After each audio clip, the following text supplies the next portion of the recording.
Commissioner Glass is now coming in online, and we're also getting ready to let in the public as well, so we will be ready to go in about a minute.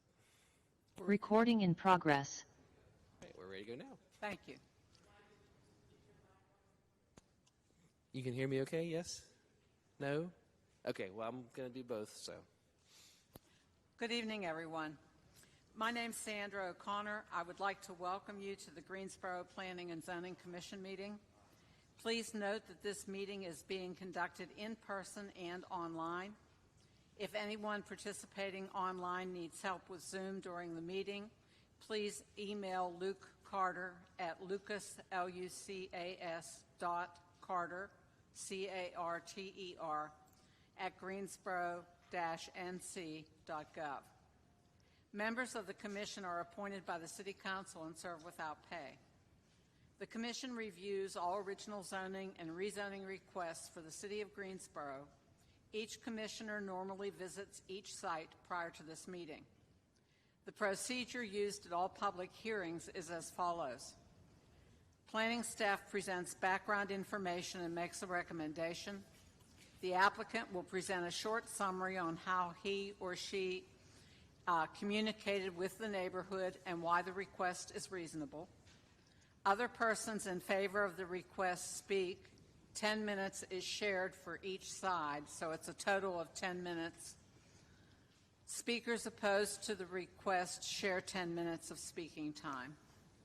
Those in favor of the request share 5 minutes of rebuttal time. Those in opposition to the request will share 5 minutes of rebuttal time. Any commission member may ask questions once a presenter has completed their presentation. All commissioners are required to vote unless they have a conflict of interest. In an effort to run meetings more efficiently, the Planning and Zoning Commission may reorganize the meeting agenda. Cases in which no opposition has been expressed to the Planning Department and in which commission members do not feel necessitate in-depth discussion will be moved to the top of the agenda. Staff will provide a shortened presentation for these expedited cases, and applicants have up to 2 minutes to address the Commission if they desire to provide any additional information.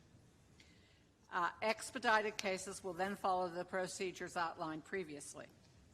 All denied cases and all approved ordinances receiving 6 or more favorable votes will constitute final action unless an appeal is submitted in writing to the Planning Department and the appeal fee is paid within 10 days. All ordinances receiving a majority of favorable votes but less than 6 will be subject to a public hearing by the City Council. When the case is called that you are interested in, people wishing to speak online will need to use the raise hand function, and you will be called upon to speak in the order in which hands were raised. Please find the raise hand function under the reaction button. People wishing to speak in person will need to come to the podium. When you are called upon to speak, please state your name and address for the record. Please also direct all comments and questions to the Zoning Commission. Participants in the Zoom meeting will be able to view the meeting and speak when they are called upon. This meeting is being recorded and televised on Greensboro Television Network. In addition, the telecast is being closed captioned for the hearing impaired. I would like all the commissioners to introduce themselves, and then we would like to hear from our attorney. So I'll start on my far right, please. Keith Peterson. Andrew Egbert. Catherine Magid. Richard T. Bryson. Vernal Alford. Zach Engel. Mary Skeens. And I believe we have Ms. Glass online. Erica Glass. Thank you. Mr. Attorney, Brent. Thank you, Chair O'Connor, and good evening, everyone. I'd like to remind everyone in attendance that when considering rezoning applications, the Planning and Zoning Commission makes determinations based on the land uses that are allowed under the proposed zoning district put forth in a rezoning application, and also, where applicable, any proposed conditions included with the application for rezoning. Land use concerns and considerations can be far-reaching. By way of example, it would include impacts on public infrastructure, such as traffic concerns. These things can be relevant when a new land use would be allowed by a rezoning. However, it's important to know that concerns not related to land use and therefore not relevant to these decisions, those exist as well. Some of those, by way of example, would include school impacts or generalized concerns about crime rates in an area. Again, these are not land use considerations and are not germane to the determinations made by this body. Concerns about those sorts of things may be referred to the Planning Department or the Technical Review Committee more specifically. Thank you. Thank you very much. As I mentioned in my opening comments, we sometimes will have an expedited portion to our agenda for cases for which there is no registered opposition. So as a last gasp, I just want to make sure that there is no one here planning to speak in opposition to any of our first three items, which are the following. Z-23-03001, which is 1800 Eflin Drive. Was there anyone here intending to speak on that, other than the applicant, perhaps? Also, item PLP 2307, Z-23-03002, which is 1208 Randhurst Road. Anyone planning to speak on that? And finally, PLP 2308, Z-23-03003, which is 4703 Trailwood Drive. If we have no one intending to speak on those items, we'll start with those for our expedited agenda. And actually, Chair Connor, let's add one additional item, PLP 2309, and case Z-23-03008 for 5005 High Point Road. Thank you. Anyone planning to speak on High Point Road? Thank you, Mr. And before we get to that point, I was going to get the commission to go ahead and approve the minutes from the last meeting, and then we'll jump into those. Do I have a motion? So moved, Commissioner Maggot. Thank Richard you, T. Ms. Bryson, second. Thank you. That was moved and seconded. We'll take a vote. We'll start with Ms. Glass. Aye. Mr. Elford? Aye. Mr. Engel? Aye. Ms. Maggot? Aye. Ms. Skeens? Aye. Mr. Egbert? Aye. Mr. Peterson? Aye. Mr. Bryson? Aye. And Ms. O'Connor, aye. That passes unanimously. Thank you.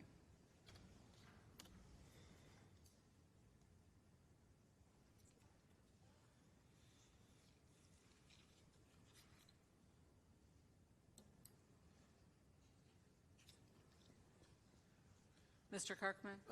Do you want to go ahead and read the First item officially? is Z-23-03001, a rezoning request from R3 Residential Single Family 3 to RS7 Residential Single Family 7 for the property identified as 1800 Eflin Drive, generally described as north of Eflin Drive and west of Wynwood Drive, 0.36 acres. Thank you, Chair Connor. The request, again, is to rezone from R3 Residential Single Family to R7 Residential Single Family. North, east, south, and west request is currently zoned R3 Residential Single Family. The subject property is currently undeveloped at this time. North, east, south, and west requests are single-family dwellings. This is a straight zoning request, so there are no conditions associated with the request. Staff has concluded that the request is consistent with the city's adopted comprehensive plan and is consistent with the adopted policies with that plan, and is recommending approval of this request. Not going to answer any questions. Are there any questions?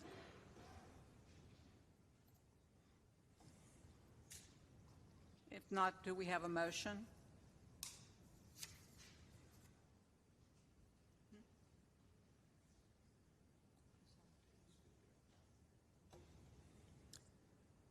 Would the applicant like to make any additional comments?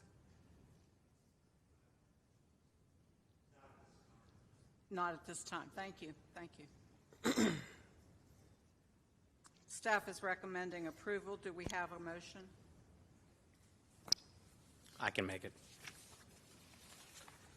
In regards to agenda item Z-23-03-001, the Greensboro Planning and Zoning Commission believes its action to recommend approval of the rezoning request for the property 1800 Eflin Drive from R3 Residential Single Family 3 to R7 Residential Single Family 7 to be consistent with the adopted GSO 2040 Comprehensive Plan, and considers the action taken to be reasonable and in the public interest for the following reasons. One, the request is consistent with the Comprehensive Plan's future built form map and future land use map. 2, the proposed R7 zoning district permits uses which will fit the context of the surrounding area and limits negative impacts on the adjacent properties. 3, the request is reasonable due to the size, physical conditions, and other attributes of the area, will benefit the property owner and the surrounding community, and approval is in the public interest. Mary Skeens, second. Thank you. Are there any questions or comments? If not, we'll take a vote. Ms. Glass? Aye. Mr. Alford? Aye. Mr. Engel? Aye. Ms. Magid? Aye. Ms. Skeens? Aye. Mr. Egbert? Aye. Mr. Peterson? Aye. Mr. Bryson? Aye. Ms. O'Connor, aye. This approval constitutes final action unless an appeal is submitted in writing to the Planning Department and the appeal fee is paid within 10 days. Anyone may file such an appeal. All such appeals will be subject to a public hearing at the Tuesday, April 17th, 2023 City Council meeting. All adjoining property owners will be notified of any such appeal. Madam Chair, just want to make a note, and that's a typo on our part. That's actually a Monday on April the 17th, so if you can just update that for the rest of them. It's Monday, April the 17th is when the Thank you. council will meet. We did have a change of date. Thank you for Thank the you. correction. So that will be Monday, April 17th.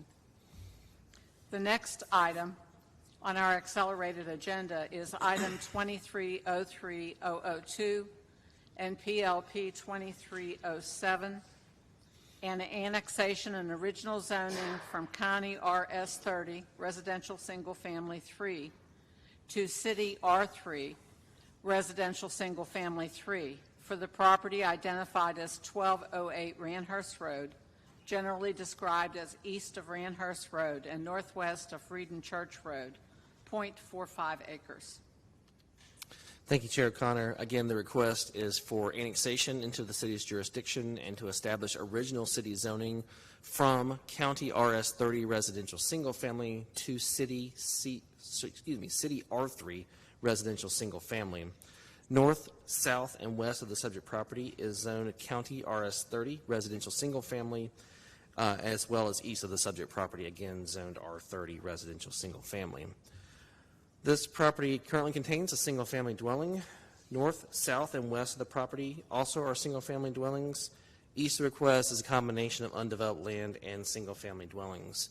Staff has determined that this request is consistent with the policies of the adopted comprehensive plan, and staff is recommending approval of both the annexation request, which was recommended by our TRC group, and as well as the original zoning request. So I can answer any questions. Are there any questions? Ms. Gaines? Do we have any of the memos we usually get regarding being able to provide services that were not included in our book? No, we don't. I'm sorry. Well, can we apply, do the services and the usual information that we get to support? We're okay with that? Yes, TRC did recommend approval There of we the go. annexation to answer Thank your you. question. And yes, we will have those in the books in the future. Sorry about that. Would the applicant like to make any additional comments? I understand they are online. Oh, you're here. I'm sorry. Thank you. If not, we'll be looking for two motions, one for annexation and one for the original zoning. This is Commissioner Engel. I would move we annex the property. Thank you, Mr. Engel. Second.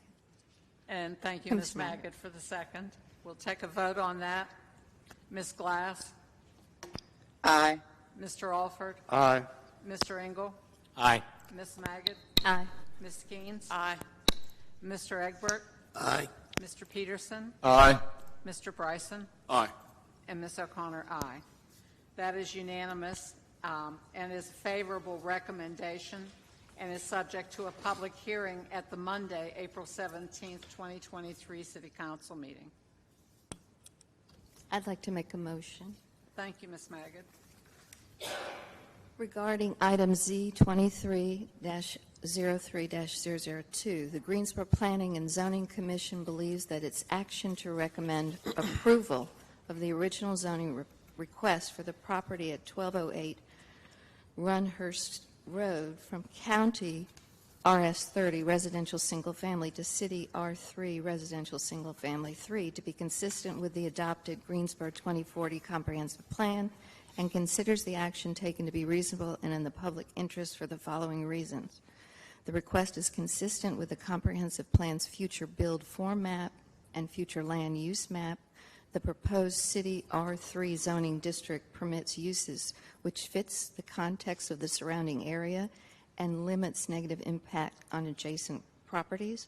The request is reasonable due to the size, physical conditions, and other attributes of the area.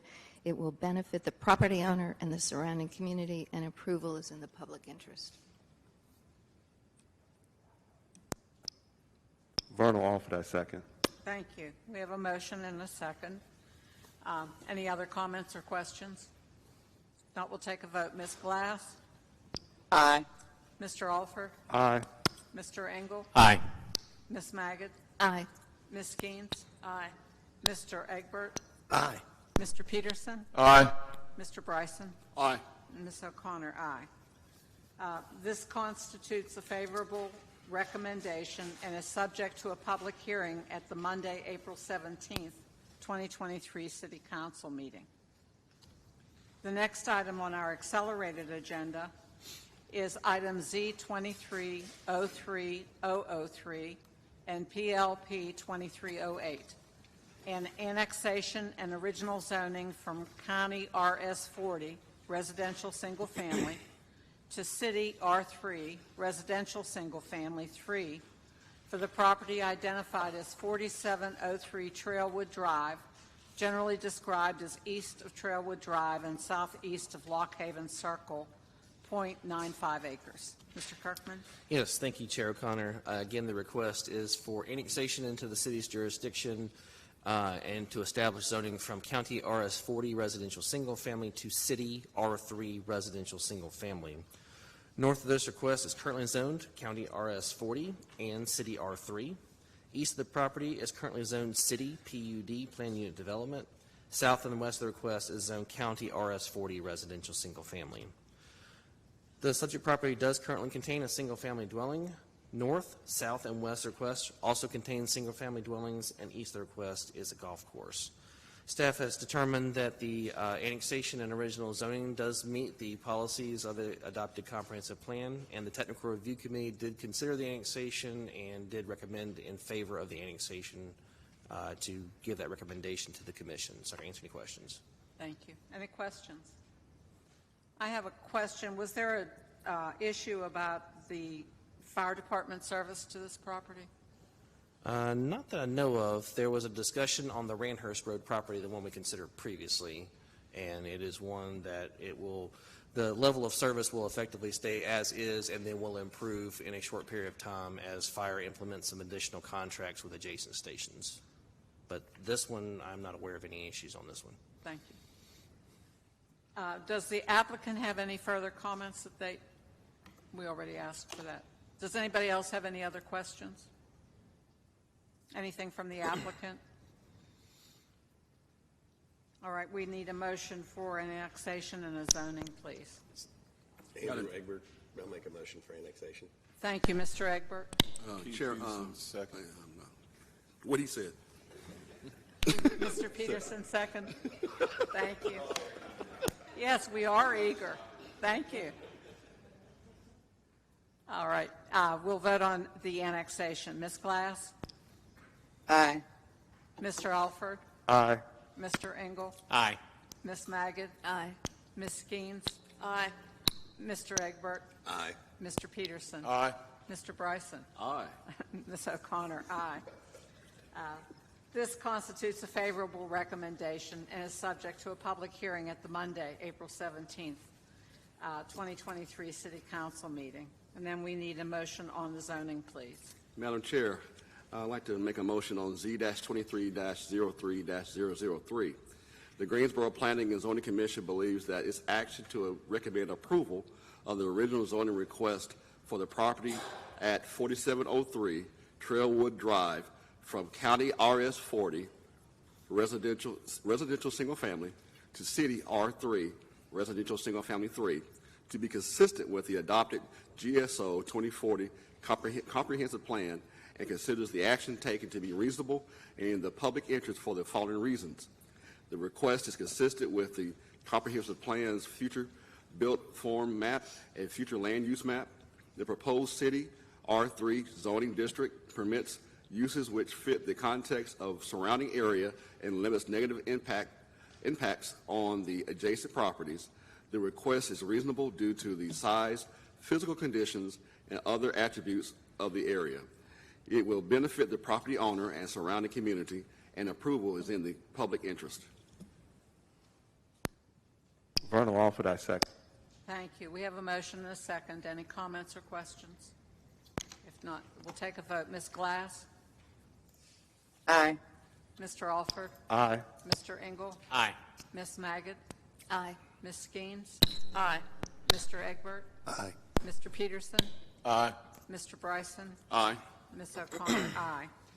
This constitutes favorable recommendation and is subject to a public hearing at the Monday, April 17th, 2023 City Council meeting. Thank you. We have one more item on our accelerated agenda, and that is item PLP 2309 and Z 2303008, an annexation and original zoning request from County CZMXU, conditional zoning mixed use, to City CDCL, conditional district commercial low, for the property identified as 5005 High Point Road, generally described as southeast of High Point Road and southwest of Roland Road, 1.53 acres. Thank you, Chair Connor. Again, the request is for annexation into the city's jurisdiction and then establishing original zoning from county conditional zoning mixed use to city conditional district commercial low. North of this request is currently zoned County RS20 residential single family, County CZHB conditional zoning highway business, and City CDCH conditional district commercial high. Each request is a combination of County RS20 and City R3 residential single family. South of the request is zone County CZMXU conditional zoning mixed use, and west of the request is zone County MXU, County HB, and County RS40. The subject property is currently undeveloped at this time. North of the request is a shopping center, single-family dwellings, and undeveloped land. East of this request are single-family dwellings. South of this request is an office building, and west of the request is a club and lodge. This is a conditional zoning application, so these are the conditions that were submitted by the applicant and advertised as part of this request. Staff has concluded that the request is consistent with the adopted policies of the comprehensive plan and is recommending approval of both the annexation and the original zoning. The Technical Review Committee did consider the annexation and is also recommending the annexation to the Planning and Zoning Commission. I can answer any questions. Thank you, Mr. Kirkman. Any questions? Would the applicant like to make any additional comments? Thank you. Hearing none, we would then look for a motion, first on annexation and then one on zoning. Vernal Alford, I move to recommend annexation for the said property. I second that motion. Thank you, Mr. Alford and Mr. Peterson. Any other comments? Not. I only wanted to just thank the applicant. From what I see here, the outreach to the people around them was very detailed and good. So thank you for that. Thank you, Mr. Engel. We'll take a vote on the annexation. Ms. Glass? Aye. Mr. Alford? Aye. Mr. Engel? Aye. Ms. Magid? Ms. Skeens? Aye. Mr. Egbert? Aye. Mr. Peterson? Aye. Mr. Bryson? Aye. Ms. O'Connor? Aye. This constitutes a favorable recommendation and is subject to a public hearing at the Monday, April 17th, 2023 City Council meeting. Do I have a motion for the zoning, please? Madam Chair, in reference to item Z-23-03-008, the Greensboro Planning and Zoning Commission believes that its action to recommend approval of the original zoning request for the property at 5005 High Point Road from County CZ-MXU conditional zoning mixed use to City CD-C-L conditional district commercial low to be consistent with the adopted GSO 2040 comprehensive plan, and considers the action taken to be reasonable and in the public's interest for the following reasons. The request is consistent with the comprehensive plan, future built form map, and future land use map. The proposed CD-C-L zoning district permits uses which fits the context of the surrounding area and limits negative impacts on adjacent properties. The request is reasonable due to the size, physical condition, and other attributes of the area. It will benefit the property owner and surrounding community, and approval is in the public's interest. Second. Thank you, Mr. Peterson and Mr. Engel. Any questions or comments? Not, we'll vote. Ms. Glass? Aye. Mr. Alford? Aye. Mr. Engel? Aye. Ms. Magid? Aye. Ms. Skeens? Aye. Mr. Egbert? Aye. Mr. Peterson? Aye. Mr. Bryson? Aye. Ms. O'Connor? Aye. This constitutes a favorable recommendation and is subject to a public hearing at the Monday, April 17th, 2023 City Council meeting. Thank you. That completes our accelerated agenda, and now we will return to our agenda as ordered. So the next item on our agenda is item Z23-03004, a rezoning from R5, residential single-family 5, to CDRM 26, conditional district residential multifamily 26, for the properties identified as 3307, 3309, 3401YY Yanceyville Street, generally described as west of Yanceyville Street and west of Spry Street, 10.7 acres. Mr. Kirkman? Yes, thank you, Chair O'Connor. Again, the request is to rezone from R5 residential single family to CDRM 26 conditional district residential multifamily. North and east of the subject property is currently zoned R5 residential single family. South of the property is zoned CDRM 18 conditional district residential multifamily, and west of the subject property is currently zoned LI light industrial. The property currently contains single-family dwellings and undeveloped land. North of this request is also single-family dwellings and undeveloped land. East of the request are single-family dwellings. South of the request is a multifamily dwelling development that's currently under construction. And west of the request, across the railroad tracks, are a self-storage facility and a trucking terminal. So this is an image showing a portion of the subject property as seen from Yanceyville Street. This is another image of the subject property also seen from Yanceyville Street. This is one of the single-family dwellings located north of request, zoned R5. This is single-family dwellings located east of request, also zoned R5. This is a single-family dwelling that's currently located south of request, zoned CDRM 18. This is the trucking terminal that's located west of request, zoned LI. This is a self-storage facility also located west of the request, zoned LI. It's a view facing northeast on Yanceyville Street. The subject property here is located on your left. And this is a view facing southwest on Yanceyville Street. The subject property here is located on your right. This is a conditional zoning application, and this is the condition that is offered by the applicant and was advertised as part of the hearing. The GSO 2040 comprehensive plan designates this property as urban general on the future built form map and residential on the future land use map. Staff has concluded this rezoning request does support the comprehensive plan as creating great places, big idea to meet housing needs and desires with a sufficient and diverse supply of housing products, prices and location, and the filling in our framework big idea regarding how we arrange our land uses, where we live, work, attend school, shop, and enjoy our free time to create a more vibrant and livable Greensboro. The proposed CDRM 26 as condition permits uses that are complementary to those that exist in the surrounding area. Staff notes especially that this street is a major thoroughfare and higher density residential development is best suited to be located along major thoroughfares. We do note care should be taken with respect to building orientation, materials, height, and visual buffers to ensure appropriate transitions to the lower density residential on adjacent properties. Staff is recommending approval of this request, and I can answer any questions. Are there any questions? Yeah, Mr. Kirkman, How you doing, sir? I'm doing well. How are you doing, Mr. Bryson? Doing well, thank you. Can you go back to the photos of the directional photos? Which one specifically? Are you looking for? I think the west one. I think you said the west. As far as the industrial uses? Yes. Yeah, these two uses here, the trucking terminal and the self-storage, are located west of the property across the railroad tracks. So on the other side of the railroad is where these are located. Okay.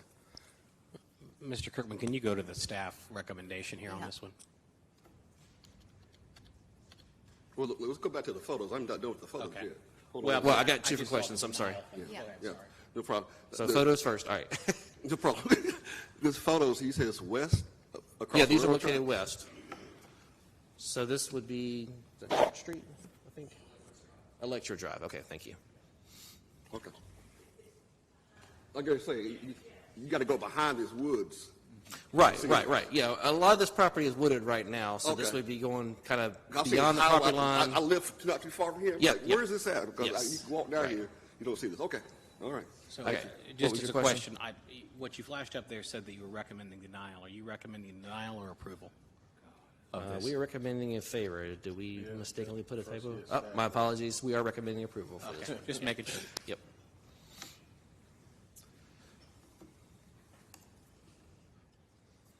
All right, we have up, are there any more questions? If not, the applicant has up to 10 minutes to speak. Please identify yourself with your name and address. My name is Judy Stalder, 115 South Westgate Drive here in Greensboro.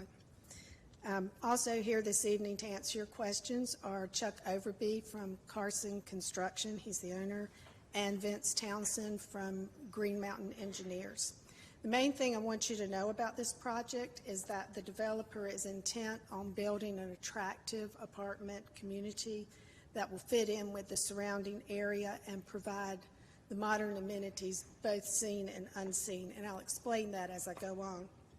You may remember that Mr. Overby came to you in 2019 to rezone the RM18 property to the south. He later learned that this other property would be available and could see the potential to improve on his development concept. So having more land means you can have some more units and support more amenities to make it a better project. And so the advantages of doing this, first, we're planning attractive buildings. Mr. Kirkman, how do I put that?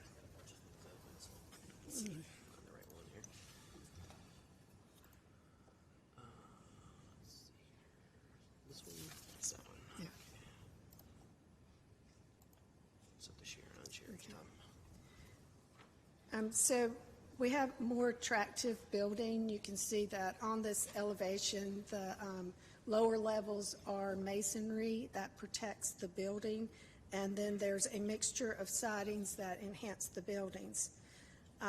These are larger buildings, but we're able to locate these away from the existing single-family homes. How do I get the next one up there? I need technical assistance.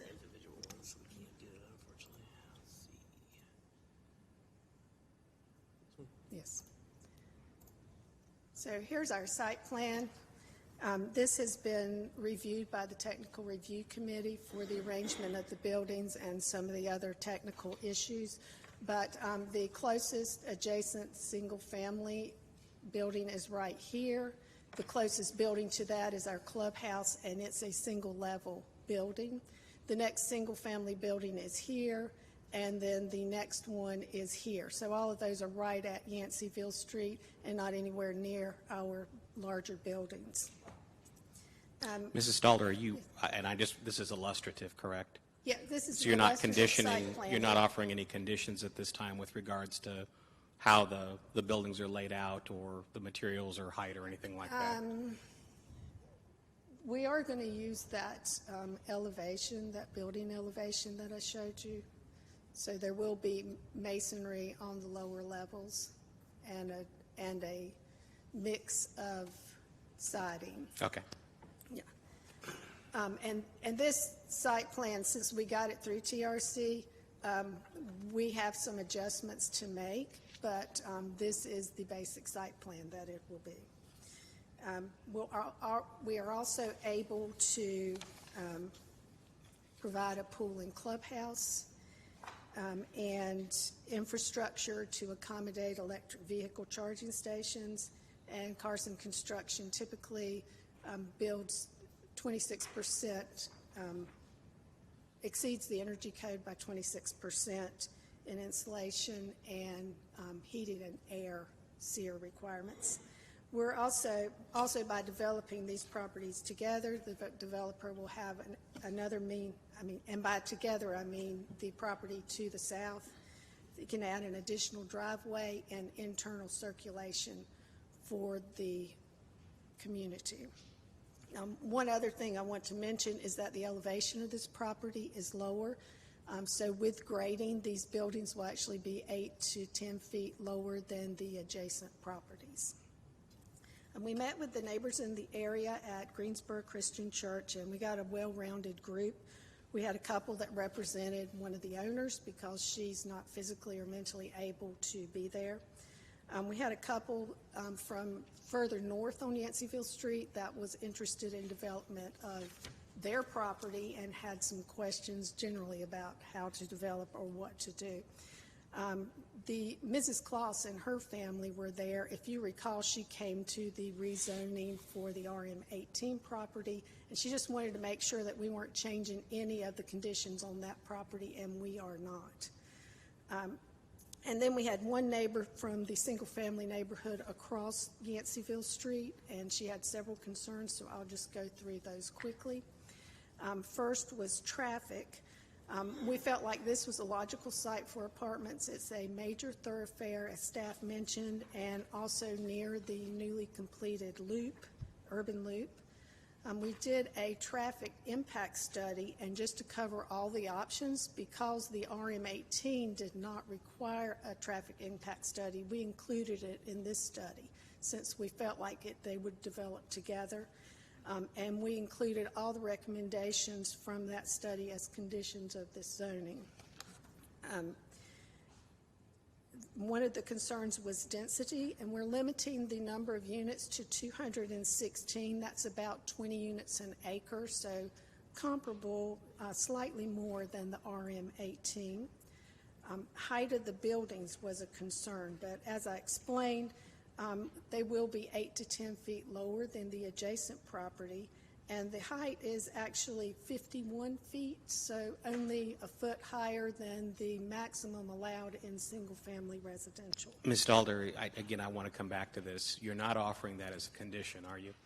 The height of the building, 51 feet. Sure, we can do that. I'm just because the only reason I want to say this is when we talk with, because somebody's going to come here and talk in opposition, and I have to hold accountable anything I'm voting on with what's in the conditions. Well, so, I just want to make sure everybody understands that. Yeah, and just to be clear for the commission, so the only condition right now is limiting the maximum number of That's buildings what I to understood. 216. And that's what the question you were asking. We also submitted the condition that we would do whatever was in the TIS, but maybe that's just a given. As far as doing improvement, yeah, that's part of the So TS not a document that says condition, those so- improvements need to be done, All right. yes. Mhm. So, yes, we can commit to the elevation, and we can commit to the 51-foot height of the building. Well, I guess do you need to stop and ask to add that condition then? Is that what the question is? I don't want to get too far afield Okay. here. Okay, would you like to restate what the condition is, and then we'll vote on adding the condition? Sure. We will commit to the elevation that is proposed and shown at the meeting and submitted to the planning department last week, and that the building height would be limited to a maximum of 51 feet.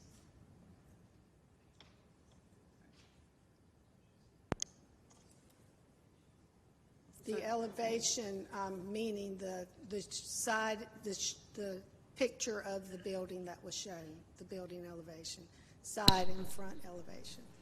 And what about the site plan showing the locations of the buildings and the amenities? That's a little bit tricky because we haven't gotten TRC approval, but we can say those would be the general locations. What can we do there, Mike? I mean, Well, yeah, I was going to say, I'm trying to figure out how to word that. The building height's a very easy one. Maximum building height shall be limited to no more than 51 feet. That one's a clear, easy one on there. I think the other ones are going to be, it would have to be developed substantially in conformance with those particular illustrations. I guess I would caution the commission to go too far afield on those because, yes, they do have to do site design work still. TRC will look at this as a general concept. We don't actually have approved site plans, so I don't want to get too far into designing the project as part of the land use discussion, just to caution the commission towards that. So I guess the question is, does the commission want to consider the height condition, go ahead and adopt that one, and then the rest of this is illustrative? I would move we accept that condition. Okay. Thank you, Mr. Engel. Do I have a second? Vernon Alford, second. Thank you. We have a motion and a second to accept the height condition. We'll take a vote on that. Ms. Glass? Aye. Mr. Alford? Aye. Mr. Engel? Aye. Ms. Magid? Ms. Skeens? Aye. Mr. Egbert? Aye. Mr. Peterson? Aye. Mr. Bryson? Nay. And Ms. O'Connor, aye. So we accept that additional condition. Thank you.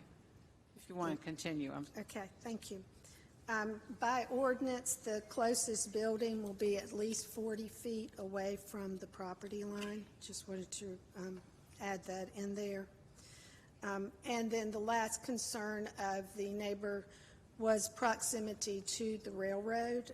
And as you can see on our site plan, there's a significant setback from the rear, not just because of the railroad noise, but to protect environmentally sensitive areas. So it does not make any sense to build further back than that.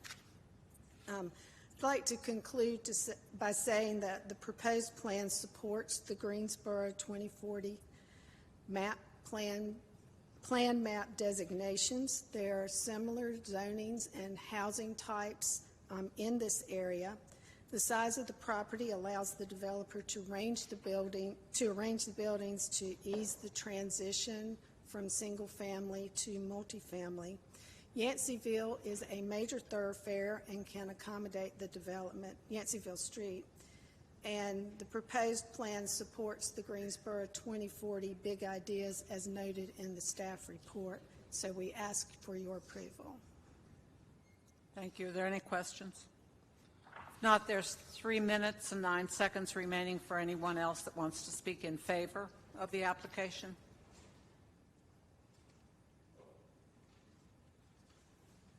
If there's no one in favor, I do have 2 people signed up to speak in opposition, Mr. Hodson and Ms. Wagner. If you'd like to come to the podium and identify yourself with your name and address, if you want to speak in opposition. One after the next. Please go ahead.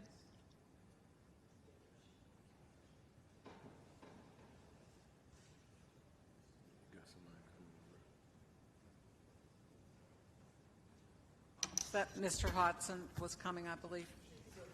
Okay, thank you. Oh, I'm sorry. Okay. Thank you. My name's Patricia Wagner. I live on Yanceyville Street, 3713 Yanceyville Street. I've lived there for 10 years.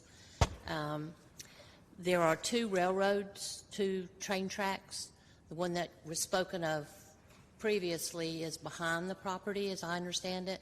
The other one is Yanceyville Street up toward, I'm not very good with north and south, but it's a main thoroughfare that is used regularly, frequently, and it stops traffic, blocks traffic for some great amount of time.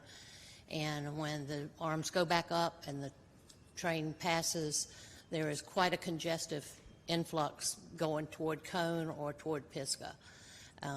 That's a concern with these added properties. I keep hearing that Yanceyville Street is a main thoroughfare, and so we can handle all this. It's a 4-lane road. It sometimes feels like an interstate. It's awfully high speed, lot of very tractor-trailer trucks from the trucking line that you saw behind the property there.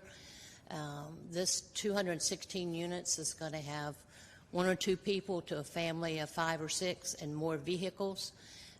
Coming out of that property, turn right toward Cone. It's a block and a half maybe down.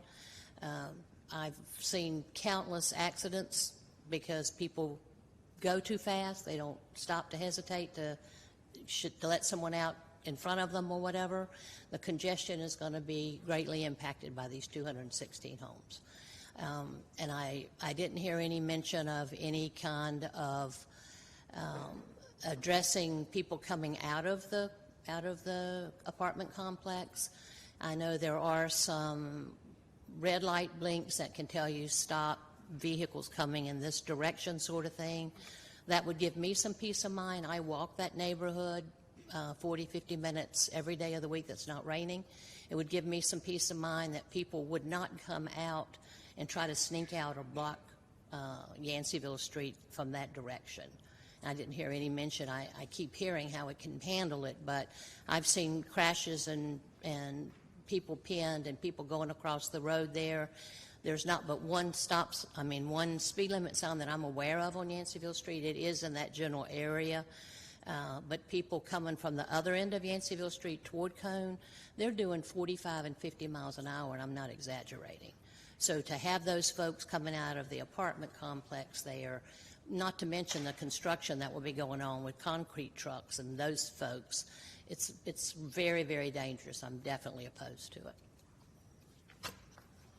Thank you.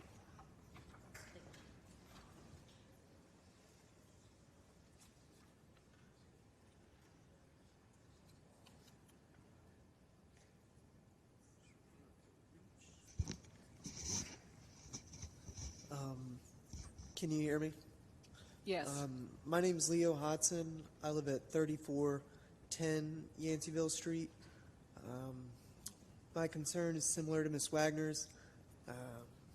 I've lived we got our home about 4 years ago, and I understand it's a thorough street. The traffic on Yanceyville, cars are going 50, I think 55 is a generous estimate. Sometimes 60 to 70 miles per hour. You can hear them. My wife will take our daughters to and from school, and I kid you not, on a weekly basis, if not every few days, I'll hear an ambulance. And I'll say a prayer just hoping that for the person that's in whatever accident it is, but that it's not my wife and our children. Anyone who lives in the area can attest to accidents frequently starting in the springtime, but also in the summer at Cone and Yanceyville. That intersection is horrid when it comes to bad accidents.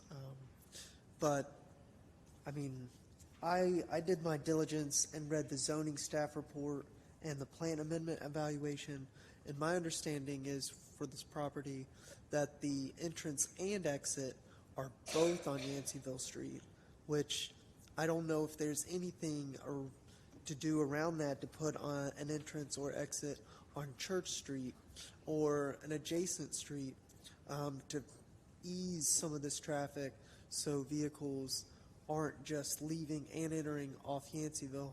But I mean, I have to tell you, going in and out of our driveway, which our house is 750 feet from the project, cars are flying. So leaving this apartment complex or going into it is going to be a cause for concern. But that's all I have to say. Thank you very much. Is there anybody else who wants to speak in opposition? We have 5 minutes and 17 seconds remaining.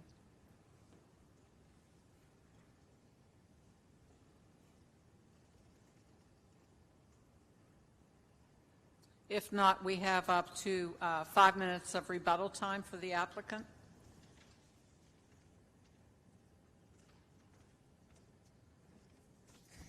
Thank you. I'll just mention again that we did do a traffic impact analysis and included the other zoned property zoned for apartments in that analysis. It came back with some suggestions on how the driveways should be arranged, but no additional improvements to Yanceyville Street. Thank you. Is there anyone else in favor of the application?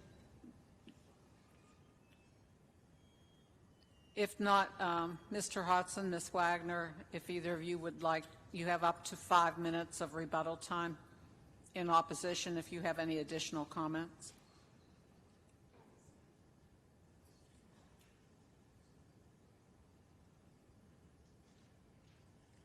Thank you. I would just like to add that a traffic analysis or study of other apartment complexes in the area that may be slightly not as advantageous, according to the builder, as the one that they're projecting, does not take into account the number of accidents, serious accidents, people racing up and down Yanceyville Street. There are not enough police officers. There used to be, back in the good old days, that there'd be police officers sitting at the church or the parking, the little strip mall down there. That doesn't happen anymore. There's just not enough police force. So to think that a traffic study would accommodate the problems, my counterpart who's mentioned possibly an entrance or exit on another street, that would be a large advantage for safety's sake. And also some sort of device at the entrance and or exit that would caution that there's a vehicle approaching. You're going to have people coming out of that apartment complex who are going to turn across two lanes in one direction, 2 lanes in another to go left on Yanceyville Street. And the impact is going to be severe. Thank you. We have 3 minutes and 40 seconds remaining if anyone else wants to speak in opposition. If not, without objection, then we'll close the public hearing. Are there any questions or comments? I'd just like to say to Ms. Wagner, I believe that when the development is developed, the person that you should speak with would be Dr. Goldie Wills, who is the city councilwoman in that district. She happens to be sitting behind you. And you could mention to her about this flashing light that you would like, and maybe she could help with that occurring. I had a couple of questions. Yes, Mr. Egbert. Because typically, and Mr. Tipton's sitting here, was a traffic impact analysis required for this application, or was it done out of, voluntarily? It was required based on the number of units. So it was required by the city, which means, in my understanding, and you've gone through this with us several times, there is a standard that the city requires for accepting this, because you put it in my book, so you've accepted it, right? So could you talk to that as far as, because I don't want somebody to think that the developer gets to put out a traffic impact analysis and it can be whatever they want it to be, right? So could you just, Cliff Notes version that you've given us before, what you require as far as the outlook, the timing, and the actual amount of traffic you make them consider in this? So the traffic study considers traffic in the future 1 year beyond the estimated build-out date of the development. The developer hires a consultant that does traffic study based on the existing counts and then grows them based on traffic growth and any other developments in the area. This particular traffic study followed all accepted guidelines for traffic engineering and shows that Yanceyville can handle it from an operational standpoint, can handle this traffic. And if somebody wanted to look at I'll just call it the details behind that traffic study, they could contact you, and you've got it's probably what, as far as the thickness on this one? Well, there's a public information request process. They can request a copy of it, or they can contact our office. And okay. We will sit and down. I think I always want people to feel like, I know that this is difficult because there's a science behind this. It's an engineering thing. We've sat down and went through them with people before, and citizens explain how that goes on. So. And I will add for the driveway that part of the TRC review does make sure that each access point has adequate sight distance based on the speeds. So. And could you speak that somebody had asked about an entrance off Church Street? There is a railroad running behind this, and I think that's been established, right? There's two different problems with that. They don't have property along Church Street, first off. They don't have Church Street frontage, I don't believe. and And the then other- also crossing the railroad does not like any new crossings. I was going to say, Yeah. growing up, I grew up in a small town. My town was bisected by a railroad, and getting them to do anything with regards to being able to cross that railroad at a new entrance or anything, it was like trying to deal with the federal government. It was a crazy thing. So yeah, okay. Any other questions or comments? Yes. Mr. Bryson? Madam Chair, I'm trying to listen intently, and I want everybody to know that I am a proponent of adding living spaces in Greensboro. We need more places to live. We've been blessed to have more jobs coming here and more opportunities. But by living in this neighborhood and walking this street, I cannot see how this density of 216 apartments will fit this particular area right now as what we saw today, with the information today. And with this not going through TRC, I'm not an engineer, I'm not a traffic engineer, but this particular site is almost on a blind curve. If you're going south towards Cone Boulevard, it's right across the street from Spry Street. Spry Street has Rankin Elementary on Spry Street. So if you're going down Yanceyville going towards Cone, it is a lot of speeding that goes down through there. And I'm trying to figure out how that will be looked into from the TRC standpoint of how the safety mechanisms will be put in place for this property to be adequately built up. I understand, and I have no problem with building up, but this 216 units doesn't fit, for what I can see, this area that very well. And I think we need to go back to the drawing board and look at this. And I'm not going to say I'm not going to approve some type of development there, but I think 216 units right now and the way it's been presented is not acceptable. Any other comments? I had concerns coming into this meeting, and the main one was, in my mind, addressed. We have RM18 next to it. What they're proposing is a RM26 at 20 units.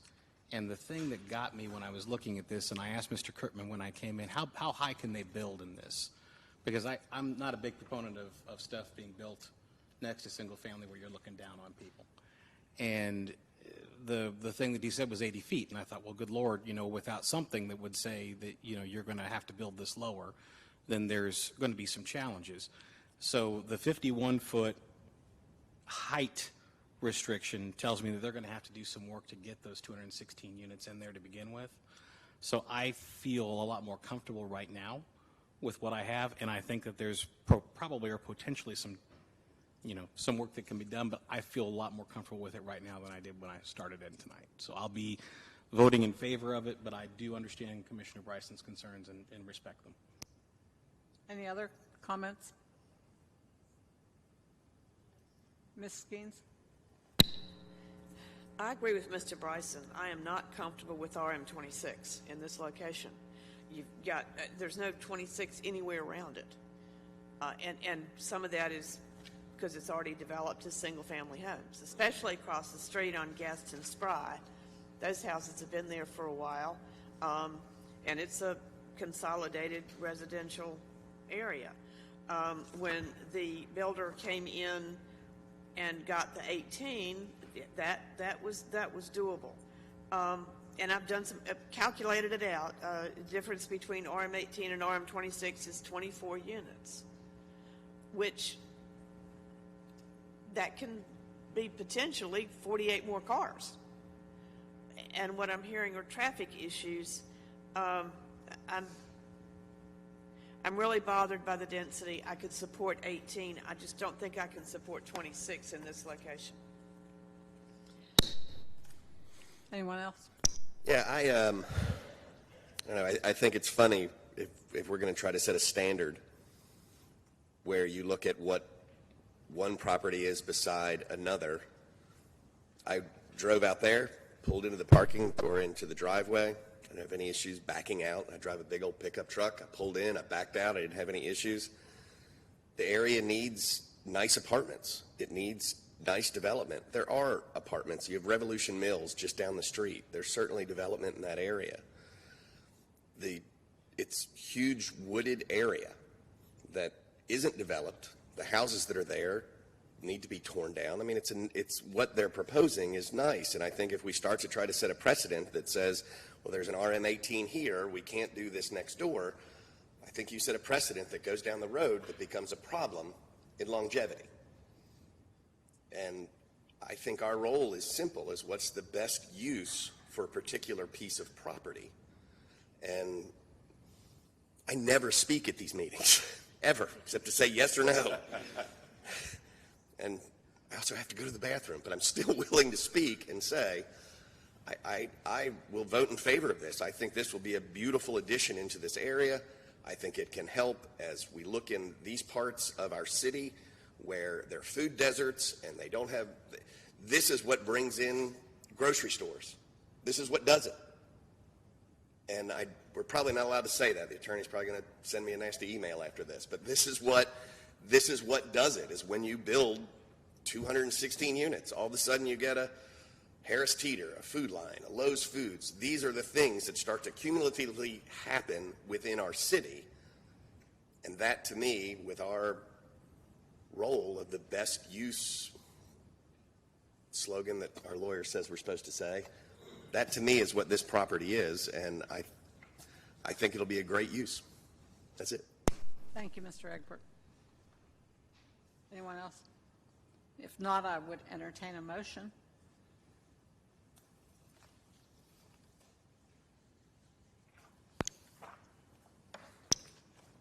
I'll make a motion that for Z2303004, the Greensboro Planning and Zoning believes that its action to recommend approval of the rezoning request for the properties at 3307, 3309, 3401 YY, Yanceyville Street, from R5 residential single family -5 to CDRM conditional district residential multifamily 26 to be consistent with the adopted GSO 2040 comprehensive plan, and considers the actions to be reasonable and in the public interest for the following reasons. The request is consistent with the comprehensive plan's future build format and future land use map. The proposed CDRM 26 zoning district as condition permits uses which fit the context, surrounding area, and limits negative impacts on adjacent properties. The request is reasonable due to the size, physical conditions, and other attributes in the area. It will benefit the property owner and the surrounding areas and the surrounding community, and the approval is in the public's best interest. I'd like to second that, Catherine Magid, and I had one question, Yes, Chair ma'am. O'Connor. I think in the last meeting, anyone that was online had to be seen when they voted. And that was my understanding. Yes, and my apologies for not noticing that sooner. I definitely would encourage that, anyone online voting, we go ahead and make sure Okay. cameras on. Okay, so Mr. Kirkman, can you make certain Ms. Glass is up? I think that is a request from Ms. Glass to turn her camera on. Yes, that's part of this. Okay, Yes. thank you so much. Thank you. So, Ms. Glass, if you're able to turn your camera on, we would appreciate it so we can vote on the motion. I'll go through those in chambers first. Mr. Alford? Nay. Mr. Engel? Aye. Ms. Magid? Aye. Ms. Skeens? No. Mr. Egbert? Aye. Mr. Peterson? Mr. Bryson? Nay. Ms. O'Connor is aye.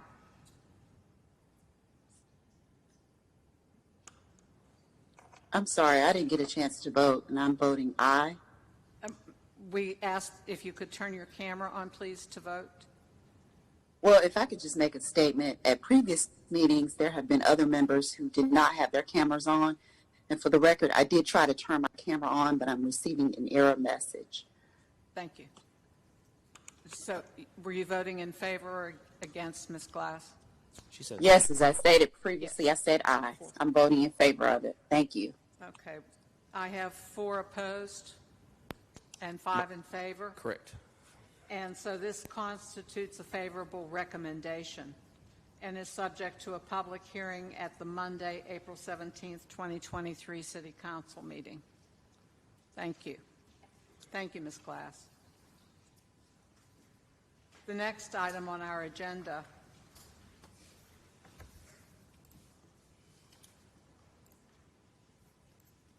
is item Z 2303005, a rezoning request from CDO Conditional District Office to PUD Planned Unit Development and consideration of the associated Unified Development Plan for the property identified as 1500 Highwoods Boulevard, generally described as east of Highwoods Boulevard and north of Hobbs Road, 16.2 acres. Mr. Kirkman? Yes, thank you, Chair O'Connor. Again, the request is to rezone from CDO Conditional District Office to PUD Planning Unit Development, and so this will have an associated Unified Development Plan as well for the Commission to take action upon. North of the subject property is currently zoned CDCH, Conditional District Commercial High. East of the request is zoned CDO, Conditional District Office, and CDR3, Conditional District Residential Single Family. South of the request is zoned a combination of PNR, Parkland and Natural Resource Areas, and CDPI, Conditional District Public and Institutional. West of the request is zoned CDO, and then further to the west is CDCH. So the subject property is currently undeveloped at this time. North of the request is a shopping center. East of the request is a common area, open space, and a school. South of the request is undeveloped land, a library, and a park. West request is an office building and a bank. So this image shows the subject property as it is seen from Highwoods Boulevard. This image shows a grocery store that's located north of request, zone CDCH. This is a restaurant that is also located north of request, zone CDCH. And these are other retail and service uses in the shopping center, again, zone CDCH. This is undeveloped land that's located east of the subject property, zoned CDR3. This image shows Price Park, which is located south of the request, zone CDPI. This is undeveloped land located south of the request, zone PNR, Parkland and Natural Resource Area. This is the office building that's located west of the request, zone CDO. And this is the bank also located west of the request, zone CDO. This view is facing southwest on Highwoods Boulevard. Here the subject property is located on your left. This is facing north on Highwoods Boulevard. The subject property here is located on your right. This is facing southeast on Hobbs Road. The subject property here is located on your left. And this is facing northwest on Hobbs Road. The subject property is on your right. This is a conditional zoning application, and these are the conditions that were advertised as part of the request. The comprehensive plan currently designates the property as urban general in a district-scaled activity center on the future built form map and as commercial and institutional on the future land use map. Staff has concluded this rezoning request does support the comprehensive plan's filling in our framework big idea to encourage higher density, mixed-use, walkable infill development, and the Creating Great Places goal to expand Greensboro's citywide network of unique neighborhoods offering residents of all walks of life a variety of quality housing choices. The proposed PUD zoning designation allows a mixture of residential uses in immediate proximity to other residential uses, as well as supporting various non-residential uses in the immediate area. The zoning also encourages appropriate scale development along a major thoroughfare, providing good transitions to nearby lower intensity residential development. Staff is recommending approval of the rezoning request. I can answer any questions. Are there any questions? I understand Mr. Isaacson is here on behalf of the applicant.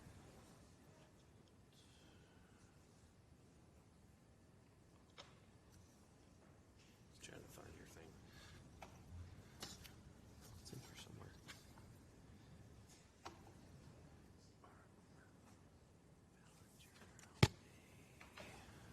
I had it up.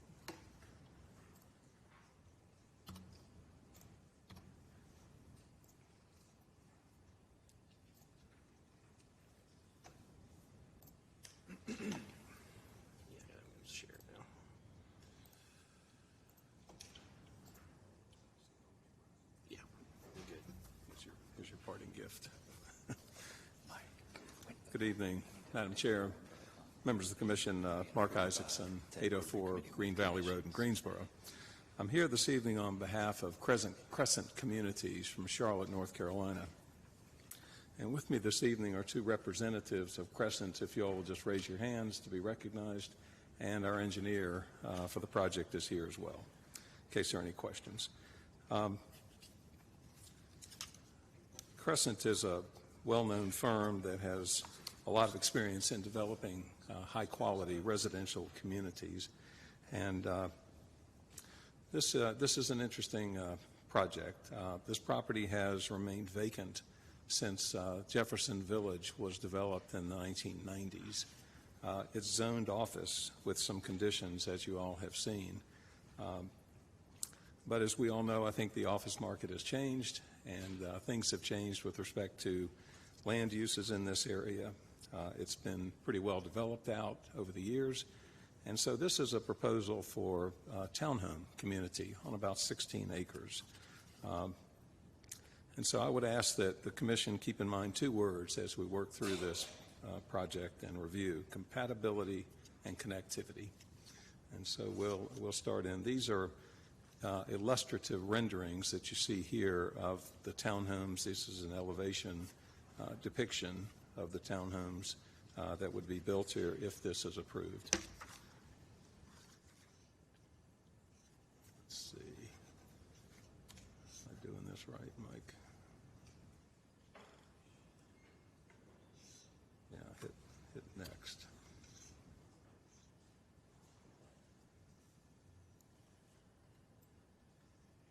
Okay. The intent here is to integrate this townhome community into this mixed-use center. As you've seen from some of the photographs, there are a mix of uses in this area: retail, office, institutional. We have a school, we have a park, and we have single-family homes to the south and east. So these would be townhomes, as you see the layout here, for illustrative purposes. You'll see in the foreground Hobbs Road, and this is Highwoods that would have two access points off of Highwoods, no access off of Hobbs. And so some points to consider here. This is a larger perspective overview. We submit that our plan aligns with the original vision for Jefferson Village and the New Garden Corridor to create a truly cohesive mixed-use community. This would provide much-needed new high-quality housing in this area, and the aim is to not disrupt current neighbors while executing a complementary community. It would increase walkability and neighborhood connectivity, as we'll see in a few minutes. It would be professionally managed with the Homeowners Association, and we believe it would increase the taxable value for Greensboro and property values in the area. This is just sort of an overview of some of the principles that Crescent goes by. Certainly a local focus, a sense of community, to keep it simple but better living, and to connect to nature. One of the important points here is that with the planned unit development, we get to set our own standards for the most part, meeting some of the city's minimum standards, of course. But out of 16 acres, there are planned 5.5 acres of green or open space for this community. Included in that open space would, of course, be green grass, but also some, I guess, may say passive recreational uses, picnic tables, and gathering areas. There's also, as you can see, a lake to the east, which separates this property from the campus of what was the American Hebrew Academy. Another important point that we learned over the course of our discussions with stakeholders in the area was that it's important to preserve and enhance the tree buffer along Hobbs Road. And so that's an additional condition that we added to maintain, preserve, and enhance that natural streetscape buffer with evergreen landscaping. So you'll see that there. And as I mentioned, no access off of Hobbs. In addition, I mentioned connectivity, there would be these natural trails along the eastern side of the property along the lake, connecting this property to Price Park all the way to Jefferson Village Shopping Center at the north.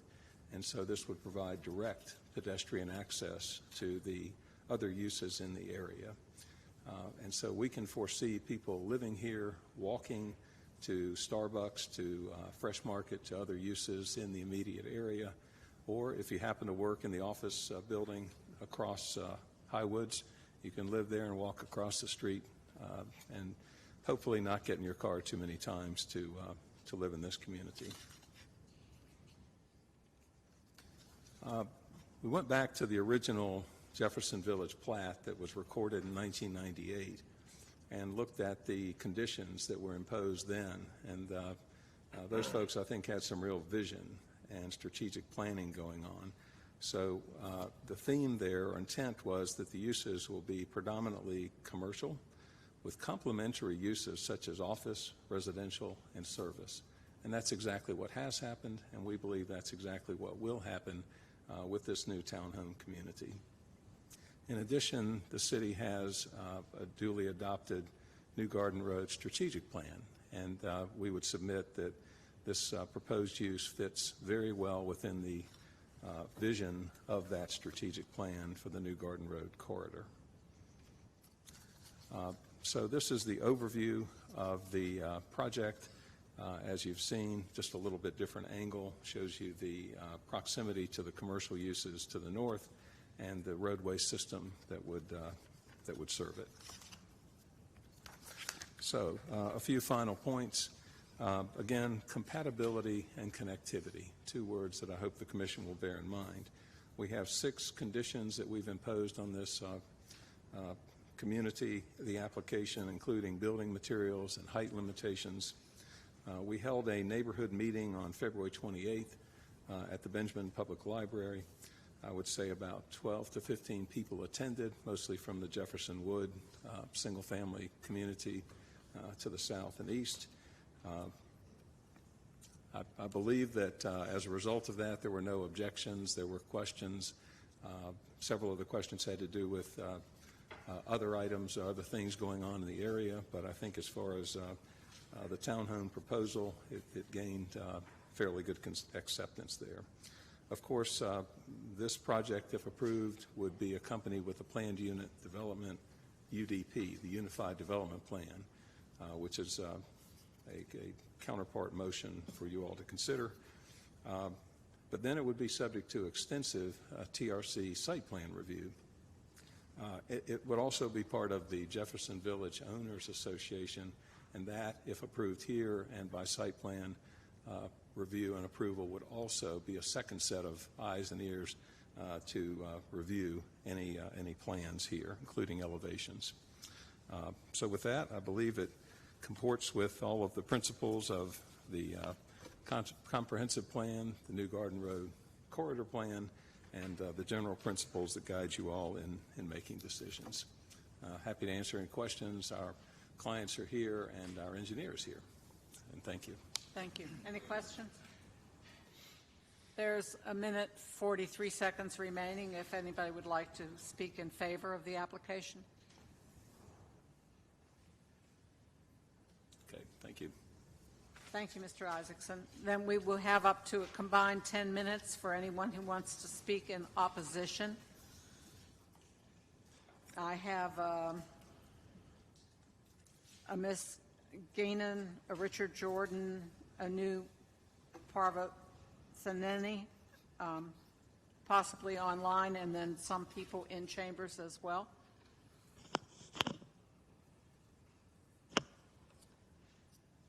We have Mr. Gray or Jeff Ackerman in opposition. If you'd like to go to the podium and give your name and address, please. We also have a new online whenever you're ready for that. Thank you.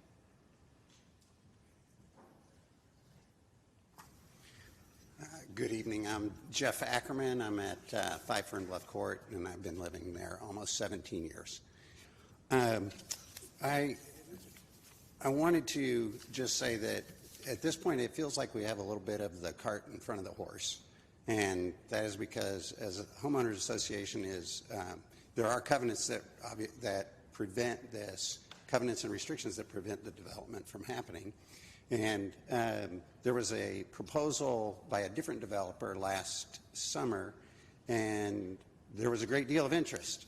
I have here 43 signatures representing 44 parcels out of the 74. So clearly a high interest in this, and these people were opposed to what was proposed last summer. This plan, I think it's fair to say people are encouraged by. They're definitely more acceptable to this one than what was previously proposed. I think that the meeting, I think Mr. Engel, you mentioned a couple of times about community outreach, and I'm on board with that, and I can't say that I feel like that has been effective. Yes, there was a meeting. It was not in the library that is adjacent to the property, so it wasn't convenient, and we had a limited kind of participation there. So as I mentioned, we had 43 signatures before, and then this time we have a handful of people. But we have a good number of people here, all the gentlemen in the back row, all these gentlemen that I was sitting with in the front row and the second row. So there is a lot of interest there. I would love for the people living there to have an opportunity to review this with the board of the homeowners association and discuss what the different types of covenants and restrictions might be, and in order to make sure that everybody feels like they understand what's happening, because there's a lot of interest there. And I can tell you that there's a little bit of concern about what might happen. People that have been there longer than me were told that when they bought their homes there and made this big investment, the biggest investment probably any of us make in our lifetime, that the shopping center was going to be all boutiques and nice, and it wasn't going to be a big box, and the first thing to go in is a Target. And nothing wrong with a Target, it's just not what people were told. And then more recently, the Hebrew Academy across the street from this has now been repurposed. So people are just a little gun shy. I would just love to have before the commission makes a decision on this, just to allow the homeowners to meet with the homeowners association and with the board members of the association before proceeding. Thank you. Mr. Carter, we have someone online.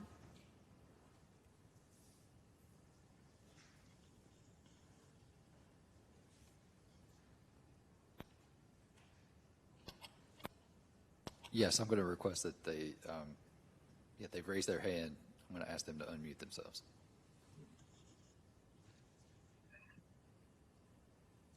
Thank you. My name is Anu Kairathaneni. I live at 4702 Jefferson Wood Court. I've lived here for about 12 years now.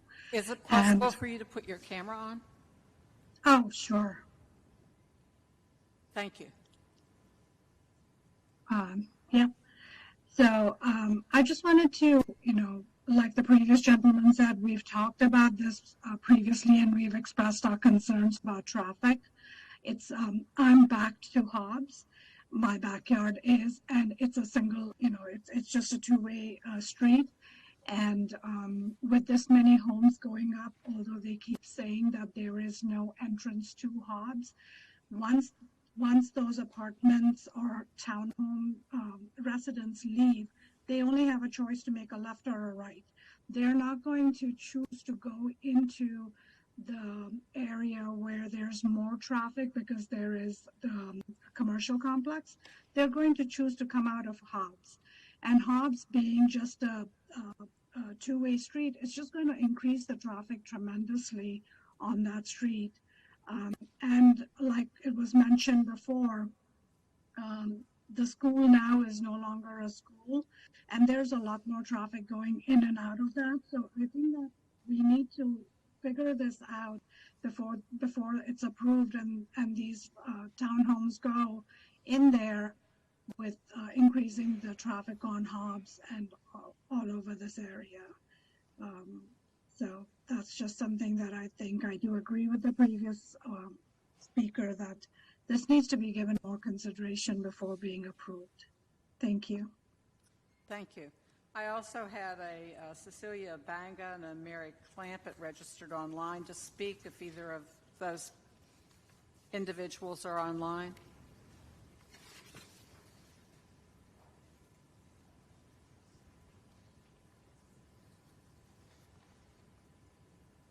Not seeing those. We do have 5 minutes and 31 seconds remaining if anyone else is opposed and would like to speak.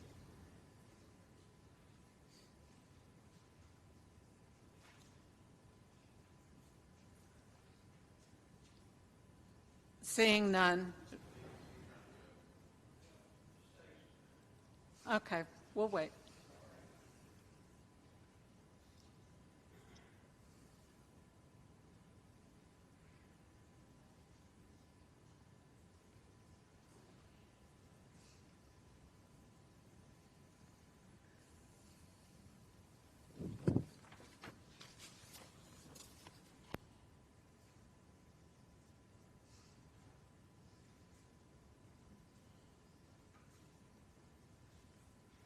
If you'd give your name and address, please.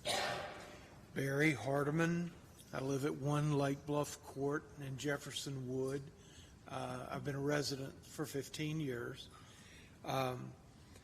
My greatest concern with this is that Crescent appears to primarily be a build-to-rent company. And our covenants and restrictions clearly prohibit rental. And I would not be in favor of any rental situation. If the units are being built for sale, the other components that we've been presented with are very favorable. That on paper and verbally, it sounds very attractive. I'm not concerned about the traffic, because you can get in and out of Highwood without a lot of trouble. I don't think it's going to impact us in a big negative way. I really don't on that issue.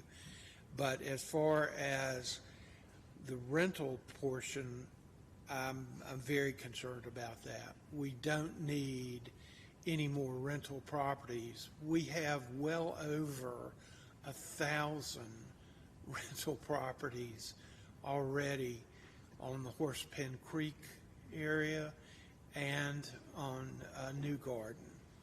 Matter of fact, on Horsepen Creek, they're getting ready to open 380 rental units over there in a new project that's just begin to finish up. But our CCRs for the village, not Jefferson Wood, not our neighborhood, but the village, clearly states that no part of the properties and no building or other improvement thereon shall be used for multifamily apartment or hotel purposes. And the only exclusion is the dormitories for AHA, which is another story altogether, which I won't drag you into. If the units are going to be for sale, the price points are very appealing. Sir, if I may, I apologize for cutting you off. Could we please stop his clock momentarily? Just real quick, I want to be clear. The commission cannot take into consideration whether we are looking at for sale or for rent properties. Who is going to live at a property is not a land use consideration. The commission cannot take that into account. Similarly, private ancillary agreements are not land use decisions. We need to stay confined to looking at land use factors. I just want to throw that out there out of respect for your time since you are talking. Well, my only question with that is if it's part of our CCRs, how can you not look at it?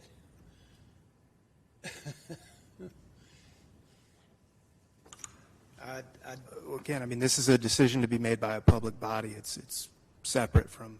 Well, I would stand opposed. if it's going to be a rental situation, I definitely stand opposed. Thank you. We do have 2 minutes and 58 seconds remaining if anyone else would like to speak in opposition.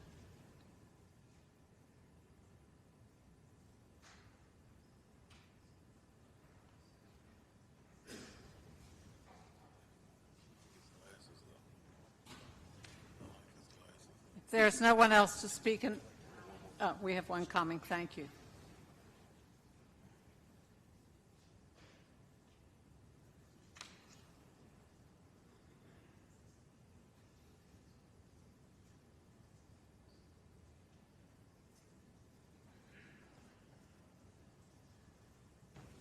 If you'd give your name and address, please. Hi, I'm Nancy Alford. I live at 6 Fern Bluff Court in Jefferson Wood. I've lived there 21 years, and one of the reasons the property was so attractive for us is because we were going to have the temple, and we were going to have the academy, and we were going to have the park, and we were going to have the office, the Howard's office. And now I made some copies for each of you that says in our covenants for the Jefferson Village for the entire 400 acres that was sold from Jefferson Pilot, that we could have no apartments and no hotels on that property. These Crescent will not define whether the apartments are rental or for sale, and it would make a big difference to those of us who live in Jefferson Wood that have invested $500,000, $700,000, $1 million for our homes, and we've lived there for decades under very strict guidelines about what we can do to our homes. And I don't think it was Starmount's original idea to ever have apartments on this property. And of course, we're all mostly upset about what's going on with the academy as well. So I don't see a whole lot of transparency. I understand that maybe, because I can't rent my home, I'm not sure why I would subject my family to living right beside rental property where people tend to come and go after 1 year.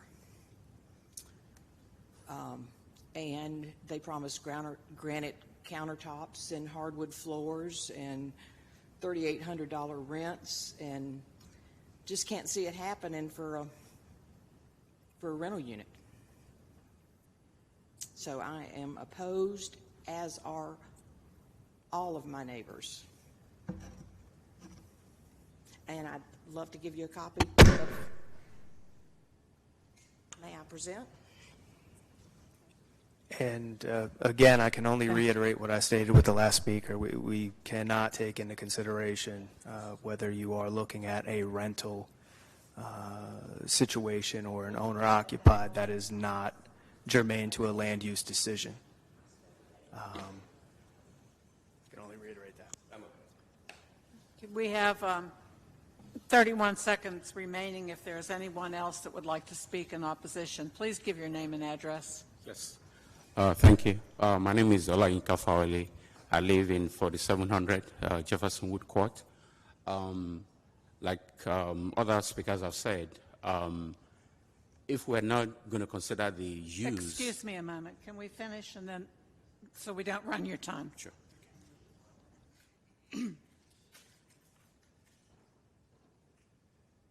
I'm sorry. Go ahead, please. Thank you.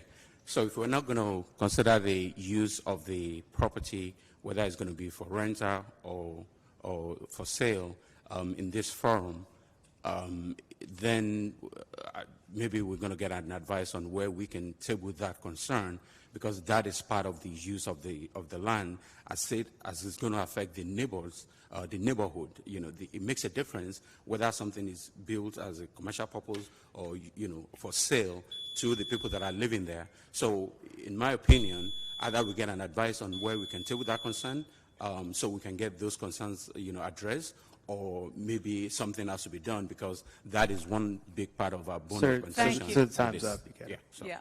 We will have some rebuttal time available if you wanted to stay near. Okay. Thank you. Thank you. Yeah. And we do have up to 5 minutes for those speaking in favor of rebuttal time.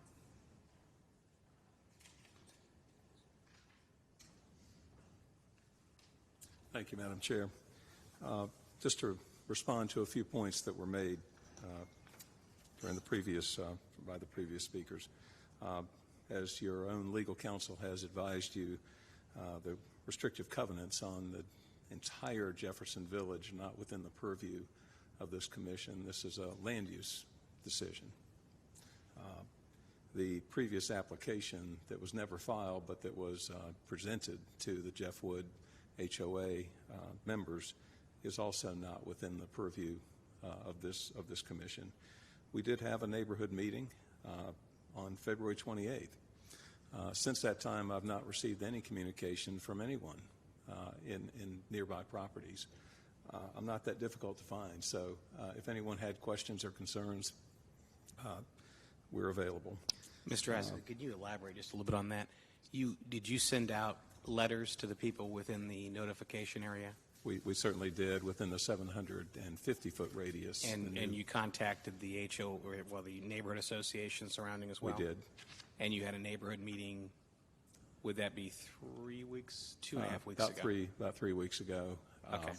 And we held it at Benjamin Public Library because the library near the property was booked for several days, and we didn't want to go too late without a meeting. So okay. We wanted it at a fairly convenient and a public place. Transportation, no, this did not even come close to triggering a TIA. There are several access points in and around Jefferson Village to utilize, but there will be no access directly onto Hobbs from this property. We made sure of that. I think that the commission would probably take notice that townhomes have been well received in Greensboro as a transitional use between more intensive uses and lower intensive uses. And that's exactly what we have going on here. Townhomes between office, retail, public and institutional, a school, and the Jeff Wood single-family neighborhood nearby. Your own attorney has mentioned it in one way. I will tell you what we've learned in seminars, continuing legal education seminars about fair housing. You can't look behind the front door. It's as simple as that. You can't ask what color the person is, what other characteristics they have, whether they're paying a mortgage loan, whether they're paying rent. It's as simple as that. This is a land use decision. If there are other concerns about the activities on the property, I think those are taken up best either with the owner of the property at the time, or if there's some kind of noise or other impact, the city has rules and regulations about that, and there's a place to call. So I would leave with you that this is what's proposed here, to go by the conditions, is a very high quality community of townhomes, and it fits well within the scope of the comprehensive plan as well as the New Garden Corridor Plan. And I think that's the test that you all typically use to deliberate these matters. So I appreciate your time, and I'll be glad to answer any questions. Are there any questions? Ms. Gaines? Mr. Isaacson, would you elaborate on the phrase that was read from the restrictive covenants about no rentals allowed? Well, it doesn't say that, Ms. Gaines. It says, I believe, no multifamily apartments or hotels.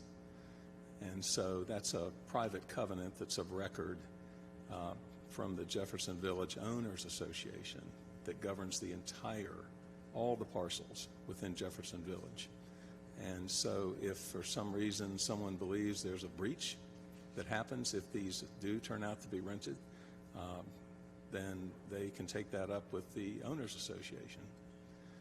But I would tell you that at the neighborhood meeting that we had, I believe the manager of the Jefferson Wood HOA was there and said, and I haven't reviewed them, but confirmed to the people who were there, there's no restriction on rentals within the Jeff Wood community itself. So I would suggest that if there's no restriction there, we go by the master covenants, and they have a phrase or two in them to go by. But that's a private covenant. Your intentions based on the conditions is for single-family or townhome units.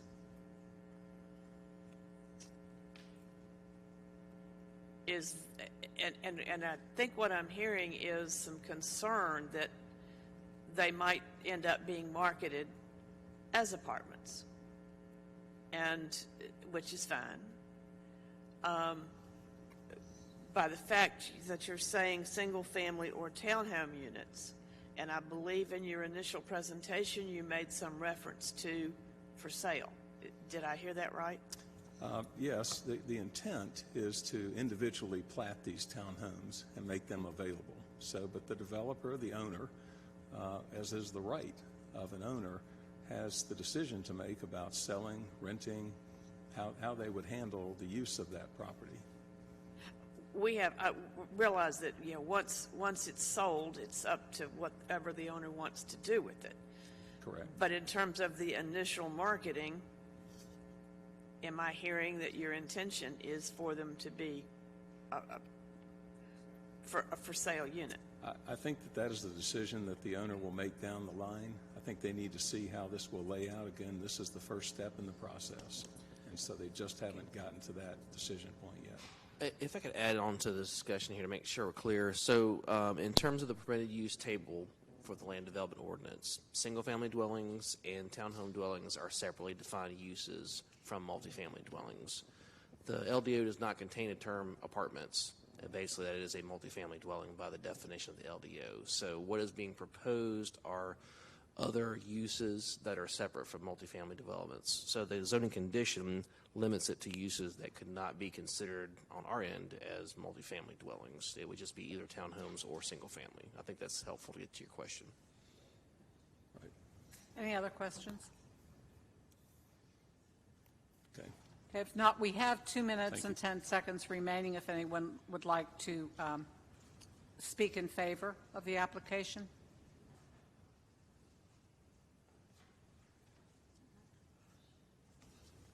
You're in favor?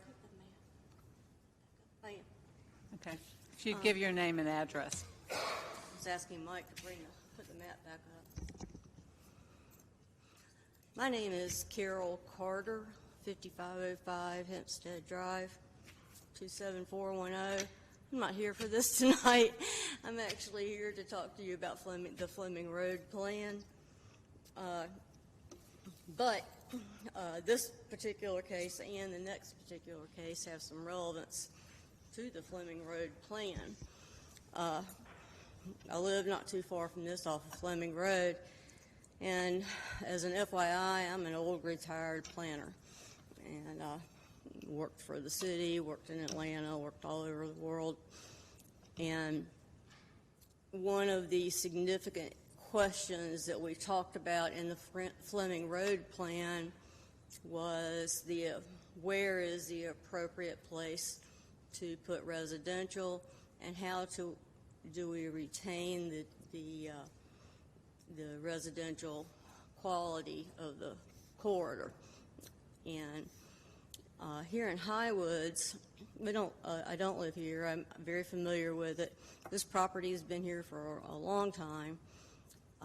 It does have a lake as a buffer to the adjacent neighborhoods. It has a park and a greenway adjacent to the other neighborhoods.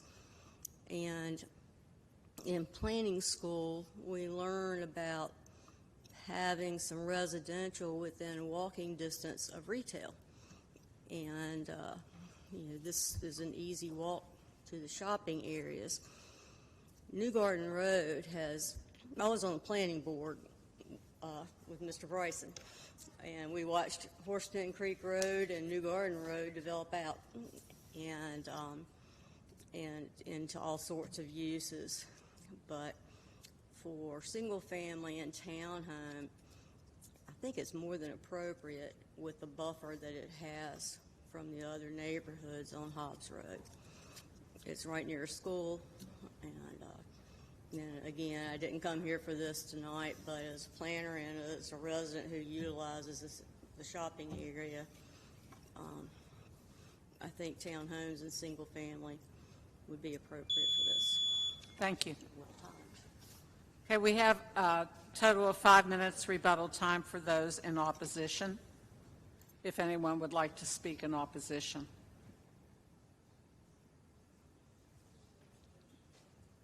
Do you want to identify yourself again, please? Sure. My name is Alain Kafaoli. I live in 4700 Jefferson Wood Court. I think it's a little confusing. I understand what the legal expert has said, but when this was first initially marketed, it was, sold to us as, built for sale. And we, some of the reservations that we had was, was addressed at the point in time. I think the change in the middle of it, after it was presented as for sale, is part of our big concern. And I think it's a little confusing, or, not to use a strong word, deceptive, to put that forth in the first place, and then, get to this point and change it in the middle. I don't think that is fair to, the people that are there. I wish there's something that this council can do about that, just to make sure that, everybody involved is kind of comfortable and happy with this plan. Thank you. Thank you. We have 4 minutes and 8 seconds remaining of rebuttal time for anyone in opposition. If you would give your name again, please. Nancy Alford. Thank you. I wanted to say that, yes, I attended the meeting at Benjamin Branch Library, and the developer was very vague about whether they would be rentals or townhomes. And I noticed the beautiful apartments at Friendly Center. I know that those beautiful homes are for rent. I mean, that's the contract that you make, a rental agreement. I have an email here from our manager, Seth, who has been managing our property. Priestley Management has been managing Jefferson Wood for 22 years. They were hired in the basement of my home. It says, we are encouraging all homeowners to attend the meeting. Crescent Homes presented the development as townhomes for sale, but after further investigation in Harmon by Crescent Communities, this appears to be home rental community. I looked them up online. Several of my neighbors looked them up online, and one of their big things that they say is free from homeowner responsibility. So it's absolutely a for-rent community. And I gave you the package from the covenants of the Homeowners Association. I was the secretary of Jefferson Wood for many, many years. And on page 30, section 10, no part of the properties and no building or other improvement thereon shall be used for multifamily apartments or hotel purposes. I think this is a contractual discussion and not a zoning discussion. And I think that Jefferson Wood Homeowners Association needs legal representation before any votes are made. Thank you so much. Thank you. Any questions? There's a minute, 59 seconds remaining if anyone else would like to speak in opposition.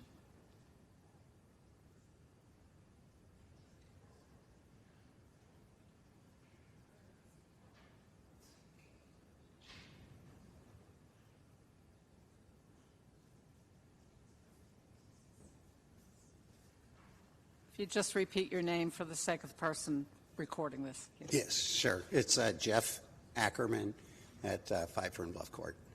And so, yes, there was a meeting on the 28th, and as I said in my comments, there is a library that adjoins the property of our community. And so what's the big hurry? If it's a few days, we have to wait. That just gives more time to communicate. the outreach, commit to more outreach and get people there. So I just don't understand that. Why? It just feels like the ground's moving a little bit to try and shove something through like that. So, and I'd also say that this is a great neighborhood. It is one of the most diverse neighborhoods. I've lived in 4 different countries, and this is one of the most diverse neighborhoods I've ever seen. I mean, we have Anu, we have Yinka, we have Nancy, we have African Americans in the neighborhood, we have Muslims, we have Hindus, we have, I mean, it is a great neighborhood, and, we should just, let's do this right. That's really my point. And maybe we didn't move fast enough to get legal representation. Clearly, the applicant hired up a lawyer. Maybe that's what we should have done, and maybe that's what we should do now. Okay? That's all I had. Thanks. Thank you. Is there anyone else who wants to use the 36 seconds remaining in opposition? If not, then we will close the public hearing. Do we have any questions or comments? I believe, Mr. Kirkman, do we want the zoning motion first? Yes, we'll need to establish the base zoning first, and then we would address the Unified Development Plan. And we do have some quick updates on the Unified Development Plan when we get to that point. Okay. Mr. Ducharme, did you want to add any other comment? Chair O'Connor, I would just reiterate what I stated previously on a couple occasions. Again, as a public body, some concern about private agreement is not something that's before you appropriately.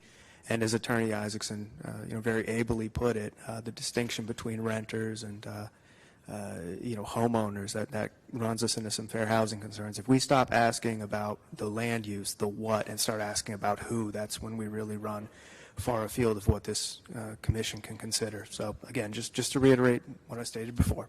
And just to, I guess, tack on to that, regardless of what we decide tonight, should the neighborhood association decide to contract with an attorney to enforce any sort of legal covenants or otherwise, that really isn't within our consideration from a land use perspective. All we're doing is deciding whether there's going to be, again, a density within this plan unit development of what is, according to the conditions, single-family homes or townhomes, right? So if there's anything that they have that's sort of outside of the purview of the zoning and planning commission, that's it, right? I don't think I could have put it any better, Commissioner Engel. Okay. I'd like to make a motion. Could I make a comment first, just to, and then Yes. by all means, I heard a lot of things tonight, and I just kind of want to go through this. I heard traffic, and what I'm looking at here on the face of it, and again, without getting into the uses and otherwise that we're looking at, I've got something here that currently sits as an office space with a maximum square footage of 450,000 square feet, and the adjacent property, a combined total of 800,000 square feet of buildings that excludes parking decks.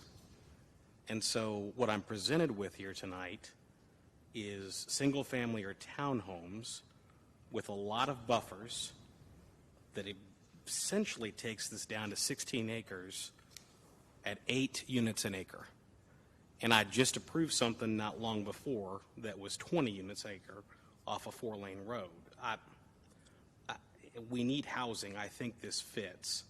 I can't speak to the other things that we have as far as the disagreements with the community. And I would encourage you to continue that conversation with Attorney Isaacson.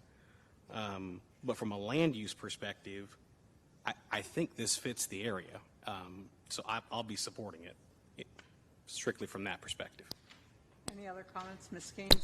I appreciate what Mr. Engel said. This is a downzoning. The use that's being proposed is not near as intense as what it currently could be. So you're talking about less traffic, less congestion, and residents. So I'll be supporting it. Any other comments?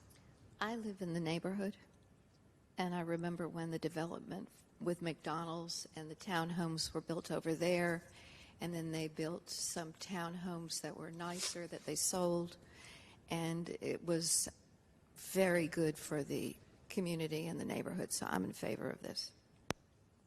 Do you have a motion, Ms. Mack? I'd like to make a motion.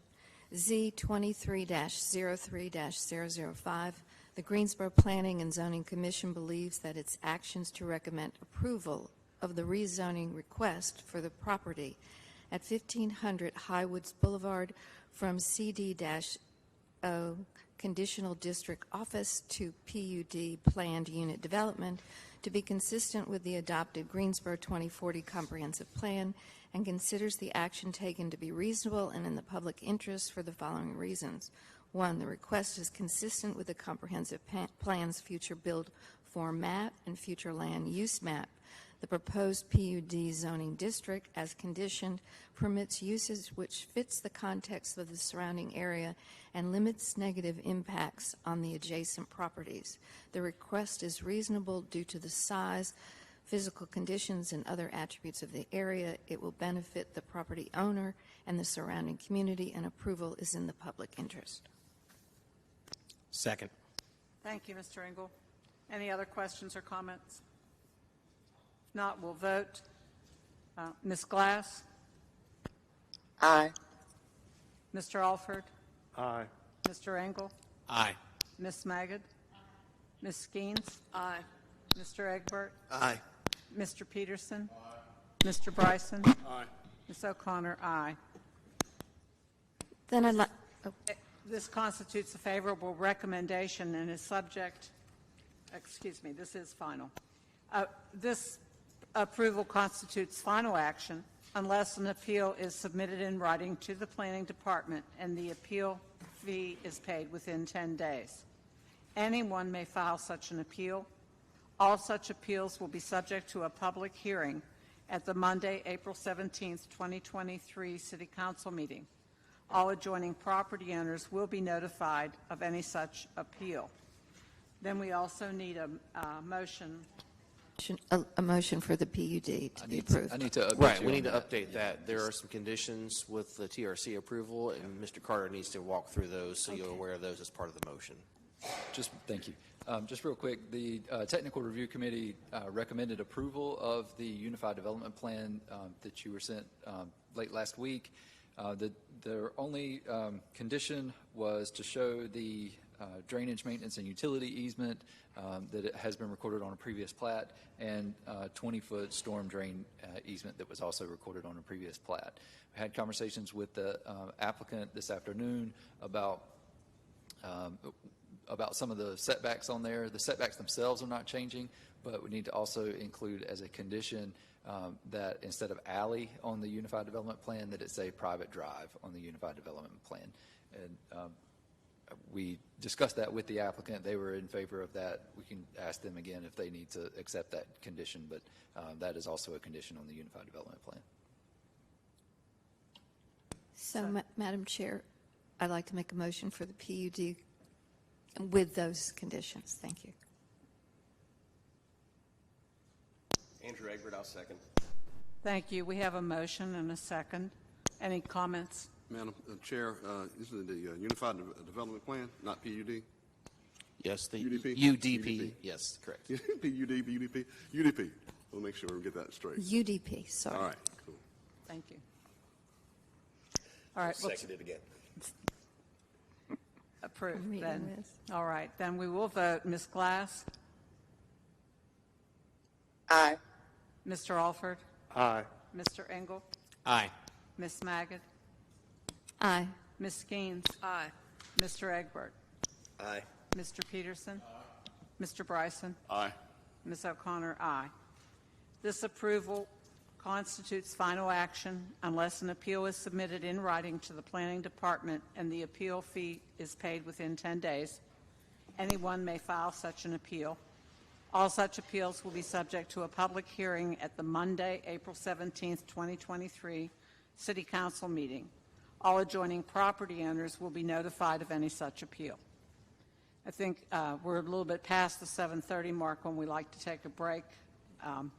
Let's take 10 minutes, and we'll be back here in about 10 minutes. Thank you. Recording stopped.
Welcome to this latest installment of Greensboro Business Profiles. I'm your host, Carla Banks.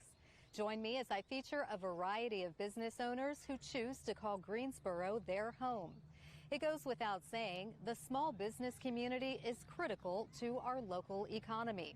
Greensboro Business Profiles highlights their services and celebrates their contributions. Let's meet today's profile. My dad's name is Ben, so I'm the son.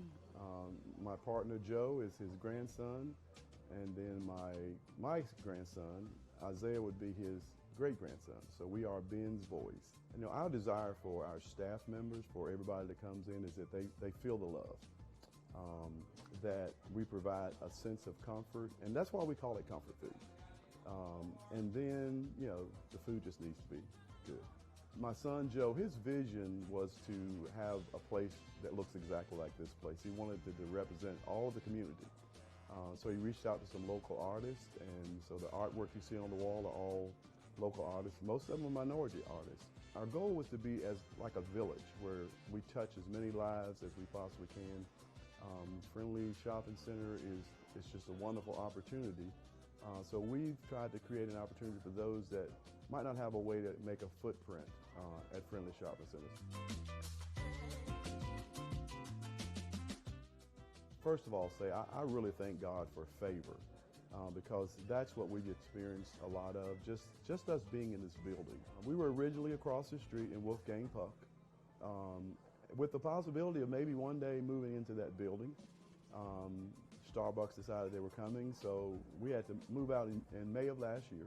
Friendly just gave us an opportunity to just say, we're not going to keep it, so if you guys can use it, take it with you, and it just worked perfect.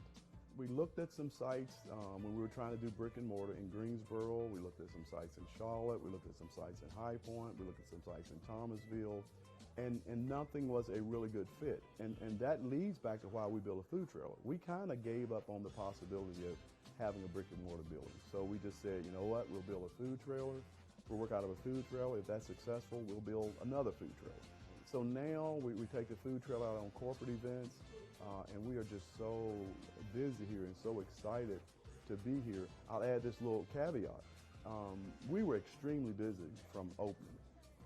But the day that we got our sign in and we put it on the building, having a minority-owned, African-American-owned business in Friendly Shopping Center is a big deal.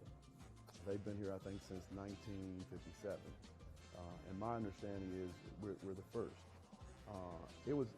I think it was shocking for a lot of people because we went from going 100 miles an hour to 200 miles an hour basically overnight when that sign went up.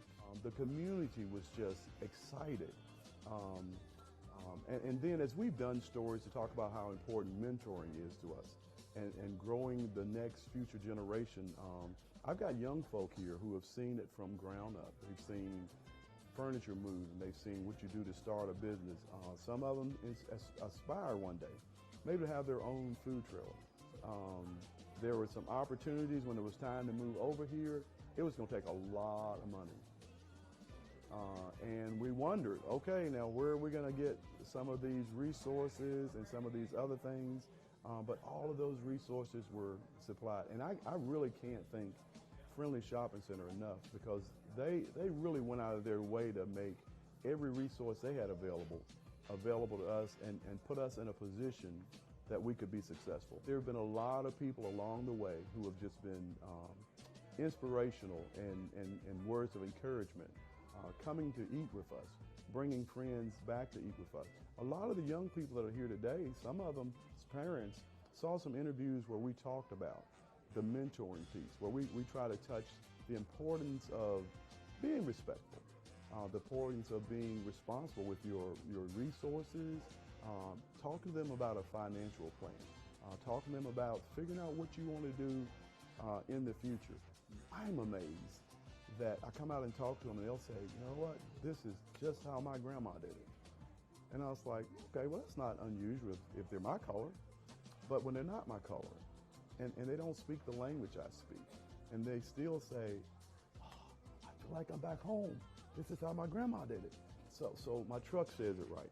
It's the anointing that makes a difference, because we can season stuff and we can put stuff in it and we can try to get it best we can.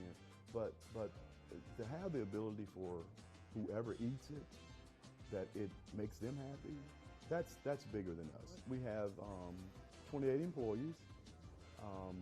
With the cranking up of we're gonna have a couple of people that like work the routes for the Food Lion situation, and the distribution piece.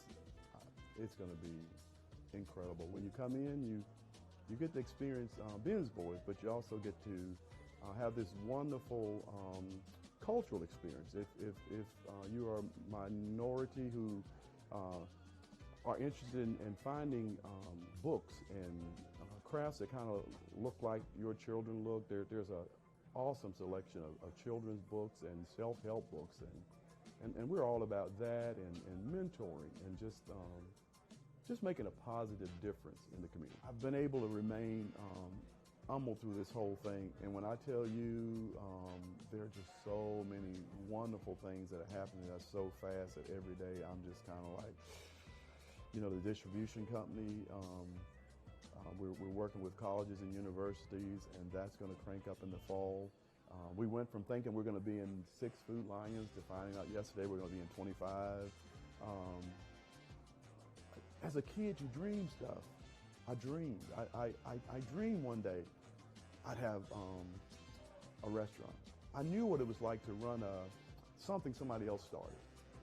I mean, I could follow the blocks. I could connect the dots. But to start something that you can put your name on and call it your own, that's precious. As we get busier and busier every week, and smiling faces and loving customers and people that bring their sisters back and their relatives back, and they tell their friends to come. That's the best sort of advertisement. We could never afford what our customers do for us. So we are eternally grateful for that.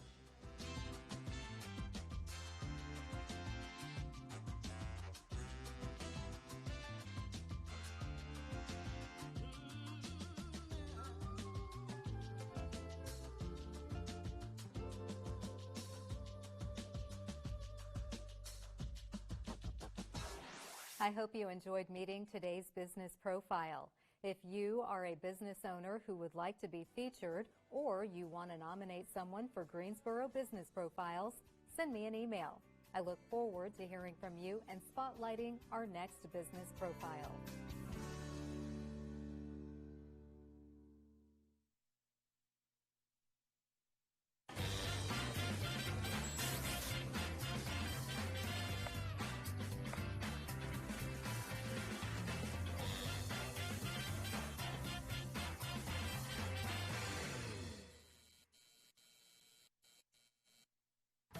With locations across the country, Red Crab now has a following and a home in Greensboro. He is making the Red Crab Special number 2, which is the cluster snow crab, shrimp, and sausage. It also comes with corn and potato. So we just sit here and wait till it cooks to perfection, and then we'll pour it into the bowl bag. Greensboro is steamier these days. The bowl bag, so it's seafood in a bag. Literally, we cook our food and then we pour it into the bowl bag. Then we cook up our sauce and we pour that sauce on top and we tie it up. We serve it on a platter to our customers. Those bags are part of the secret to Red Crab's success. Red Crab is a phenomenal place to be. It is a seafood concept. We do bowl bags. We do fried food. It's the best place to be in Greensboro as far as seafood is concerned. Sabrina Benjamin has lived in Greensboro all her life and never ate too much seafood. My mom was allergic to seafood, so we didn't have much seafood. But when she tried it, I liked it right away. Shrimp is still my favorite to this day. When she heard a new seafood concept was coming to Greensboro, she knew she wanted to be part of it. I definitely wanted to get my foot in the door. I actually applied as a hostess, and in 2 months I became a manager here. She'd been in the restaurant business for years and was ready for a challenge. I wanted to learn something new. I like a challenge, and it's definitely been a challenge. It's taught me new things, things I didn't even know about seafood. What she learned was in Greensboro, seafood is a hit. It worked. It worked. People enjoy it. People still come here, and our business is still growing. There you have it, guys. Perfection. Okay, we've got special number 1 and special number 2, and it's time for lunch. Before we eat, let me tell you, there are 2 locations in Greensboro for Red Crab, one on Gate City Boulevard, one on Kun Boulevard at Pyramids Village, and you can check them out online and order online at redcrabseafood.com. Let's eat.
Recording in progress.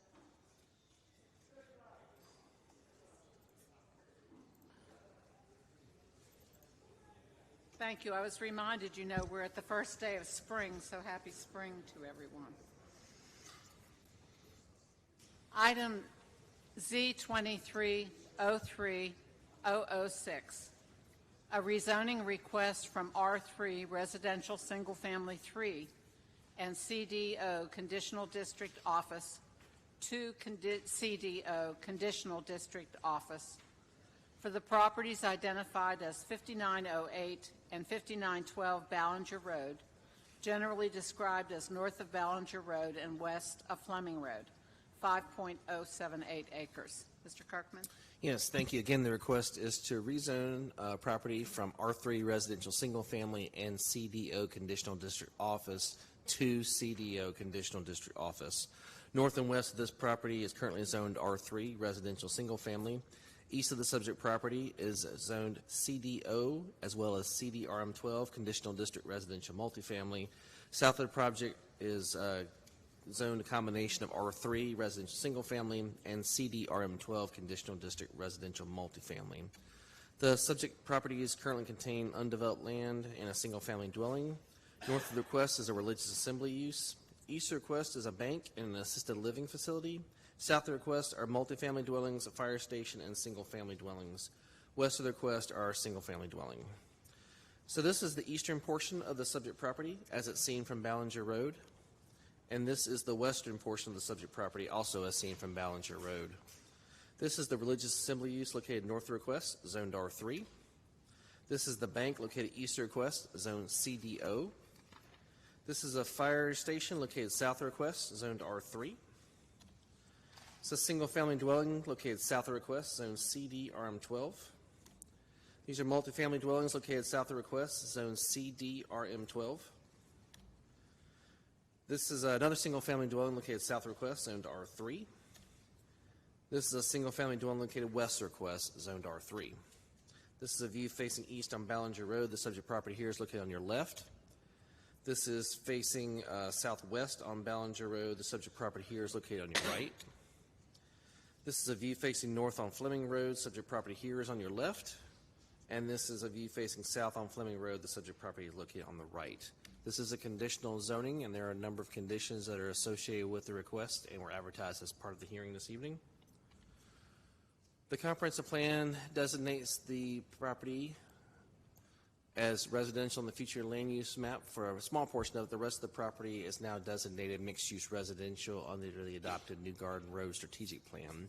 Staff has concluded this rezone request does support the comprehensive plan's reinvestment infill goal, promote sound investment in Greensboro's urban areas, and the economic development goal, promoting a healthy, diversified economy with a strong tax base and opportunities for employment, entrepreneurship, and for-profit and nonprofit development for all segments of the community. This request does allow uses that are compatible with uses in the surrounding area and includes the previously approved zoning conditions for the portion of property that is already currently zoned CDO related to use limitations, heights, vegetative buffers, and building materials. Staff is recommending approval of the request. I can answer any questions.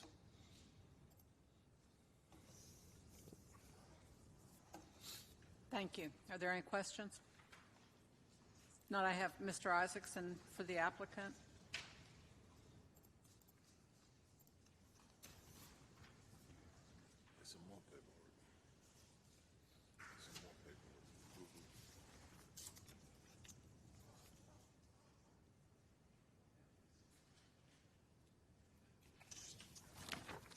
Thank you, Madam Chair and members of the Commission. It's Mark Isaacson, 804 Green Valley Road in Greensboro. I'm here this evening on behalf of BRC Ballinger LLC, the owner of the subject properties, and with me this evening is a representative of that owner, Tom Flanagan. If you'll just raise your hand there to be recognized. Thanks. The company acquired and rezoned the property at 5908 Ballinger in 2021, almost 2 years to the day ago. And the purpose then, and it is now, is to permit the use of the property as a medical office. Since that time, the company has acquired the adjoining single-family house property owned by Mr. and Mrs. Sokol at 5912 Ballinger Road.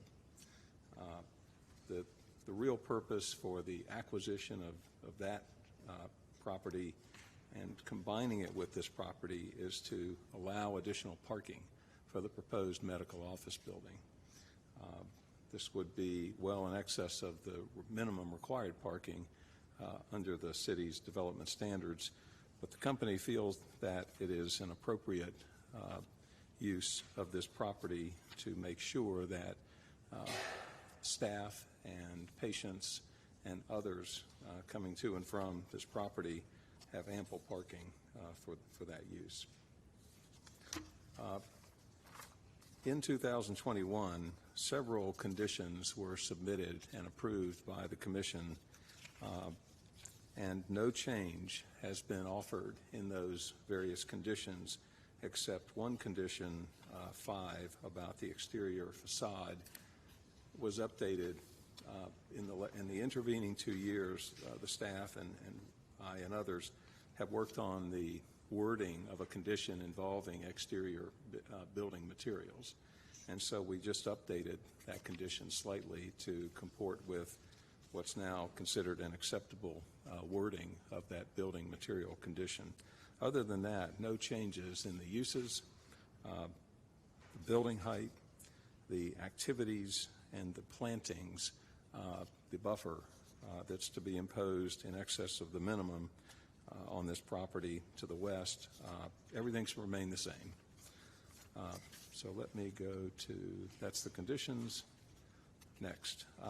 This is an aerial view of the property, the existing property at 5908. The existing office zone property is outlined in red, the larger parcel, and highlighted in yellow to the west is the new property at 5912 Ballinger Road.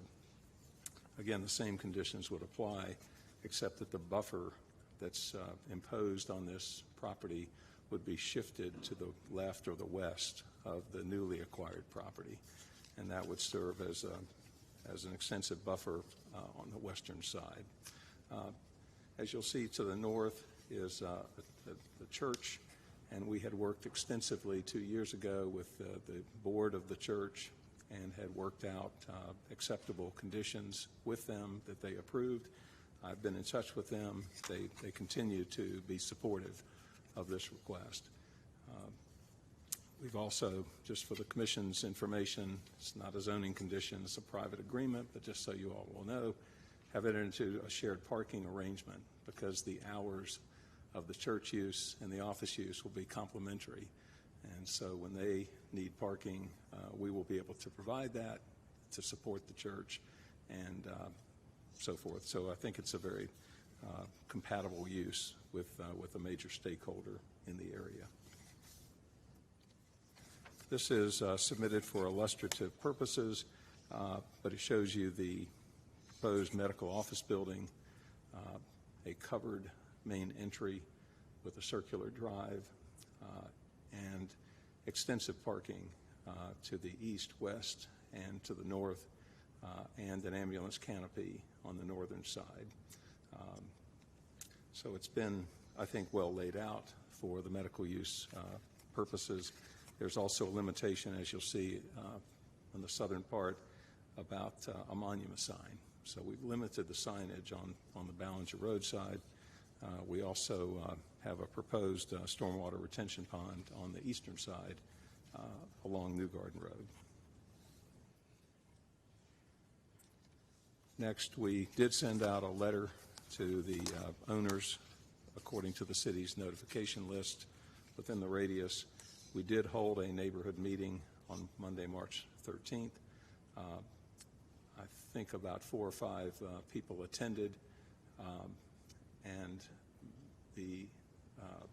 I guess I would say the same stakeholders that we dealt with and worked with 2 years ago in the Guilford College area attended, and we just gave an update.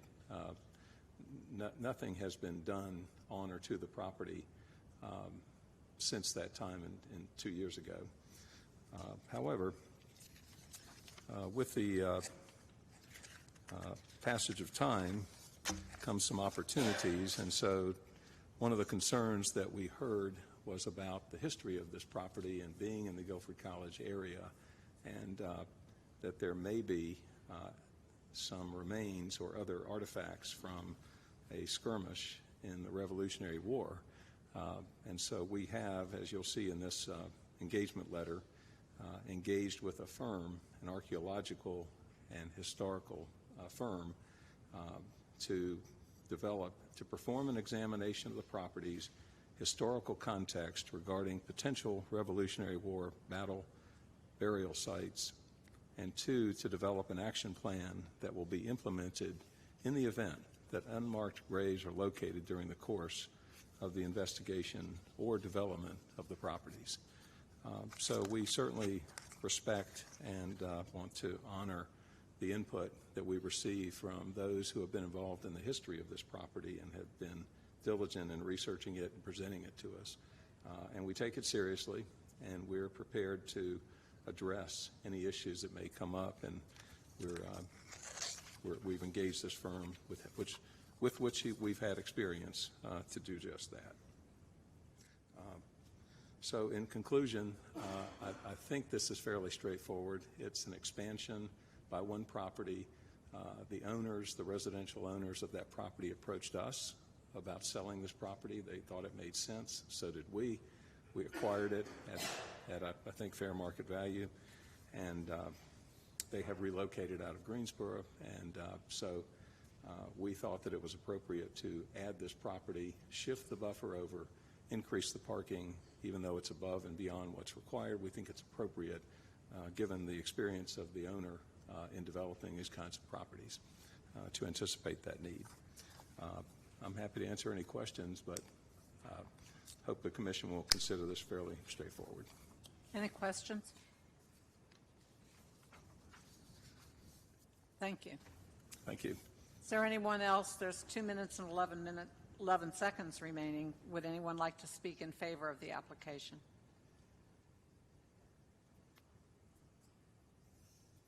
If not, we do have some registered speakers opposed. I don't know if we have anybody online. We have a Stephen O'Connell and an Alan Burns. Thank you. If you'd like to come to the podium and give your name and address, please.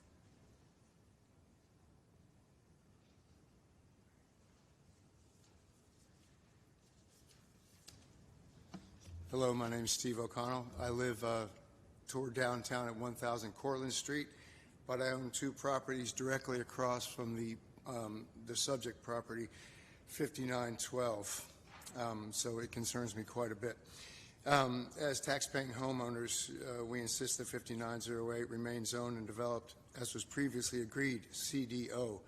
High-density apartments or the like are not wanted or welcome. Further expansion of the original 5908 project in any direction, particularly now at 5912, is not wanted or welcome and is fundamentally inconsistent with the character of the neighborhood. As tax-paying homeowners, we insist that 5912 remain R3. 5912 is directly across from my two properties at 5915 and 5917. 5917 was my grandmother's home, and I came to visit there many times. Our parking lot will bring ugly sights, sounds, and much traffic as one looks off the front porches. The neighborhood feeling will be gone. This will make exiting any nearby properties onto Ballinger toward the Ballinger-Fleming College New Garden intersection very difficult and somewhat dangerous. When I moved there, there was no fire station, no high-density residential, and no commercial zoning when my two properties were acquired. Property values will fall, safety will suffer.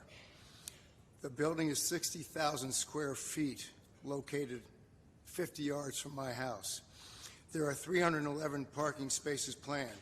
At maximum capacity, there could be as many as 208 vehicles an hour coming in and out of that new parking lot. All of them dump onto Ballinger Road. There's no driveway or a way to get in or out anywhere else. The original plan for 5908 must have included enough parking to accommodate the planned medical office building as proposed. Therefore, we feel there is no need to rezone 5912. We feel like it's a Trojan horse atop a slippery slope where private residences are incrementally rezoned by the city at great irretrievable financial and lifestyle detriment to the homeowners. One thing that we find to be really important is that the notification sign concerning the rezoning at 5912 was placed in the yard of 5908, not in 5912, and is not in plain sight even on 5908's property. This is not proper notice protocol and is in violation of the public notification posted notice posted at prominent locations on site provision of the zoning process in Greensboro city document.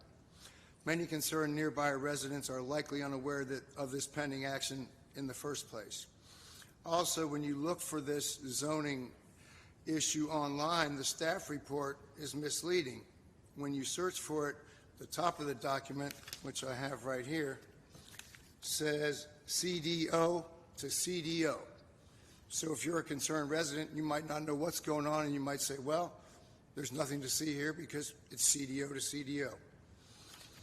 Okay, let's see. Also, the rezoning here for 5908 took place during COVID. So I think a lot of people were disenfranchised by that. It was 2 years ago in the thick of COVID. So I think a lot of people feel like they didn't really get a chance to speak up at the initial meeting for the rezoning. It came up earlier, but there is historical evidence that Revolutionary War soldiers may be buried in the area. I find it to be disrespectful and reckless to proceed with construction without prior further investigation. I don't think it makes any sense to do it after the fact. I think it needs to be done preemptively. We suspect that there's a deal with the church to use the parking lot of 5908 on Sundays, regardless of whether this is true because of the detrimental effect to the area residents. We insist that this not occur. We insist that berms with blocking shrubbery be planted on the border, any border of the project, which is exposed to either Ballinger Road or residential residents as a sight and sound buffer. Also, the property of 5912 has 15 or 20 giant oak trees which would serve, if they were left, as a great buffer for any noise from the parking lot and the 60,000 square foot office building. Let's see. I think that's really about all I have to say. I think that covers it. Thanks. Thank you. We have another speaker. We have 5 minutes and 21 seconds remaining. If you'd give your name and address, please. Yes, ma'am. My name is Alan Burns, and I live at 5919 Ballinger Road. We've been living there since 1995. And so what I have to say is, in opposition is pretty much reiterating what Mr. O'Connell was saying. Just a bit of history with the zoning kind of things that have been going on in that area is that we've seen attempts like this before to rezone from single-family to multifamily dwellings. New townhomes, for example, went up at 5911 Ballinger Road, despite it being a spot zone, ignored by the City Council, which was voted on by council members comprising of Mr. Perkins, who quoted during that time that more was to come in the area. Representatives from Blue Ridge Properties, Ms. Christy McCall Rogers, then tried to rezone 5907 or 5907 Ballinger Road and put in a very high, to try to put in a very high density of townhomes in that area or on that property. So now, move forward, recently it appeared that Mr. Perkins brokered the sale of the late Dot Ballinger's house, which is the property at 5908 Ballinger Road, to Blue Ridge Properties owned by Mr. David Couch, and whose chief development manager is Ms. Christy McCall Rogers. The medical office zone passed, again, kind of reiterating, during COVID when many people couldn't attend the meeting or voice their opinion on that matter. Now we find apparently the same parties are behind the rezoning of 5912 Ballinger Road to extend further and further down Ballinger Road and to have, for the reason of having more parking space. This raises some suspicion. The original medical building plan at 5908, did it not have enough parking for it to be approved? If it did, why are we approving it for more parking? This also will increase traffic, not only from if they're going to be using it, as I said before, for the church to be using the parking space, but also we have more development around the airport between Honda, GTCC Aviation, Harris Teeter Distribution, and now also the Boom Sonic Airport business that will be traveling up and down Ballinger Road. So if that is the case, to add more traffic, perhaps we need more of a comprehensive traffic study before making a decision on increasing the parking spaces there on 5912 Ballinger Road. Some of the reasons why we are kind of suspicious of the intent of the developers, because the outreach was not as extensive as we feel that it should be. Matter of fact, many residents in the area, like Amy Crabtree, did not get any notice at all. The developers or someone put the zoning request sign, and I want to reiterate just a bit, at 5908, but nothing was at 5912, indicating that 5912 was not going to be on the mix of this discussion. One positive thing about 5912 is that it does offer a very natural buffer to 5908 and the proposed medical building. As said before, there's, I believe, 17 pin oak trees, large pin oak trees, that if the zoning approval went through for 5912, those would be demolished and then open up that area to where you could see the building and the traffic and the parking space spaces at that location at 5908. It just seems like there's always some zoning or some proposed additional high-density, whether it's business or residential, moving down Ballinger Road. Where does it stop? Where is the line drawn to stop that? To where if someone came in to propose and say, we want to change this, does it stay R3? Or is it going to continue to go and creep down Ballinger Road? Just in closing, I only got 21 seconds. In closing, it is our understanding that the original medical practice that was supposed to go into that building has backed out. So why do you need the additional parking spaces? And then we believe, because of the suspicion is that the end game is not a medical building, that will be here in the near future for zoning to go down to high-density apartments or townhomes. Thank you. Oops, sorry. Thank you.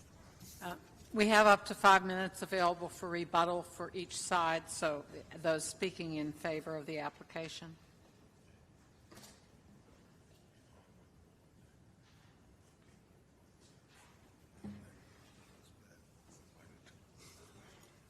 Thank you, Madam Chair. Just a few points.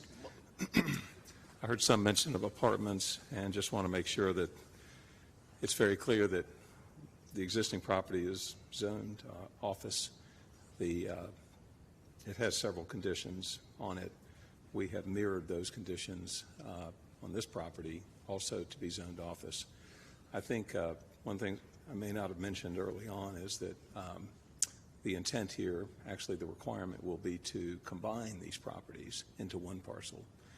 And I'll, let the staff comment on that, but that may be one of the reasons that, when we filed this, we worked with the staff. We wanted to be clear about the fact that we were adding this property and rezoning all properties because we're going to create one boundary line around both properties. We wanted all the conditions, the same conditions to apply to the as combined properties. So, for public notice purposes, we wanted to be very clear about that. In addition, we sent out an explanatory letter to all owners within the city's radius of 750 feet. We held a neighborhood meeting. We're usually accessible about any questions that anyone may have. So we try to be very transparent about this and answer any questions that may come up. I heard the word misleading, and I hope that people understand that we certainly try to be upfront and clear about our intentions. That's why we send out a letter. It's why we have a neighborhood meeting. The sign, I think, gives notice. It's available online as well, the agenda and so forth. The concern that was expressed about the driveways along Ballinger Road. We have submitted an illustrative sketch plan. Of course, that's subject to very rigorous review by the city's TRC about where those access driveways would be located. This is intended to be a medical office. We want access to be as easy and safe as possible. A lot of different people and staff and medical professionals will be coming and going from this property. But there will be a street planting yard along Ballinger, and I hope the Commission will take note of that. Feel free to ask staff about how that works, but we're not just going to plop up an office building and have cars, and we I think, would take a lot of pride in what this will look like, how it will function. It's to serve the community. It's to provide professional services there. So I believe those are the main points that we heard. I think that this is a logical step to expand an existing zoned medical office property and accommodate what we perceive to be additional parking and access needs. It's not required to do this. We think it's in the best interest of the functioning of the property, and those we consider them important factors to consider who's come, how they come and go from this property. We really do want it to function well, and that will be the subject of extensive review by the city's technical review committee. we'll be happy to answer any questions. Ms. Gaines? Mr. Isaacson, just for my own clarification, both parcels combined are the 5.087 acres. I might get Mike to confirm that, but I believe that's right according to. Yeah, the acreage listed on there is the combined of the two parcels. And what is the acreage of the newly added piece? I don't know that information offhand. I mean, it's less than an acre, but I don't know for sure. Less than an acre. Less than an acre. That's right. And the zoning's already in place then on the adjoining 4 acres. Correct.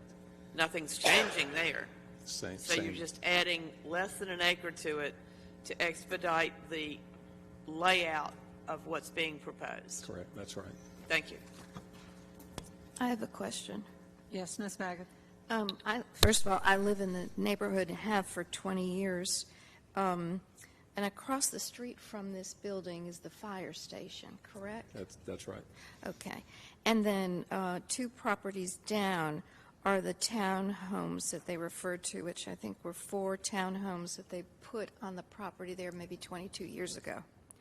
And since then, there's been no development on the street there at all. There's been absolutely no change at the corner of Gretchen and Ballinger. We just had 3 new homes built that just faded into the landscape. It looks like they should have always been there. So I think that it's a perfect location with the fire station right there. And I just wanted to ask about on the western side of the property, will there be trees next to 5916, their property? That would be the only place where I would feel like there needs to be some kind of buffer. No, there will be, and in fact, condition number 4 transfers over to this property, so the buffer that was imposed, it's a more extensive buffer than what the code requires, and we anticipated that concern, so we want to create an extensive vegetative buffer, so it just basically shifts to the west or to the left along the newly acquired property. Perfect. And then further down the street, the church made an entrance that goes to the back of their parking lot. That's right. Which did not affect Right. any of the properties. So I will be voting in favor of this. Thank you. I have a question real quick. And I appreciate the fact that you appear to have a plan to deal with it, but this is a fairly well-developed area around there. The skirmish that took place, was it like a pinpoint thing that only took place on this 3.9 acres, or was it something that took place in the larger area that's been developed? And I'm kind of trying to understand that because this has come up to, 2 years ago and now. I'm not sure if anyone's here to address that question. What we understand is that New Garden Road is the area, in which, I guess, leading from there to Battleground Avenue and to the Federal Park, and so hard to determine. I know there are a lot of maps. I've been out to the Federal Park and have. Well, I know there's several groups trying to save areas like this. I guess this is not on their radar, but all right, okay, thank you, that's enough. We've certainly tried to respect the concerns that we've heard from those in the community and have engaged the archaeological firm to create an action plan and a what-if plan, I guess I might say. So if they or we encounter any evidence of that skirmish, we'll have a plan to deal with it. Okay. Any other questions? Thank you. Thank you. There's a minute 34 seconds remaining if anyone else would like to speak in favor of the application.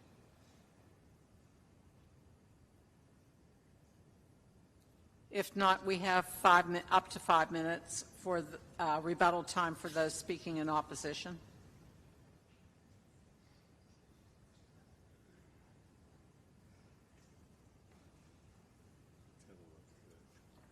My name's Jonathan Ballinger. I live at 6112 Ballinger Road, Greensboro, North Carolina. And before I start, I can address the issue on not on my time, but on the issue on the soldiers that were supposed to be buried on the property. There were the Revolutionary War for Guilford Battleground started on the Ballinger property, and there were soldiers shot and killed there, and they were buried in the front yard out towards New Garden Road. And some American soldiers are assumed buried there also. So there might be 5 to 8 soldiers in the history books, what was recorded as being buried out there. And Mr. Isaacson was aware of this over 2 years ago, and it was brought to their attention, and once it was passed, they didn't want anybody back on the property to look for anything. And he showed this nice letter of intent to someone to search for graves dated today. If you notice the date, it was dated March 20th, 2023. And so for 2 years, they hadn't allowed anybody on the property. But today, when they're trying to get something passed, they put that up there for you to see. So that's what I know about the burial and the revolutionary part of the property for the history part. Now I'll start my part if you'd like. Any questions? Okay. All right. The staff report provided by the city states a rezoning request for CDO to CDO, despite being from residential to commercial. I got a letter. It says CDO, and I might pass this around, and it says, and when you look it up, if you go by and read the sign, it says CDO to CDO. This is your report from the staff. And so when the neighbors look that up, they see nothing's changed. They don't realize the residential is going to CDO. The neighbors need to have time to rebuttal and get together and come down and talk to you about it, because about 5 different neighbors called me last night to ask me about it, and I wasn't sure myself. The only thing I went by is the neighbor that moved out of the residential house told me they sold to Blue Ridge Company and they were going to rezone it. And that's how I knew. Not from the sign. The sign is posted on the previous medical approved park property, which is over 200 feet away, and not on the piece of property being rezoned. So number one, it should be continued at the least. Okay? And the rezoning sign posted behind a mailbox in a bush is in the wrong place of the property, at least 200 feet away. The house located at 5912 there's at least 16 very large pin oaks, in addition to other buffering trees, including cedars, that help block the neighborhood from what will be a 48-tall office building. They're going to plant 3-foot trees when they tear them down. 3-foot trees is what's required. And what else would better buffer than what's already there? The staff report also states there's no traffic impact study has been conducted, but a 4-story building with occupants will have a massive impact on residential Ballinger Road. When they did the original rezoning, they slipped through during COVID. People could not sign on or get on Zoom. I tried, and I could not get on. They had enough parking spaces at the time when they passed it. Now they want more.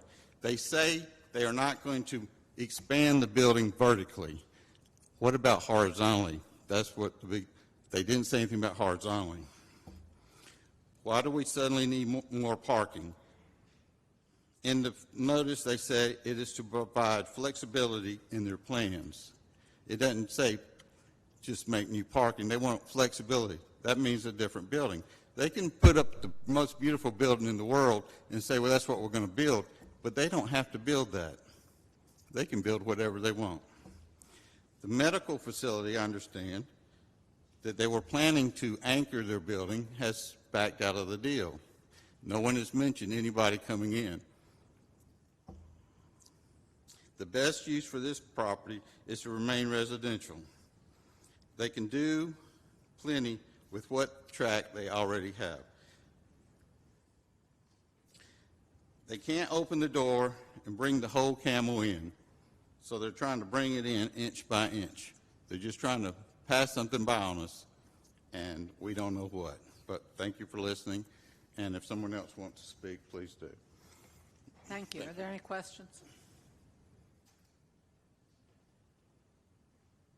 We have a minute, 4 seconds remaining for those in opposition.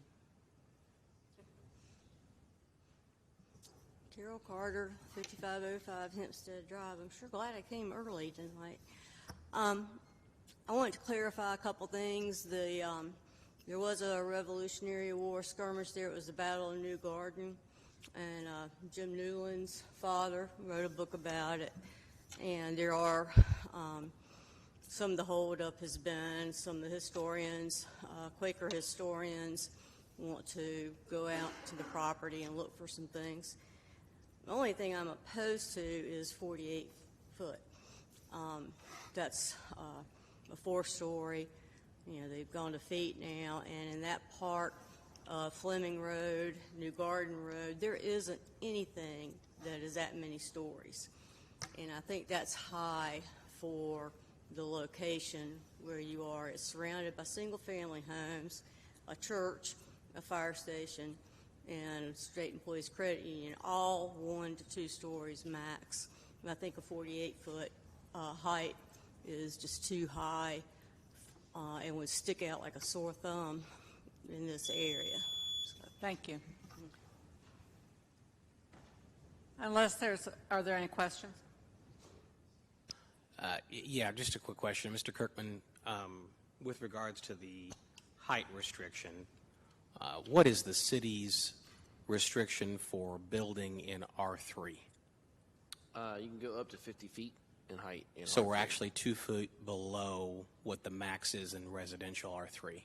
Yes, in this one. Correct. And second question, the notices that were sent out, are they demonstrably similar to what I have here in my book? Would this be Correct, exactly yes. The what we notices, and we apologize for the error on the staff report. That is indeed an issue the where that staff R3 report was left was off. wrong. But the public notices that were mailed out to the But 750 the public feet notice is that correct. was mailed out and advertised says current zoning residential single family 3 CD-0 rezoning request CD-0. Is that correct?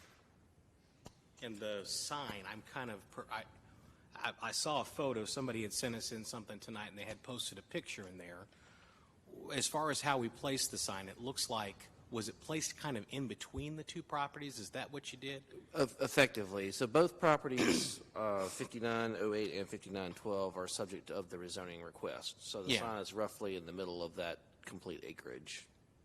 Okay. And to tag on to that, I don't believe it's our policy to mark the endpoints of a rezoning request. We put the sign in the proximity, because I know when I'm driving in different areas, I would love to have all the boundaries marked, but we don't have it surveyed. We put the sign close to the address. It's not necessarily at every corner. Yeah, I looking at this is, I guess, just much more straightforward for me, and it's a land use question. I've got a lot of stuff going on New Garden Road. And I would say that if you look at New Garden Road, the Frank Family Science Center is higher than 2 stories.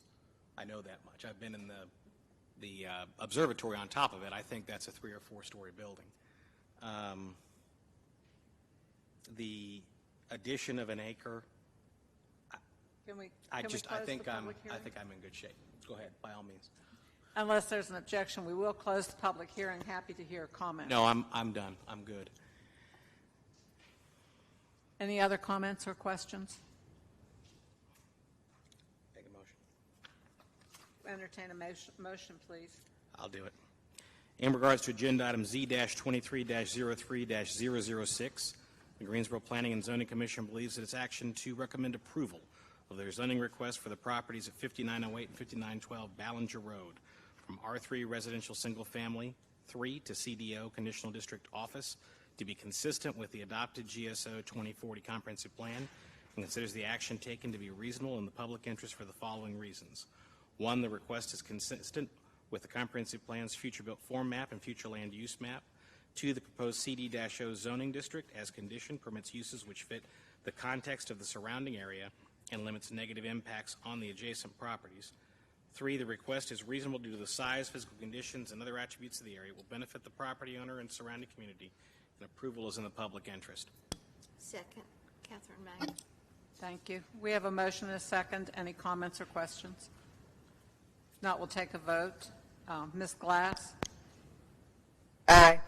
Mr. Alford? Aye. Mr. Engel? Aye. Ms. Magid? Aye. Ms. Skeen? Aye. Mr. Egbert? Aye. Mr. Peterson? Mr. Bryson? Aye. Ms. O'Connor, aye. This approval constitutes final action unless an appeal is submitted in writing to the Planning Department and the appeal fee is paid within 10 days. Anyone may file such an appeal. All such appeals will be subject to a public hearing at the Monday, April 17th, 2023 City Council meeting. All adjoining property owners will be notified of any such appeal. The next item on our agenda is Z2303-007, a rezoning request from O Office and CDRM 8, Conditional District Residential Multifamily 8, to CDRM 12, Conditional District Residential Multifamily 12, for the property identified as 4209 R1 Summit Avenue, generally described as northwest of Summit Avenue and west of Southern Webbing Mill Road, 25.15 acres. Mr. Kirkman? Yes, thank you, Chair O'Connor. Again, the request this evening is to rezone from CD RM8 Conditional District Residential Multifamily and O Office to CD RM12 Conditional District Residential Multifamily. North of the request is currently a zoned office and R5 Residential Single Family. East of the request is zoned LI Light Industrial and R5. South of the request is zoned CD RM8 Residential Multifamily, and west request is zoned R5 Residential Single Family. The subject property currently is undeveloped at this time. North of the request is a child daycare center, undeveloped land, and single-family dwellings. East of the request is a religious assembly use, a building contractor's office, a city fire station, outdoor garden center, and single-family dwellings. South of the request are utilities and undeveloped land, and west of the request is railroad right-of-way and single-family dwellings. This is an image of the subject property as it's seen from Summit Avenue, and this is an image of the subject property as seen from Southern Webbing Mill Road. This image shows the daycare center and some undeveloped land zoned office. This is to the north of the property, as well as a single-family dwelling located zoned R5. This is undeveloped land located northeast of the request, zoned office. And this is other undeveloped land also located northeast of the request, zoned office. These are single-family dwellings located east of the request on Southern Webbing Mill Road, zoned R5. This is a single-family dwelling located east of the request on Summit Avenue, zoned R5. This is a retail sales and service use located southeast request, zoned LI. This is a religious assembly use located southeast request, also zoned LI. This is a storage use located southeast request, zoned LI. And this is a contractor's office located southeast request, zoned LI. This is a city fire station that's located southeast request, zoned LI. These are some utilities and drainage way and open space located south of the request, zoned LI. These are single-family dwellings located west of request on Chapel Brook Way, zoned R5. This is a view facing northeast on Summit Avenue. The subject property here is on your left. This is a view facing southwest on Summit Avenue. The subject property is located on the right. This view is facing north on Southern Webbing Mill Road. The subject property here is on your left. And this is facing south on Southern Webbing Mill Road. The subject property here is on your right. These are the conditions that were submitted by the applicant with this request. The GSO 2040 Comprehensive Plan designates this property as urban general on the future built form map and residential on the future land use map. Staff has concluded this rezoning request does support the comprehensive plans, filling in our framework, big idea, to encourage higher density, mixed use, walkable infill development, and the building community connections goal to maintain stable, attractive, and healthy places to live and raise families. The proposed CDRM 12 district does include limitations on the maximum number of units and height and allows uses that are generally compatible with existing uses in the surrounding area, and staff is recommending approval of the request. I can answer any questions. Are there any questions? Thank you, Mr. Kirkman. The applicant has up to 10 minutes. If you'd identify yourself and give your name and address, please. Thank you, staff, and Cook County. Name is Council Glenn, Fraser Glenn Investments. Address is 411 Parkway, Suite G as in George, Greensboro, 27401. Did we happen to get the attachment that was emailed with the? Thank you. Let's pull it up and see.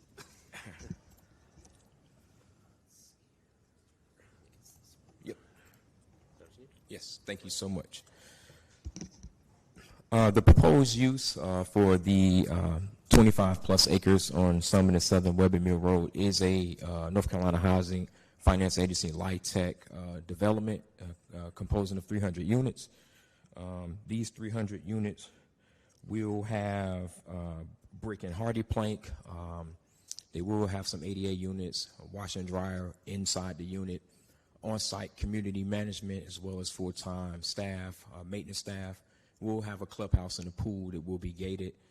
We are proposing a gated entrance. It'll have two, one for emergency use by the fire department and one for the residents. Outlining the property at a minimum is a 20 feet landscape buffer, and on some, at a maximum, 20 feet, and at a minimum 10 feet landscape buffer surrounding the entire property. As of now, per the engineering, we have both of the entrances coming off Southern Webbing Mill. In order to submit the application with North Carolina Housing for the apartments, a market study was done to determine if that area in the city, of course, could support a unit this size, and it came back favorable. We also conducted a traffic impact analysis, which was required by the city with the number of units that we are proposing to do, and it came back with no recommendations. We did have a neighborhood meeting, and I would like to speak to that. I know that's of some concern. I got a call from Ms. Whitman on Monday, a week ago today, about she has some adjoining property and hadn't heard anything. I was waiting on Sanctuary Deliverance Pastor Purcell. I was trying to house the neighborhood meeting at his church, but I hadn't heard back from him, and so time got a little short. We did have a Zoom meeting on Friday. It was attended by the people opposing here, as well as some other residents from Chapel Ridge. It lasted about an hour and 45 minutes. Towards the end of the meeting, it was asked if we can have another meeting on Sunday at 1 o'clock at that local daycare to allow time for them to gather more neighbors and people that may have questions, concerns, and want to be heard. We did have that meeting. It was another hour and 45 minutes, and it was the same people. No additional members came. I do have just a copy of a letter that I got back Friday before the meeting that I sent out, and it went to the resident on Summit Avenue and came back to me before the Zoom ever happened. Again, I think we gave adequate requests. We did have a second meeting at their time, their date, to gather more information and allow more neighbors to come. And again, it was both were at least an hour and 45 minutes in time. We tried to address the main issues. One thing that I talked about was possibly we have a gate around the pool area, which is right here. They were talking about possibly gating around this area, which has several parcels of land in between it and the gated daycare center. There was concern that some children may be able to escape the daycare and come onto the property and possibly get into the pool. I'm not necessarily agreeing with that, but I don't have a problem gating off part of the property to make sure that doesn't happen. Now, happy to take any questions you guys may have. So outreach, I know, is highly encouraged, and we got definitely some communication that may, some folks may not have been able to have been contacted. Can you tell me, obviously the city sends out notices, that really doesn't lead them to you. At what point did you mail notices to, or did you mail notices? You say you have a letter. At what point did you mail those notices? I mailed them personally myself Monday after talking to Ms. Whitman. What day? Monday the 13th, I believe. So just 1 week ago today. Correct. Do you think that that's an adequate amount of time for a group of people to get together and speak with you? I think more time could have been allotted. I will say that. So I want to. But to that point, I will say that the parties that weren't within the 750 feet got notice of it and were able to attend both meetings. Okay, but again, outreach, I think, is strongly encouraged. I want to put something out there Yes, sir. for you to consider. Okay? I can look at your application this evening, listen to what the residents have to say, judge it on the merits that maybe you have not been able to talk a lot yet. Even though you say you have 2 meetings, but I don't know that everybody around there, if you mailed a letter out on Monday, they may not have gotten it until Friday. They could have been out of town this weekend. It was St. Patrick's Day. A lot of things going on. We have an ability to continue this case until the next meeting. I want to offer you that option if you want to do that so that you could have some time to talk to the neighbors. But you have to request it. If you don't want it, we won't do it. I'll consider it on the merits of what you're presenting me tonight. Mr. Engel, excellent point, and that was a consideration given. In my 3 hours plus talking with the neighbors, they're completely opposed to multifamily. The only thing they would support is single family, and more time won't close the gap, I'm afraid. Okay. Yes, sir.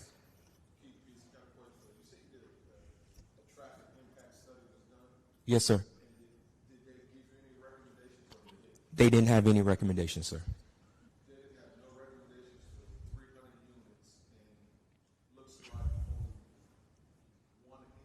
It's 2. Yeah, I'll see if I can zoom in a little bit. Mr. Peterson, I'm sorry, can you cut your microphone on? And I would love to have staff speak to that traffic impact analysis that was done and submitted.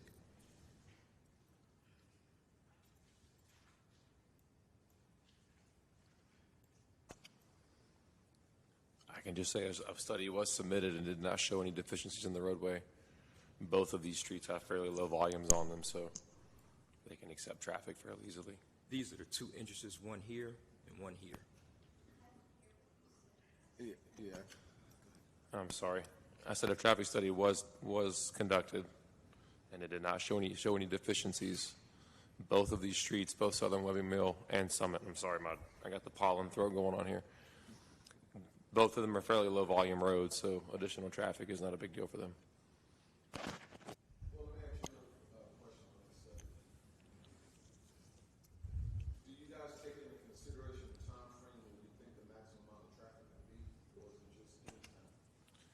Traffic studies mostly focus on, and the question was about when the studies are done, being the most traffic, yes. So traffic studies, they focus on the AM and PM peaks.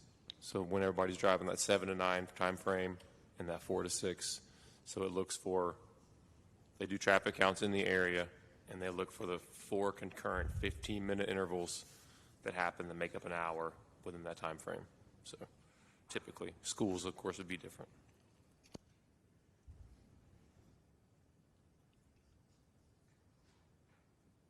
Any other questions?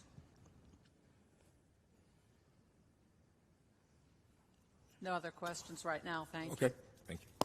We have 6 minutes and 28 seconds remaining. If anyone would like to speak in favor of the application.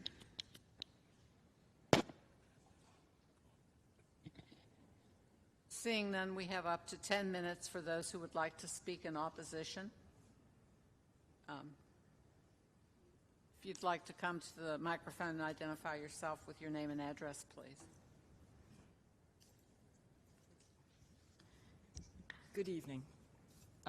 Madam Chair, Commissioners, my name is Julia Blizzon. I live at 4505 Summit Avenue, and I've been living there for 52 years now. I'm Vice President of the Brightwood Neighborhood Association, which also includes the Summit Hills subdivision. The basis of our very strongly held opposition to this request for rezoning rests first and foremost on the fact that our community has a long-standing history with the city of Greensboro in terms of planning and land use to have as good quality of life for our area as we can plan for and as is possible. This proposal, which is for a total of 13 three-story buildings, providing 300 apartment units ranging from 72 one-bedroom units to 114 two-bedrooms and on to another 114 three-bedroom units. That's a density that's going to be dropped into an existing neighborhood of 1,000+ individuals. And our community does not have a lot of amenities like grocery stores. We're a food desert. We don't have sidewalks.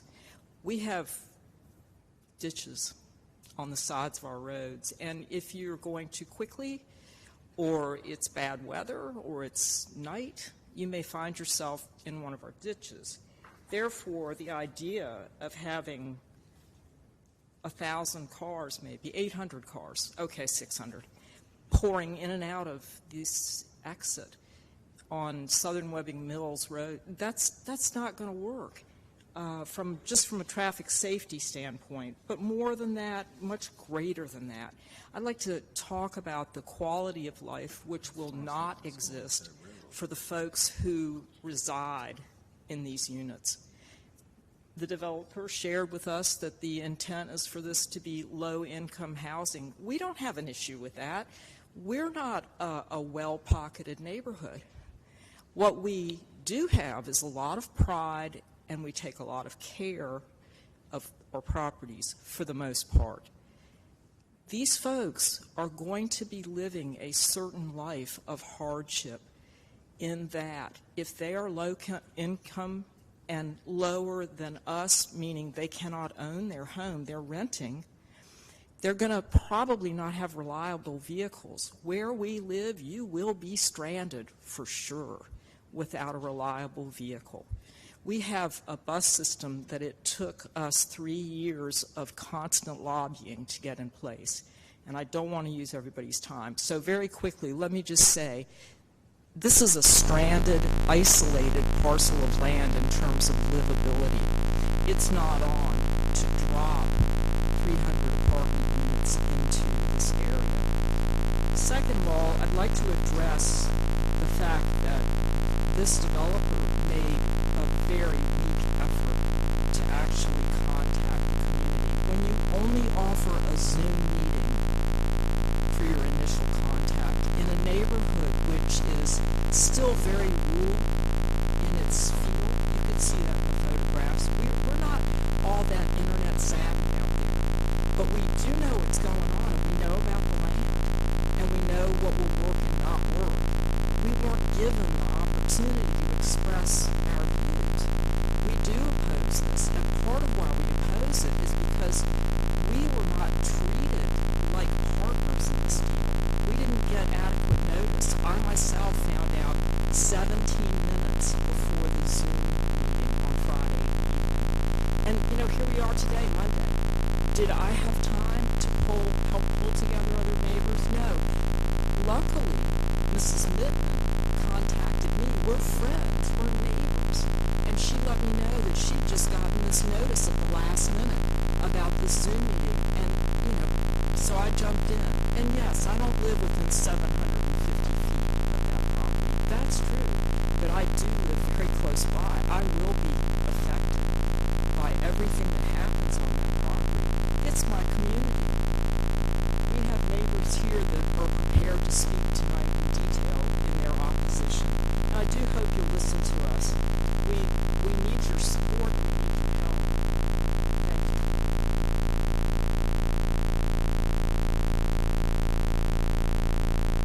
If you could give your name and address, please. My name is Nancy Cavanaugh. I live at 4505 Summit Avenue, Greensboro. I'm the president of the Brightwood Neighborhood Association. I thank you for the opportunity to speak with you tonight about an issue that is of much concern to our community.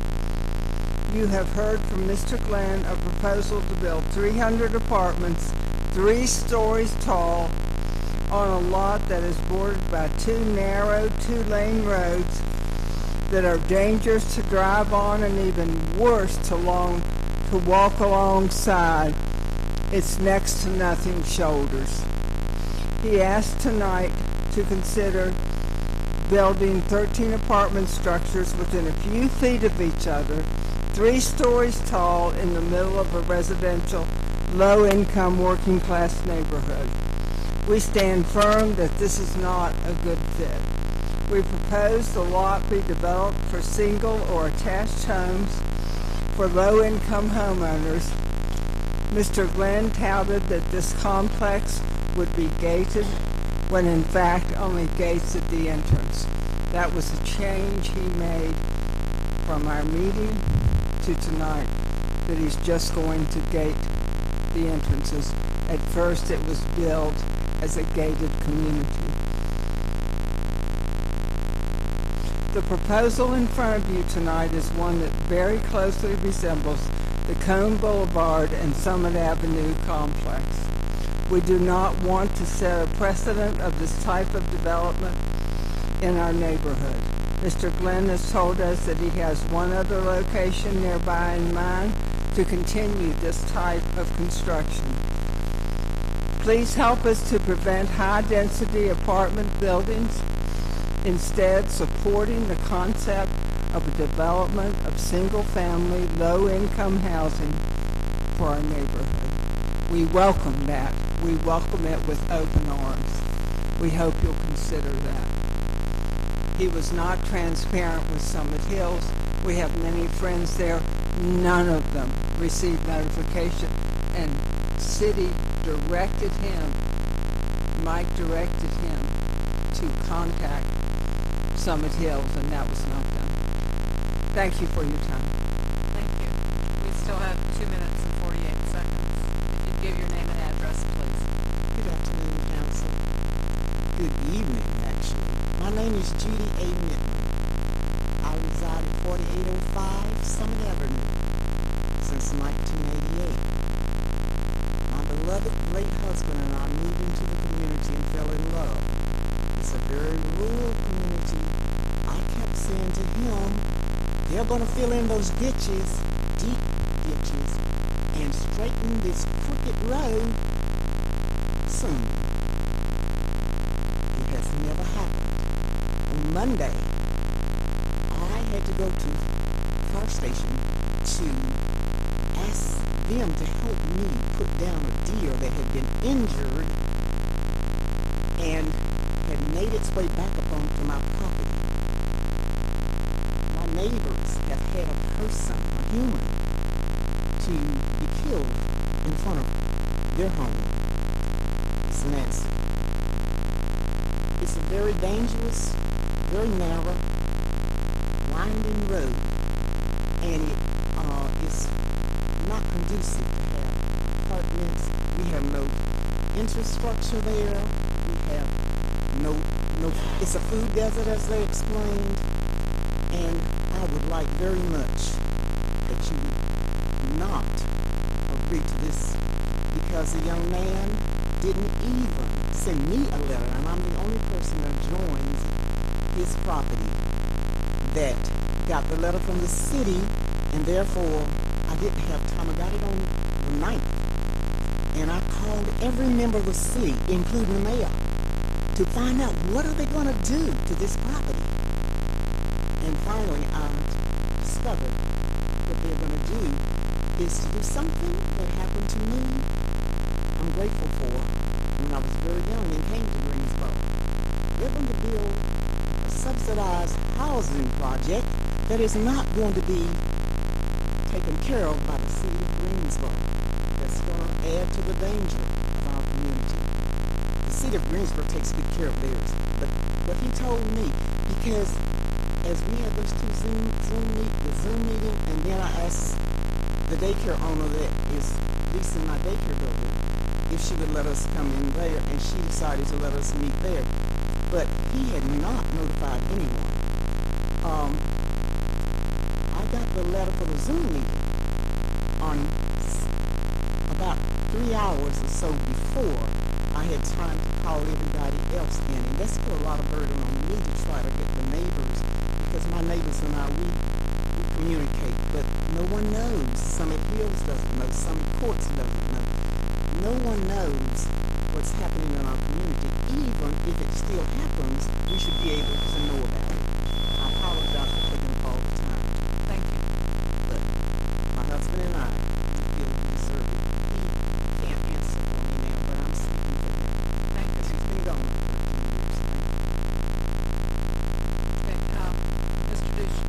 Chair O'Connor, if I may, just a brief comment, kind of holistically on some of what we heard among a few speakers. Similar to what I stated earlier about the distinction between a for sale or rental property, right? When we start asking who, phrases like low income start popping up repeatedly. We're getting a feel of what the board can consider, right? We're getting a feel of what the commission can consider. Similarly, with regard to notice and community engagement, of course, important. We need to concern ourselves with notice of a hearing. We need to concern ourselves with the fact that folks have an opportunity to be heard.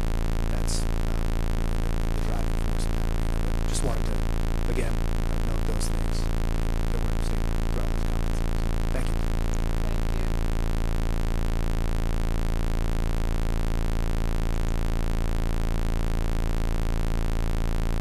I apologize. I could repeat that briefly. Is this better?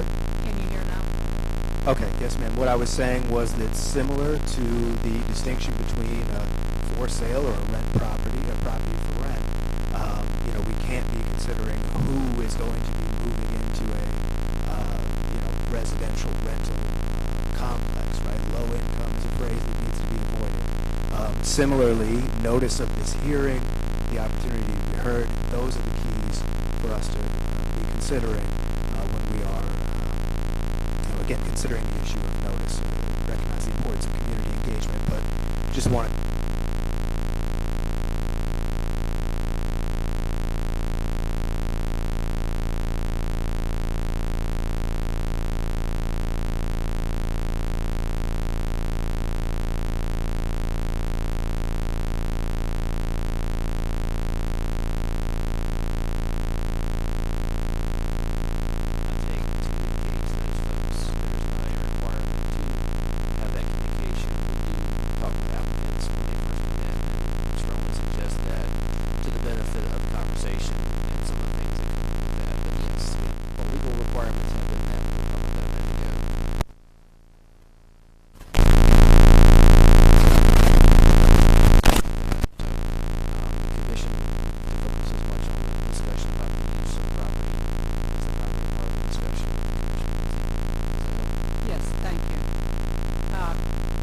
We have up to 5 minutes of rebuttal time. Mr. Glenn? Thank you again. A couple things. The first, I can't remember her name. It wasn't Nancy. She wasn't within the 750 feet. That's why she received a notice. I told Ms. Mittman on Monday that it would be a Zoom. She stated she did receive a notice, but then at the very end of her statement, she stated that she did receive it, and she in fact called Nancy and told them the Zoom information. Another thing, if you notice, all three of them have on a mask. The owner of the daycare had COVID, was in ICU for weeks. I didn't want to have an in-person meeting, knowing the age population in that community, and knowing that they were very concerned about COVID. At their request, I did meet in person with them for over an hour and a half at the daycare. No issues. But they did have proper notice. I know what the attorney and Mr. Kirby just said, but I felt like we did a decent job. I won't say excellent, but did a good job of reaching out and accommodating. I called and texted Ms. Mittman to make sure she had information. I talked with the pastors adjoining the property. They knew exactly what was going on as well. She mentioned Conan Summit. I'm very familiar with that property. My mom and dad bought a house, and my dad still lives there. My mom passed away on Twain Road. And to compare a new construction, brick and hardy plank, hardwood floors, smoke detector property with the tragedy that happened on Conan Summit with the young kids dying because the property didn't have a smoke detector is egregious. And that's not a product that I'm looking to put out. We're trying to give people opportunity, a chance, a hope. I know we can't look to the actual tenants of the property, but the use. And I think given the traffic impact study, market analysis that was done by North Carolina Housing, it supports what we're trying to do. Also, North Carolina Housing grades us, our site, on the location and proximity to amenities, pharmacy, grocery, restaurants. If we don't reach a certain score, we can't put a project there. We were 4 points away from a perfect score. There are 4 grocery stores within 4 miles of that property. overwhelmingly 80% of LIHTC housing residents have vehicles. I know they talked about reliable transportation. That's not true. There's a bus stop literally across the street. It won't be an issue. Otherwise, we wouldn't have got this far in the process to submit to you guys from a functional apartment standpoint to do this project at that location.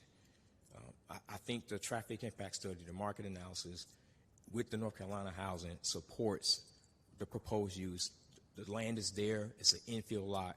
I think it's an excellent opportunity for the city. Are there any questions? Mr. Peterson? Sorry. It's not on. Got a question for you. On Yeah.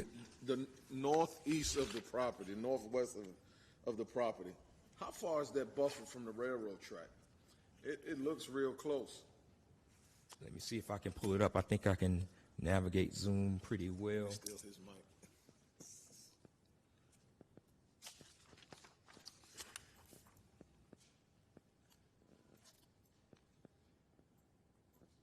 Sorry.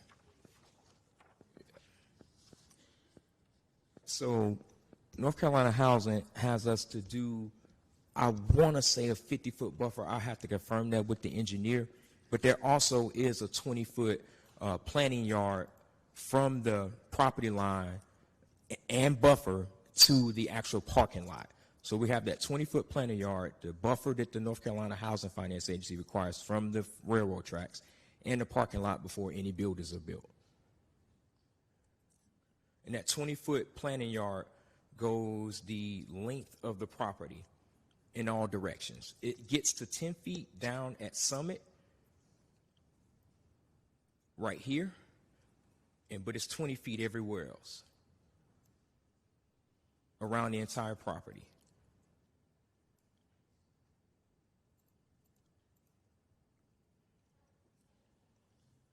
Any other questions? Thank you. Thank you. We have 2 minutes and 4 seconds remaining if anyone else would like to use the rebuttal time in favor of the application. If not, we do have up to 5 minutes. Excuse me. Yes, Mr. Glenn. Apologize, my engineer is watching. It's 250 feet buffer from any building. From that railroad to any building, 250 feet buffer. Thank you very much for the clarification. Okay, anyone in opposition, we have up to 5 minutes of rebuttal time available. If you'd like to give your name and address when you come up, please.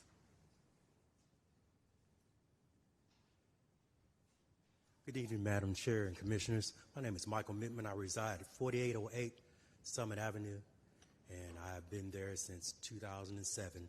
And I am here actually because of my concern with the density of this particular development that he's proposing. He informed us that there are two entrances. He said one for the fire station and one for the residents. If you look at Summit Avenue, and you're coming right out of Summit Avenue, right, with a 2-lane, no gutter, very dangerous thoroughway, I don't think that was thoughtfully considered because it's not, I would say, adequate infrastructure there to have a safe development for individuals coming out, even if they do have their own vehicles. Now, when it comes to actually buses, he said there's buses right there. For years and years, there were never buses there, and they only come maybe an hour at every hour. Sometimes they're late, of course. But individuals that I believe that will be residing there, the actual rent would be like $400 for maybe a bedroom or $1,000 for 2 bedrooms. That would be relatively low income. Most of those individuals may not have transportation, and he's informed us that, well, most of them are going to have transportation. You know, I would have to dispute that. But the main thing that I'm so actually considering when I think about the viability of this is that we have already had pedestrians actually lose their life because of traffic on that 2-lane narrow road. And I don't think it's wide enough to even accommodate a 300-unit apartment building because, you know, if you calculate how many people may be there, it's probably maybe 800, 1,000 people, and they're coming right out to the road. So respectfully, I would ask that you reconsider this being approved because I just think it's particularly a dangerous endeavor, to be honest. And I thank you so much for hearing me today, and thank you for your consideration. Any questions? If not, we still have 2 minutes and 54 seconds remaining of rebuttal time for those opposed. My name is Goldie Wells. I live 4203 Bellefield Drive in Greensboro, and I represent the district. I'm concerned about the density. I've been down, for years I've driven down, went down today and just drove down the street, and I also stopped at there is a bus stop there. And I stopped because there was a lady there, and I asked her, I said, did you know about what might happen right here? She said, no. She said, I live right across the street. I said, well, we might have 300 apartments here. What? I ain't in favor of that at all. No, I'm not in favor of that at all. It's a narrow street. I don't know if you have been down the street, but I am in favor of District 2 becoming the best district that it can. We need more amenities. I know that's not big, but we need more amenities for the density that that's being proposed. So that's my real concern. I'm also concerned about the fact that there has not been enough communication. You know, we say that all of the time, and any developer that wants to develop in Greensboro knows that's one of the things that council always asks. Have you talked to the neighbors? There should have been some conditions that maybe would meet the neighbors, you know, requirements or their wishes, but that was refused. The continuance was refused when that option was given. So if things are to stay just the way they are, I wish you would consider denying. Thank you. We have 1 minute and 7 seconds remaining if anyone else would like to speak in opposition.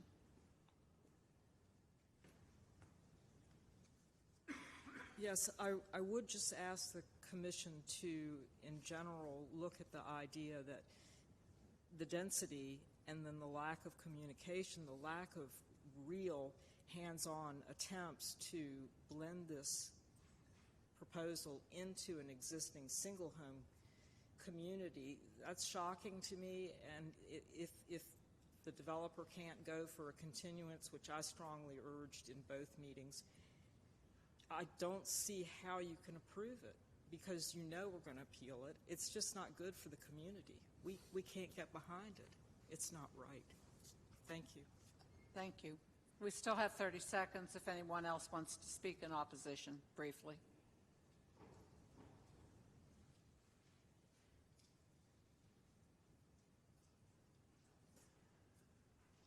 If you'd give your name and address, please. My name is Rodney Mittman. I live at 4801 Summit Avenue. And I might be repeating some of the things they said, but it is true. That is a rural area, and the street is a winding road with ditches. There's a lot of deer activity out there every summer, and sometimes in the winter we have to call to try to get a deer removed. And I would like to see a better project. I would like for us to be using some sustainability, some permaculture, or something like that, you know, not just plopping down on an apartment complex. Thank you. Are there any questions or comments? Unless there's objection, we will close the public hearing. Do we have any comments or questions from Commission members? Madam Chair, this is Richard T. Bryson, and I don't live too far from this area.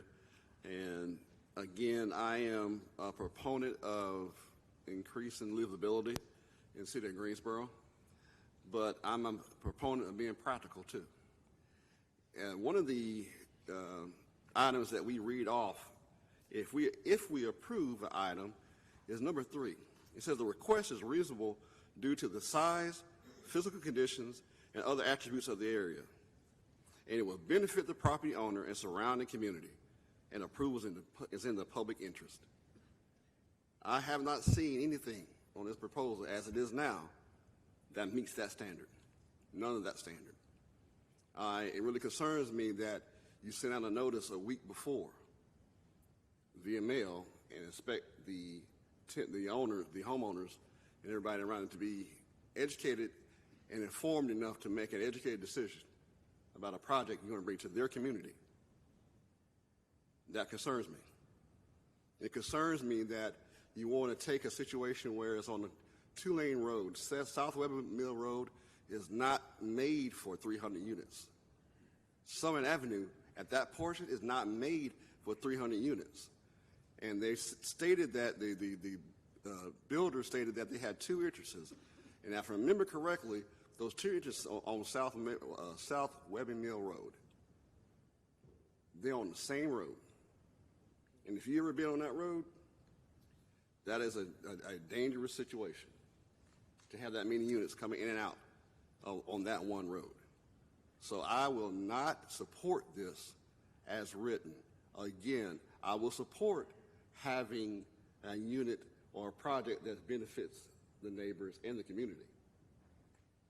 But I will not support a unit that is overly densified and not given the respect of the neighbors that they deserve.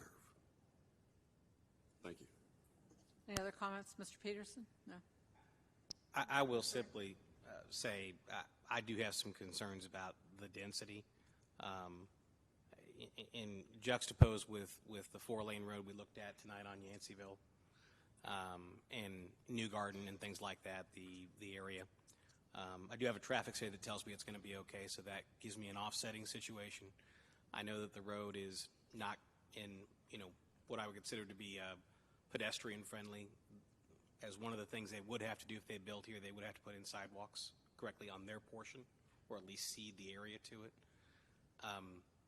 I feel like the developer was beginning to have conversations that would have led to additional conditions in this application that might have swayed me additionally more than I am right now. That did not happen. I am judging off of what I am presented, as I said I would do, and I can't support this evening, so I will be joining Commissioner Bryson in voting against it. Ms. Gaines? I also have a major problem with the density, and that's just pure raw numbers. Currently, that piece of property is zoned CDRM8, but it is conditioned down to be a density of RM5. With the 25 acres, as it's currently zoned, it could only be 125 units. And we're being asked to look at 300 units, more than doubling the density of what it currently is. That's not an area to double the density right now. Roads are too narrow, and 4 miles to a grocery store is a long way to go. So I will not be supporting it either. Any other comments?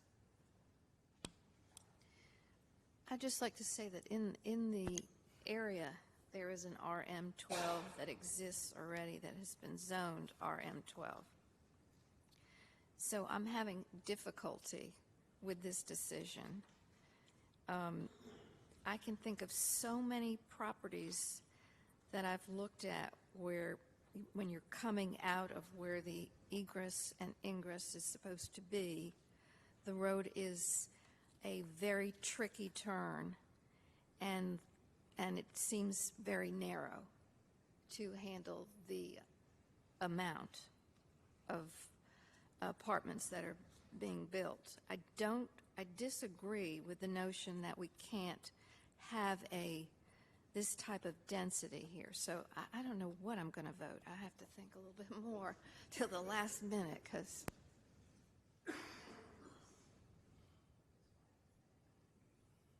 Mr. Alford?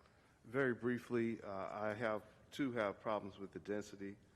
I didn't note that it was conditioned down to RM5, so that makes me even more apprehensive about changing this from an RM8 to an RM12. I cannot support it. I have to say that I share Ms. Maggid's point of view. The density is somewhat troubling to me, especially in considering where it is coming from. I'm tormented a little bit because we've had a traffic study that tells us the traffic is okay. We've given notice, although most of us, I believe, wish that the notice to communicate with the neighbors would have been given sooner. It's not required, but of course it's strongly encouraged because this affects the neighbors. So I'm disappointed that the communication didn't go a different way, although I am inclined to agree with Mr. Glenn that regardless, the outcome might have been similar. But I think standing on the idea of 300 units in that particular location is a bit much. I will probably, in the end, vote in opposition. But I can see that it's a difficult situation. Don't you do a motion right now?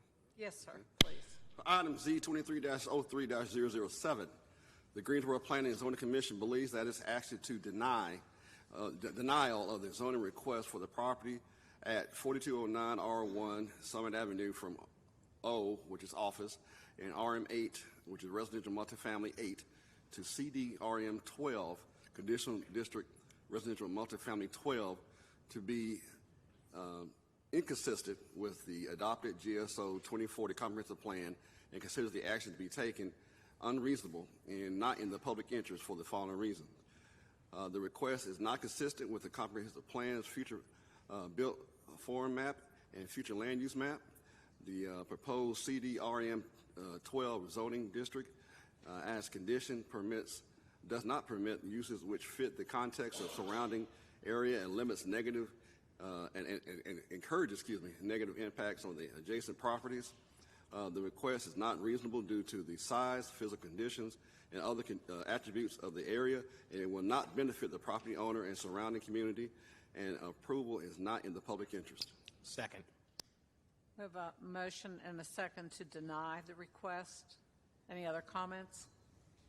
If not, we'll take a vote. Ms. Glass? Nay. Mr. Alford? Aye. Mr. Engel? Aye. Ms. Maggid? Nay.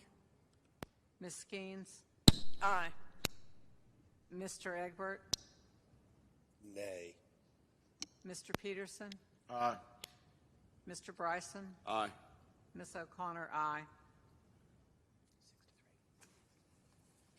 This constitutes final action unless an appeal is submitted in writing to the Planning Department and the appeal fee is paid within 10 days.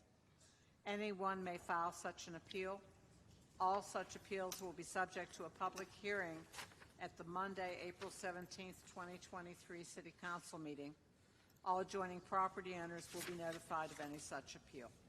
Thank you.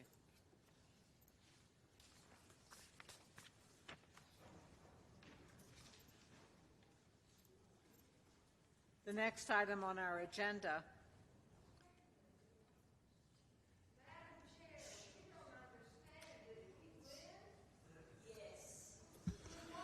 So the motion was to deny the request, and that was approved, 6-3. You're welcome.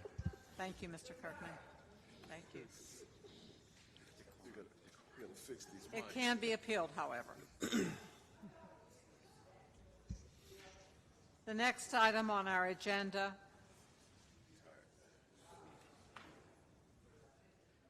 are we ready?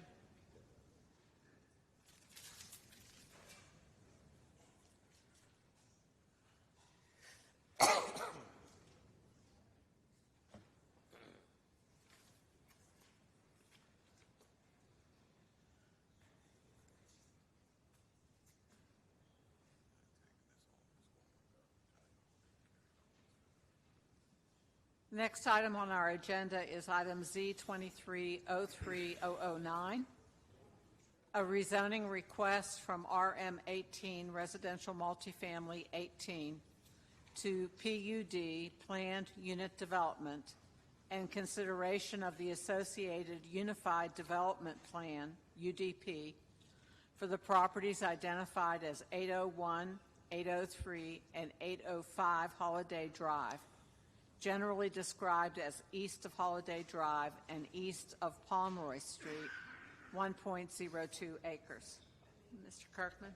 Yes, thank you, Chair O'Connor. The request is a rezoning from RM18 residential multifamily to PUD planned unit development.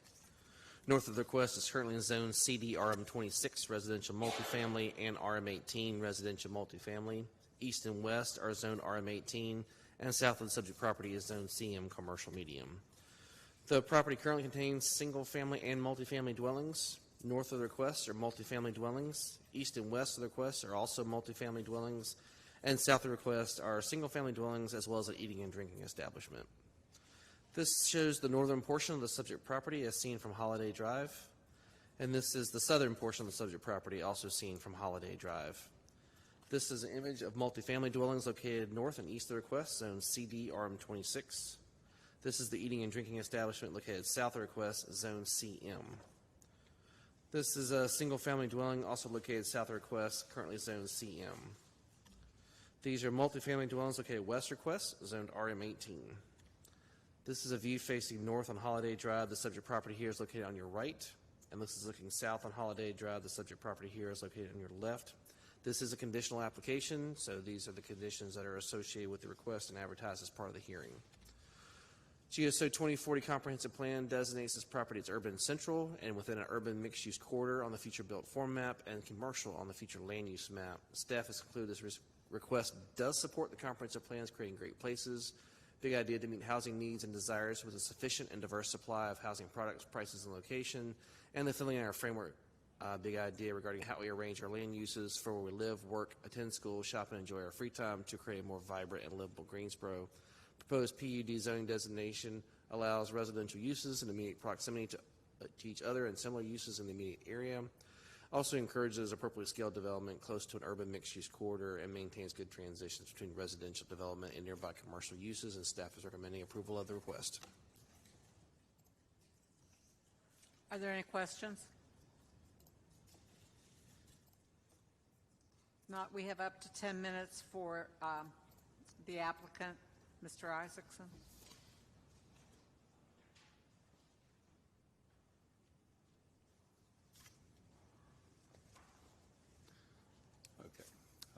Thank you, Madam Chair, members of the Commission. Mark Isaacson, 804 Green Valley Road. I'm here representing University Properties, and several representatives of that firm are here. If you'll raise your hands and be identified. Our engineer on the project, Gene Mustin, is online, is available to answer any questions that may come up. University Properties owns the existing multifamily property across Spring Garden Street from this property named Reynolds Place. They acquired that property in 2020 and since then have invested hundreds of thousands of dollars in capital expenditures and upgrades to that property. They take a great deal of pride in their development and in the properties, and they typically look for properties that are near universities and colleges, and this certainly fits the bill for this project. We worked closely with our engineer and with the staff through several sketch plan reviews with TRC, and it was determined fairly early on that we ought to file this rezoning as a PUD, and so we did that because, as you'll see, it's a fairly tight site, and this is, I think, if anything, meets the classic definition of an infill redevelopment. This does. Also with us is the property owner, Keith Holliday. He and his family have owned this property for many, many years. Did you grow up on this property? Okay, I got that right. So he's very familiar with it. And so we submitted the PUD zoning with these conditions, and let me just get to the reason for that right away. As Mike indicated, this property is currently zoned RM18. It is adjoined by RM26 properties, and so we think that this proposal is very compatible with the existing zoning and with the surrounding properties. As you can see, it's adjoined to the south by commercial properties that front Spring Garden Street. So let me move forward from there. Okay. This is the illustrative sketch plan, and one thing I'd like to correct right away is this plan's gone through several editions, and when we started out, we weren't sure how the parking situation would be resolved or worked out, and we started out with a 4-story, 24-unit building. We have since, through a lot of work with the staff, worked out the parking arrangements, and so we will have a 3-story building instead of a 4-story building. And I'm prepared to offer a condition to that effect if the commission would entertain that. Let me go back to that, sorry. That any building on the property would be no higher than 55 feet. And we believe, according to our engineer, that would easily accommodate an anticipated 3-story building on the property. So I'd like to offer that as a condition, a new condition. I know Mike and I usually don't like surprises at these meetings, but this is something that's been fluid and in process. And Mike, if you don't see any problem with that wording. I just want to be clear on the wording. So is the condition to read then that no building shall exceed 55 feet in height? Correct. Is that appropriate? Okay. That's right. Did everybody hear that? Would I have a motion to approve the additional condition? That's for both tracks? Yes, that's correct. Okay. I would move that we accept that condition. Second. Thank you, Mr. Engel and Ms. Maggott. Any questions? Not, we'll vote on accepting the additional condition. Ms. Glass? Aye. Mr. Alford? Aye. Mr. Engel? Aye. Ms. Maggott? Aye. Ms. Skeens? Aye. Mr. Egbert? Aye. Mr. Peterson? Aye. Mr. Bryson? Aye. Ms. O'Connor? Aye. That's unanimous. And accepting the condition. Okay, thank you. So with that, let me just walk through this illustrative sketch plan. We have a dead-end street, Holiday Drive, off of Spring Garden Street. It is a narrow street. The developer, if this is approved, would be required to install a sidewalk along its property. And this is certainly intended to be oriented toward young professionals, graduate students, perhaps staff with nearby colleges, universities, and so it's designed accordingly. We anticipate that there will be high usage of the bicycle paths in the area, the transportation system in the area to and from the colleges and universities, and so we have oriented the building and the parking accordingly. The property to the south will be retained by the Holiday family. That's not being sold, but it is included in the PUD and the Unified Development Plan. I guess I'd say for engineering technical reasons, we have to create a certain amount of open space, certain setbacks, certain buffers, and including that property to be retained, which is, I believe, 8 cottage units on that property to the south, will allow the engineers to meet the standards that are required by the city's development ordinance. We did send out letters to property owners in the area, and we held a neighborhood meeting on Tuesday, March 14th, and we had no one attend. And so we have been standing by to see if we would hear anything from anyone. And I think we've heard a couple of general concerns in the area, but nothing specific about this proposed redevelopment. So in conclusion, we believe and submit that the properties that are currently zoned RM18 which would permit proposed multifamily use by right, that University Properties has submitted this application in order to allow engineering flexibility through submission of the Unified Development Plan, and we believe the proposal is in alignment with the city's long-range plans for this area, and that the subject properties would provide a very good opportunity for infill redevelopment that directly addresses the city's growing need for additional housing. And our clients are available, and as well as our civil engineer online to answer any questions the commission may have. Mr. Isaacson, could you, I'm a little bit confused about the area that you said you were including for the sake of the PUD. Is that 1 acre including everything? Yes, ma'am. Okay. Thank you. I believe that's right. Mike, do you have any other info on that? But the total. Yeah, that's correct. So the total acreage is just over an acre. Thank you. That's right. Are there any other questions? Again, just for clarification, the property track 2 is not being developed and will be retained by the current owner. Only tract 1 to the north would be developed. Right. Thank you. So track 2 is actually 805, which is the perpendicular to Holiday Building.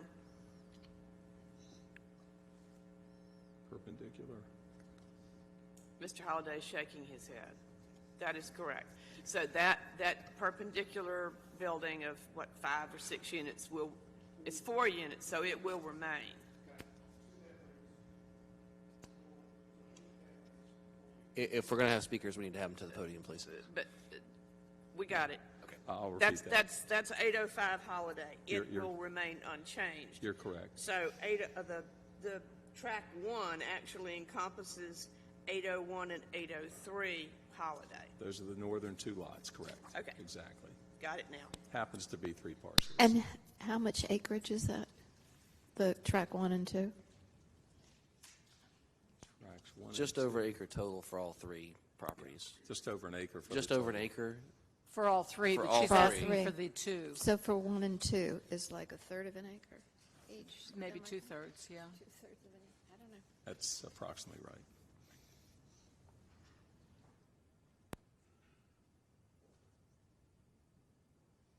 Glad to answer any questions, but thank you. Okay. We have 3 minutes and 17 seconds remaining for anyone that would like to speak in favor of the application.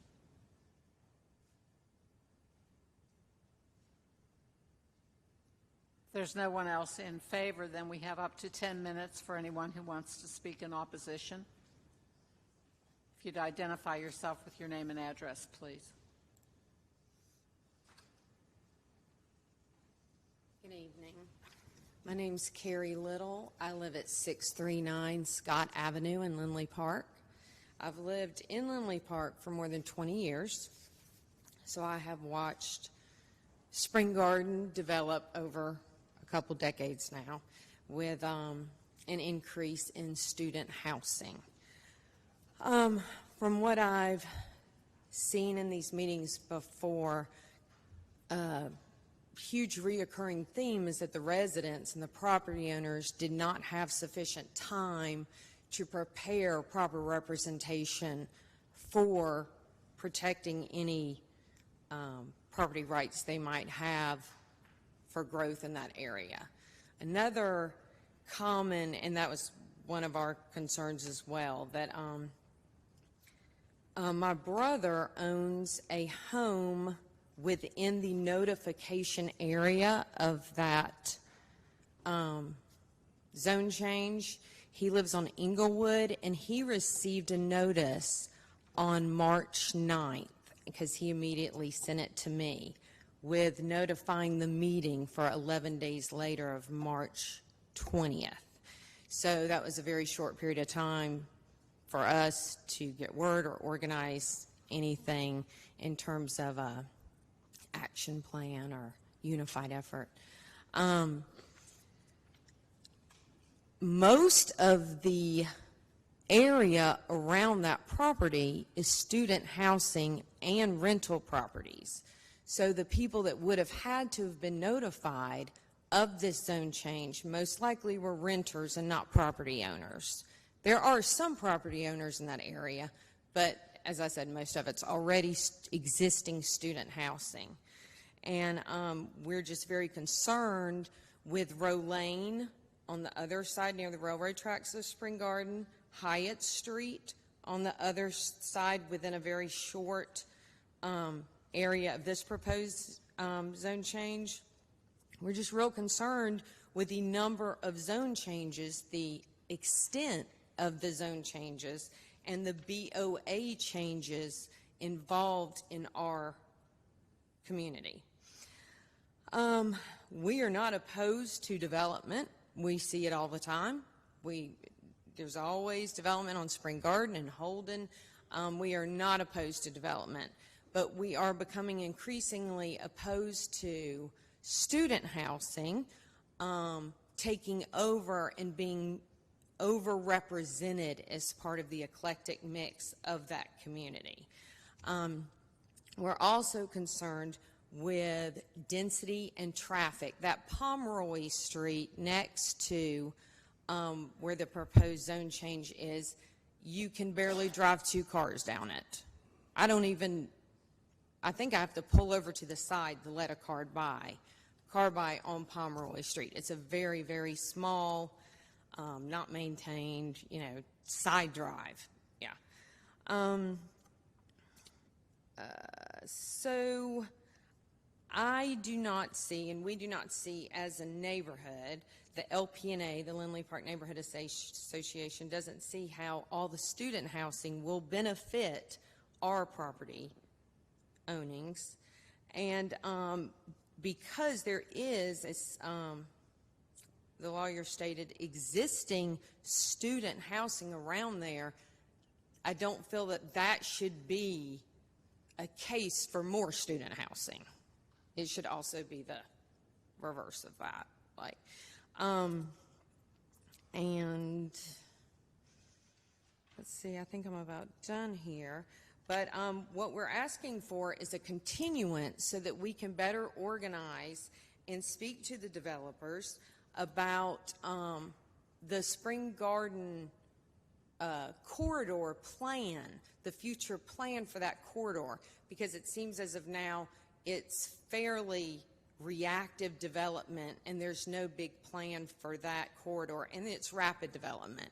And so that is our big concern. So we're looking for a continuance, time to review traffic patterns, rent values, and other conditions that will negatively affect property values in Lindley Park neighborhood. We also request a meeting with the developers to discuss conditions of the zoning request to assure that the proper infrastructure to accommodate the increase in density is in place. And that's all I've got. Thank you. Thank you. We have 5 minutes and 1 second remaining. If anyone else would like to speak in opposition. I'll hurry. I'm Joyce Urey. I'm the vice chair of the Lindley Park Neighborhood Association, and I live at 805 Howard Street. This is the intersection where you have the Hops restaurant, Bites and Pints, and it's already very busy. That intersection is already very busy. All of the traffic that goes up and down Spring Garden Street affects the Lindley Park neighborhood, whether it is especially from Holden to Chapman, which is just east of where this development's going to be proposed. So on Spring Garden, the traffic is already very difficult to navigate. Personally, I've had an accident where someone has turned left in front of me trying to get into the very small parking lot at Hops. I've had people pass me on the right as I was trying to turn left to go into the neighborhood. I've had people pass me on the right.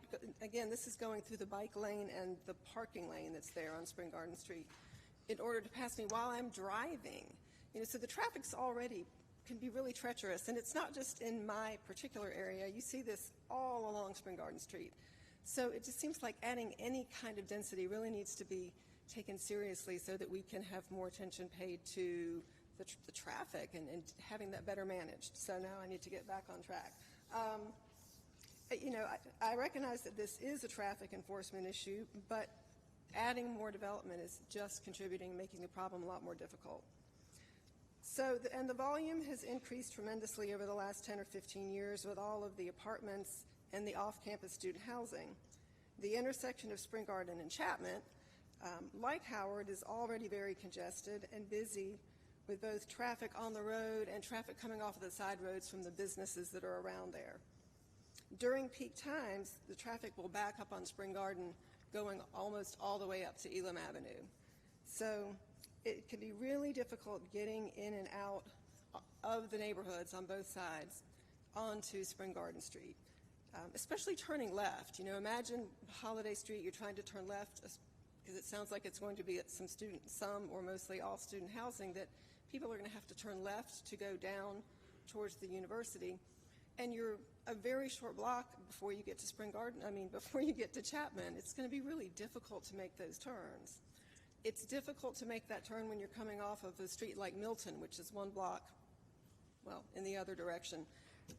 And from Milton, they actually have other accesses to get out of the community, whereas with Holiday, it's a very tiny little road, and it's difficult to navigate right there. So adding what I thought was originally 48 apartments, but now it seems like it's 24 apartments with parking lot, potentially up to 100 or more extra cars coming in and out of this very small road and trying to turn left, in a lot of cases, to go down towards the university just needs to have more consideration. So as Carrie was saying, we're asking for a continuance so that people have more time to get advised and we have more time to get information, and ask for a traffic study to be done if that hasn't been done, so that we can just be able to make Spring Garden Street a safe place to drive, because a lot of times it's very treacherous going up and down that road. Thank you. Thank you. We have 1:35 remaining if anyone else would like to speak in opposition.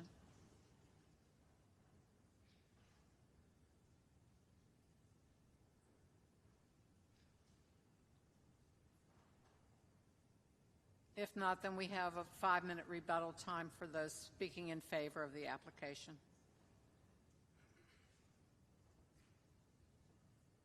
Thank you, Madam Chair. My client, Andrew Horrocks with University Properties, will take the majority of the rebuttal time just to explain his vision for this project and their approach to this property. We have been working very diligently for months on this project with the staff and our engineers. It is an interesting site to redevelop. I would note that no traffic impact analysis was required. This just did not come close to triggering the threshold for that type of thing. And Commission has heard concerns about properties in these areas and other areas for some time, especially traffic. It would occur to me that that's maybe more of a macro type question for City Council and GDOT and others to address about that corridor. And I realize that we're asking for a rezoning to redevelop RM18 property with a PUD for the engineering reasons that I've mentioned. But I would submit to the Commission that this is a larger question about what to do with Spring Garden Street and what to do with this area. And I would hope that the Commission would look at this project in concert with what's in the area already, the university community that is thriving and that needs housing. And we have a very responsible, invested developer and owner who wants to do another project in the immediate area. So, Andrew, I'll let you take it from there. If you'd give your name and address, please. Good evening. I'm Andrew Horrocks, and I am Chief Executive of University Property. Our office is here in Greensboro, at 111 West Lewis Street. I would like to primarily address one matter that came up in the the rebuttal, I suppose it's called, and that is just what student housing is, what our vision is. Mr. Isaacson touched on it a little bit at the outset, but we don't consider ourselves a student housing operator in the communities we serve. We have plenty of students, but what we're trying to offer, and what we would do with this property, what we're doing at Reynolds Place, is to offer a high quality, at good value living experience that suits the university communities. Some students, maybe 2/3 of our customers would be students, but universities, big universities like A&T and UNCG and the others here in Greensboro, they have a variety of factors that make the classic student housing, which is the rent by the room, high turnover kind of housing. There's a need for that, but it's not really what we do, not what we're striving to do. So I bristle a little bit the idea of more student housing. We're trying to do something different, and I'll give you an example. I have my eye on the time. These universities have a lot of ancillary young people, young professionals, and not so young professionals. They want to live near the university also. They want to be able to bike to work. They have big graduate students programs. These two universities have big graduate student programs. So they're older, they're a more mature client, and they can't afford expensive, but they want high quality housing at good value that's safe, clean, of high quality, has connectivity so they can move in. They come from around the world. They want internet that works immediately. They want to be able to ride their bicycle to work. They want to be able to catch the bus. But they have complicated lives. They want to come home and have a nice place to live. And that's what we're offering. It's different than a lot of the other student housing around. And so that's not to say we take students. Many of the students at these universities, and not at some others, maybe not at Chapel Hill, they're working while they're going to school. So they're not 19 years old when they're an undergraduate. They're 23 and 24. They're taking classes at night. That's our kind of customer. And so I wanted to just give you a sense of that vision. There's a need there. It's really lacking here in Greensboro. There's a lot of student housing away from the universities. There's single family and multifamily, as we've heard tonight. But what we're trying to do is something different that's really additive to the housing need. And that's our vision for the property and why we think we're a little different than traditional student housing. I have 19 seconds, but I'll sign off. Thank you. Thank you. You have 15 seconds left. Anybody else like to speak in support of the application? If not, we do have 5 minutes of rebuttal time for anyone opposed.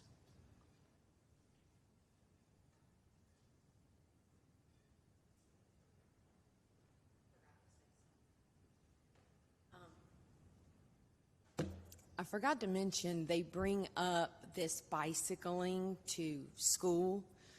Well, Spring Garden has bicycle lanes, and I used them right when they were put in. And it lasted for a short period of time before it became unsafe. So now nobody uses the bicycle lanes. I challenge you to drive up and down Spring Garden and try to find people bicycling up and down Spring Garden.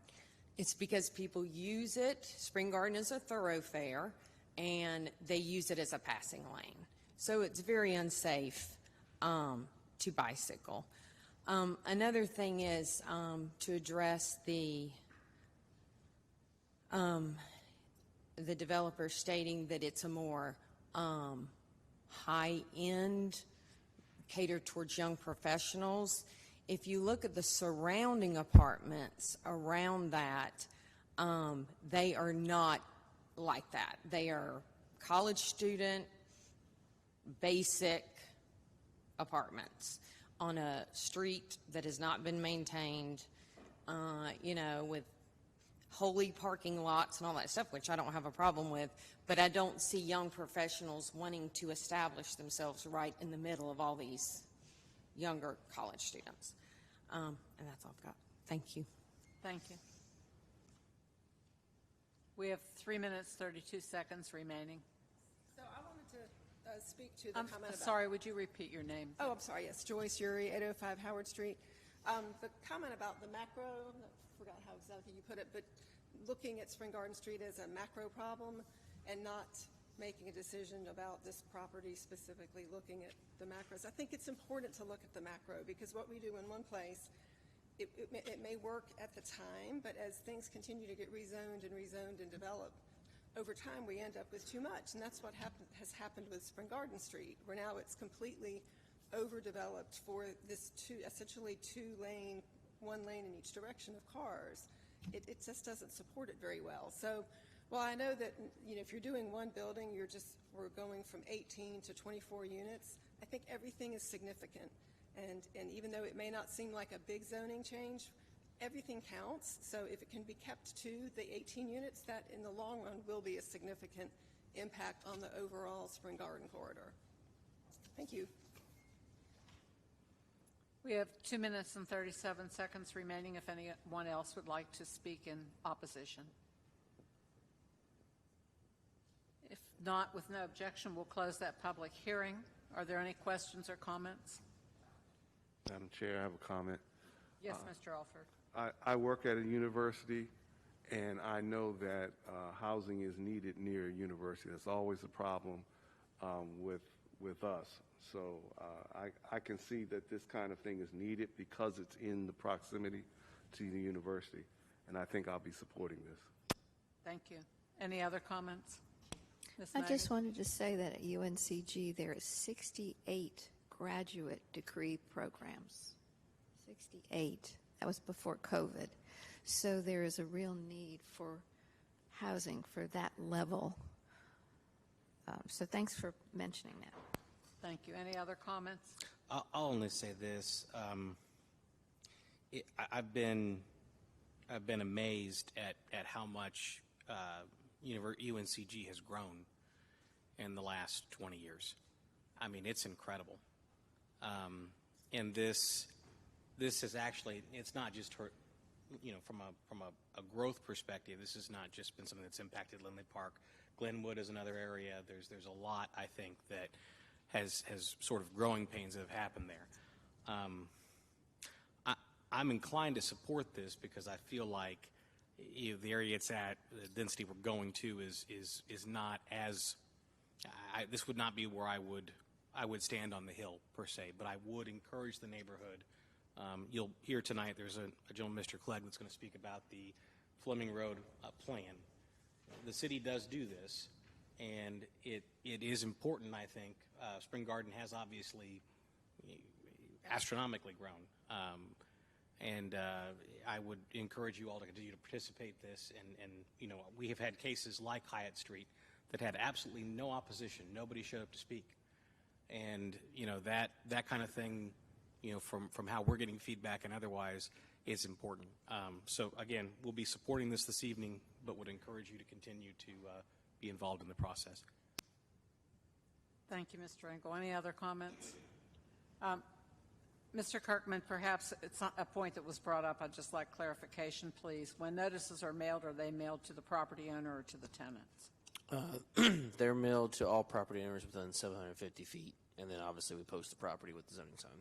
Thank you. Just wanted the clarification. Do I have a motion? Madam Chair, I'm prepared to make a motion.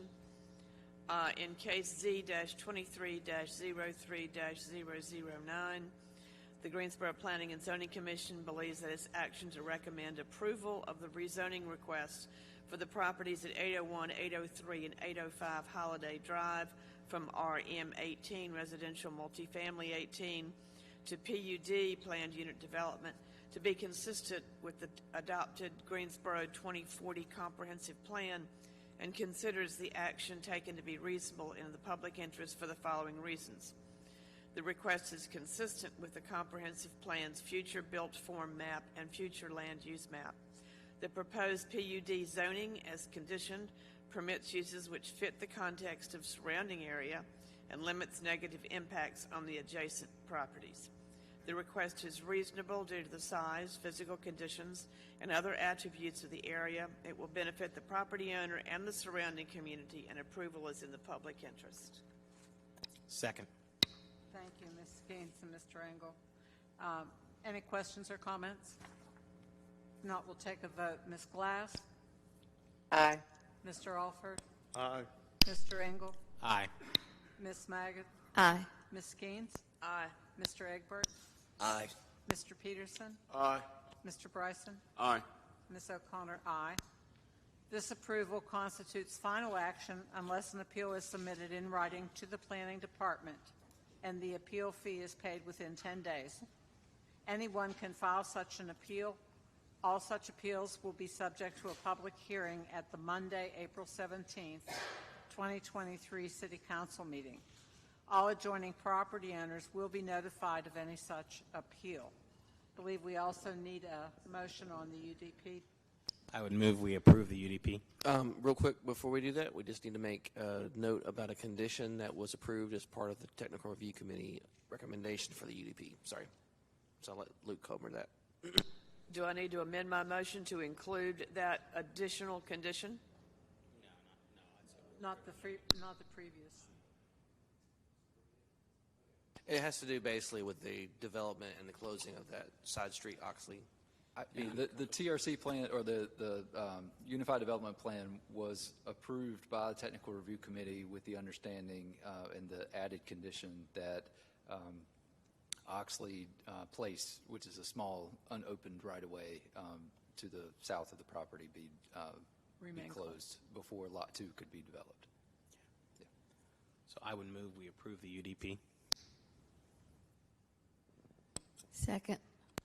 Thank you, Mr. Engel and Ms. Maggot. Anyone, any questions or comments? Okay, then we'll take a vote. Ms. Glass? Aye. Mr. Alford? Aye.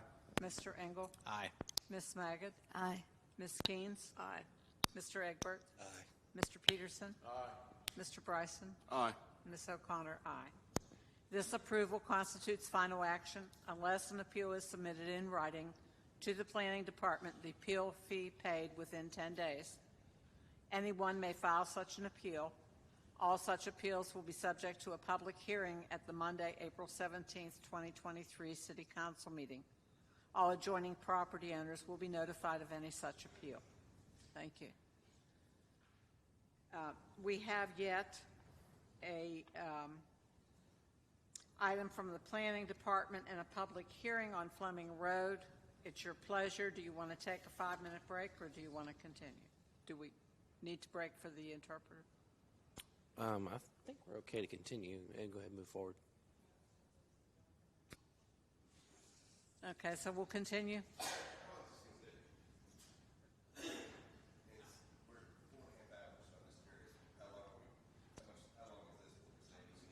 This is going to be, it's not going to be a long presentation from the staff, and there are a few folks that just want to provide comment.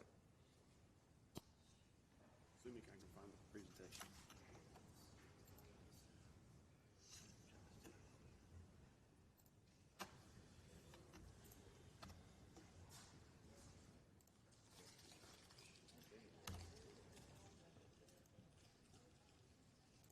Well, that's what I was asking. Is this the one? That's something I found in the folders that don't work. Yeah. Okay. Just put a presentation. Well, yeah. Why don't we take a short break, maybe you share 5 first and minutes? Thank you. So I'll share and then, or it doesn't matter. So go here. That's the. And then you hit share. That's the. Speaking of. Yeah, that's the one that was in there. I wasn't sure.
So we're to the public hearing on Fleming Road. After a staff presentation, we conferred, and any speakers from the floor we will limit to 3 minutes for speaking.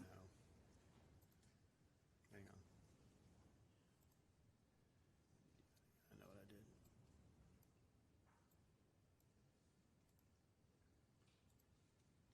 There we go. Thank you, and good evening.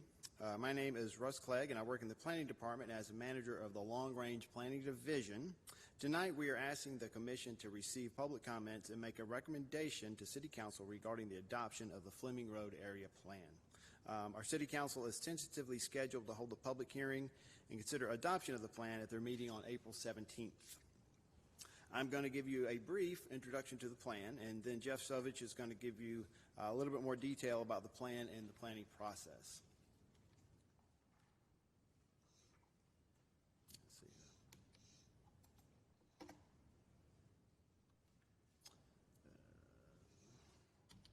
There we go.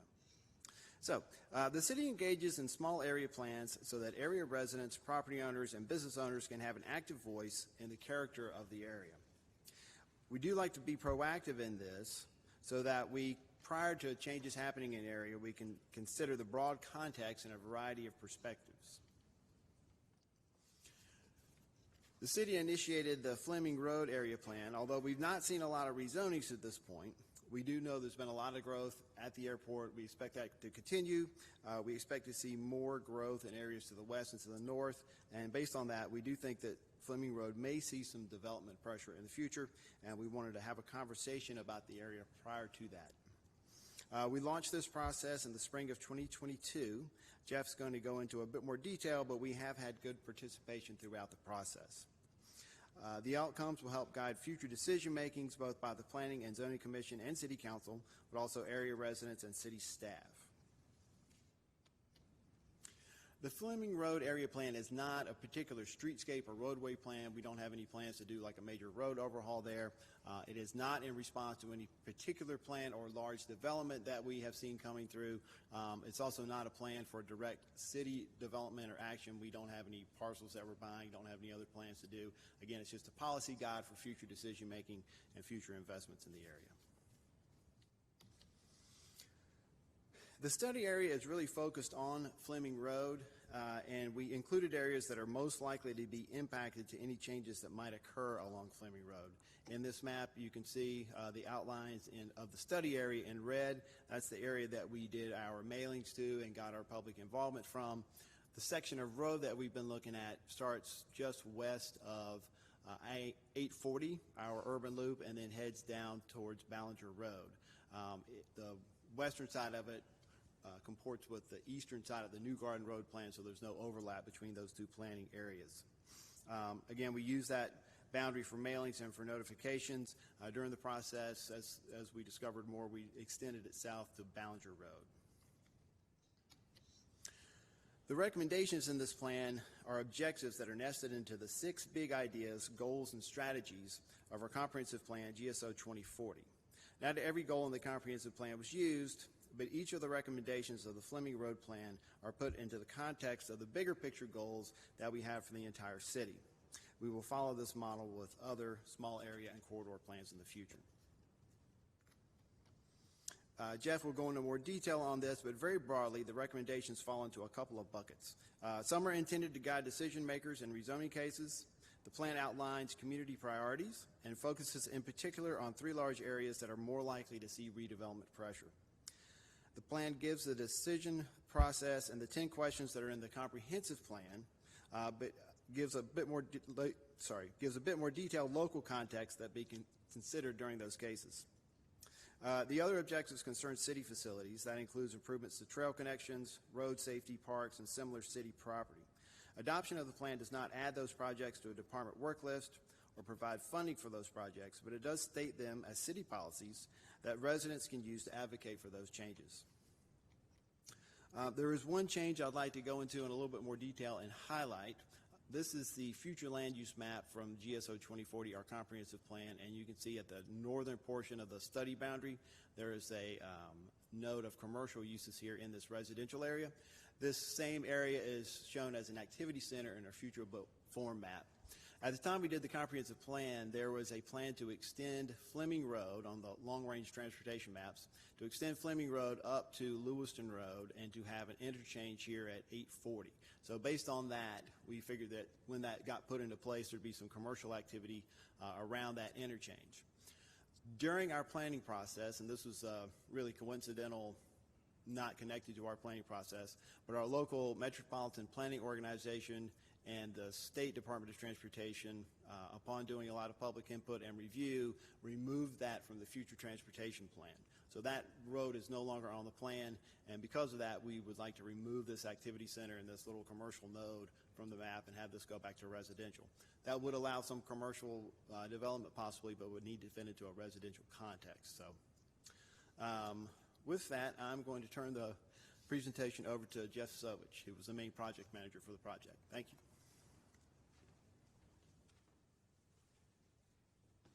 Good evening. I'm Jeff Sovich, and I'm going to try to put this into full page view.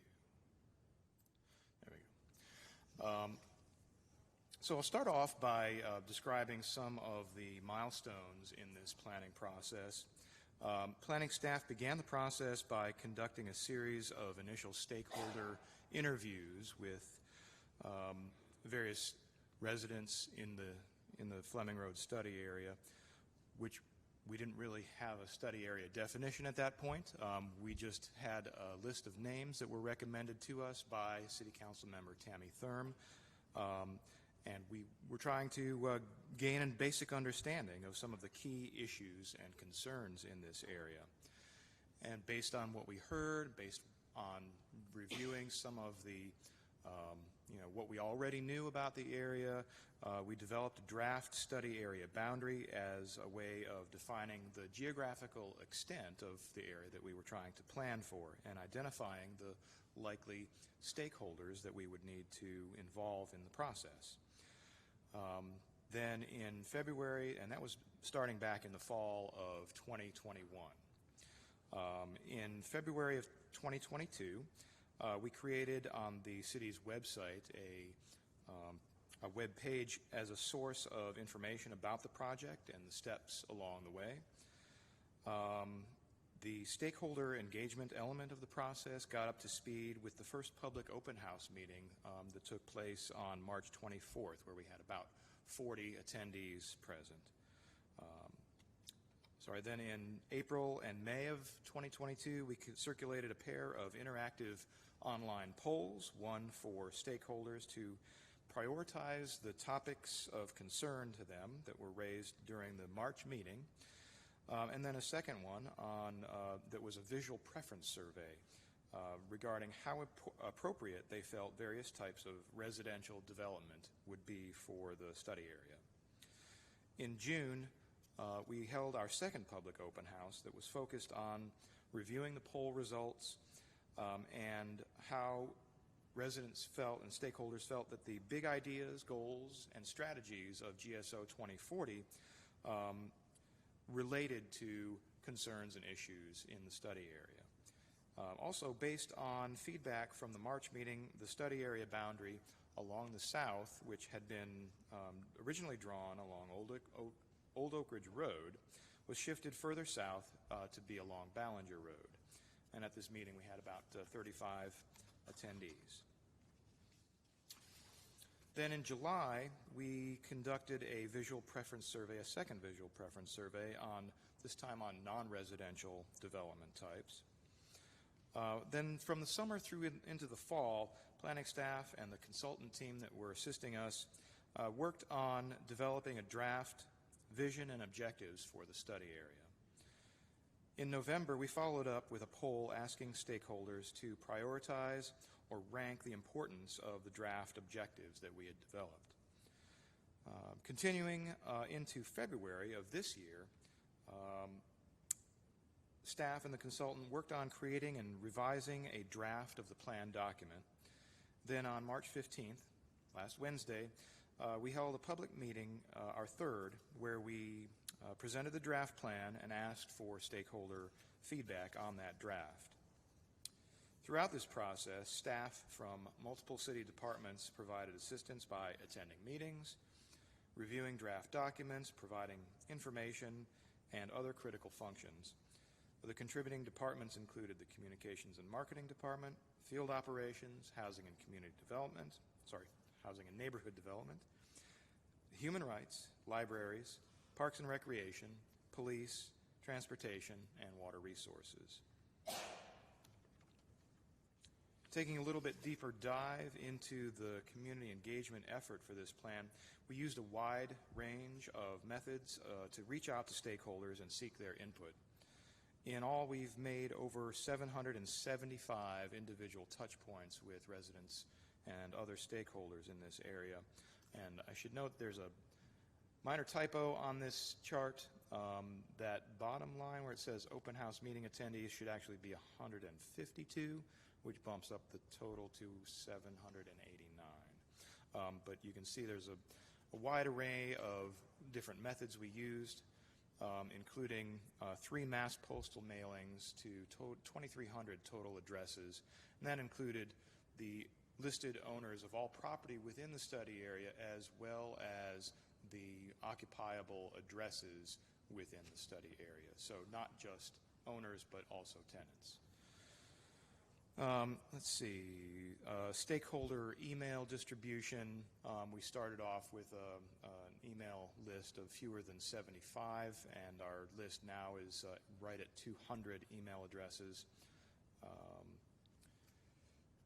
Announcements on Nextdoor, 4 interactive web polls. Those polls received 202 responses. We also created an interactive web map where residents could comment, or stakeholders could comment on geographic issues of concern to them that received 28 individual comments and then 107 responses or reactions, if you will, user reactions to those comments. The 3 public open house meetings and a total of over 150 attendees at those meetings. And just a sampling of some of the meeting attendees and comments. So key engagement and findings that we encountered along the way were that residents value and do not want to lose the quiet residential and natural character of the Fleming Road area. They find that protecting and enhancing green space and access to the Bicentennial Greenway is important. They're wary of development and too much growth, and if development occurs, it should be of high quality design and low density and well landscaped. Primary concern to them is reducing vehicle speeds, improving traffic safety, and eliminating vehicular, pedestrian, bicycle conflicts. There is a perceived need to improve pedestrian crossings and to have more destinations within an easy walking distance. And finally, they felt that missing from the area are public gathering spaces, playgrounds, dog park, connected sidewalk network, transit service, and an emergency care facility. And from all of this input emerged a vision statement. The Fleming Road study area is distinguished by its quiet character, quality housing, and countryside feel, and is a safe place for all, including pedestrians, bicyclists, and drivers, with a plan to ensure that any future growth or development is compatible within the context of the Fleming Road study area. The Fleming Road Area Plan uses the framework of the 6 big ideas set forth in GSO 2040 as its organizing structure.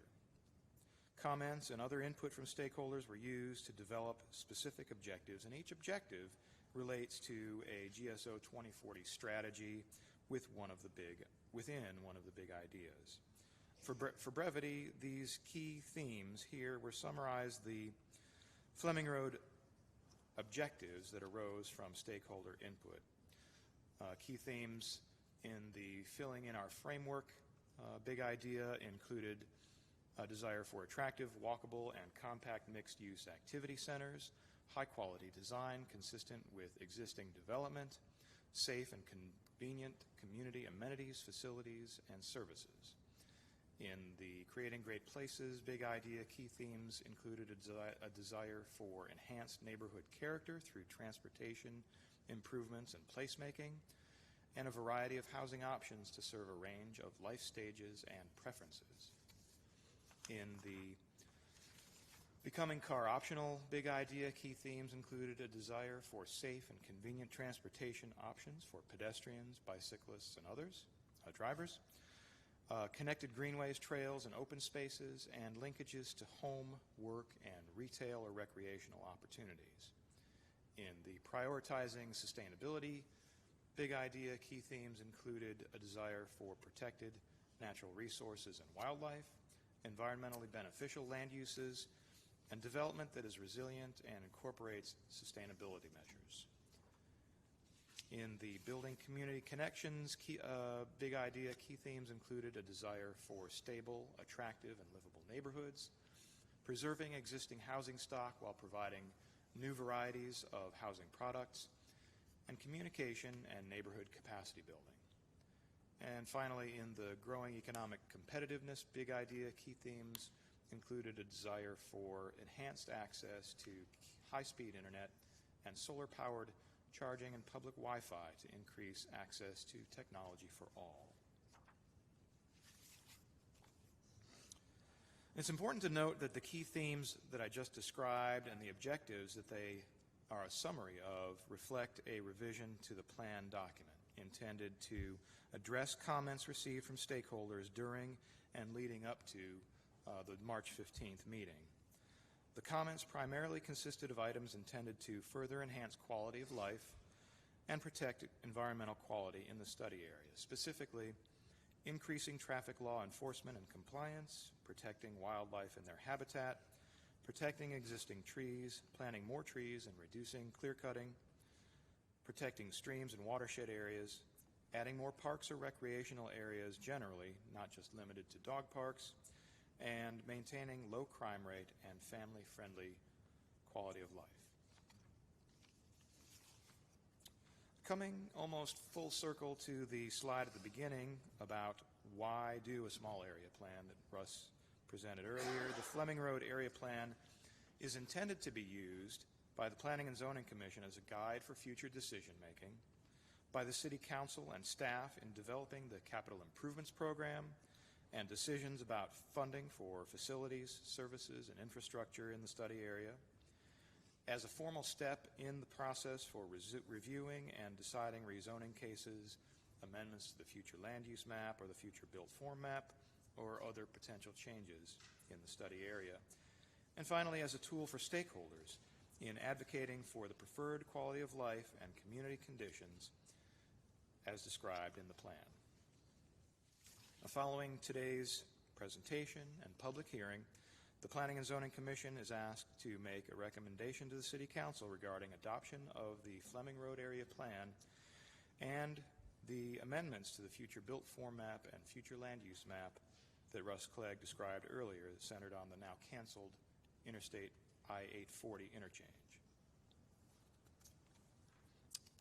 And then at a subsequent meeting of the City Council, they will be asked to review and consider adoption of the plan in response to the Planning and Zoning Commission's recommendation today. And that is tentatively April 17th. And I'll be happy to answer any questions you may have at this time. Any questions? On the section 5 of the future land use, you know, the map number 8, you've got areas of potential change. That roadway from Fleming to Lewiston, is that going to change this Site A plan that you have here for zoning and so forth, or will that remain? What I understand is that the zoning for that site was originally set as planned unit development, which is essentially an opportunity to be creative.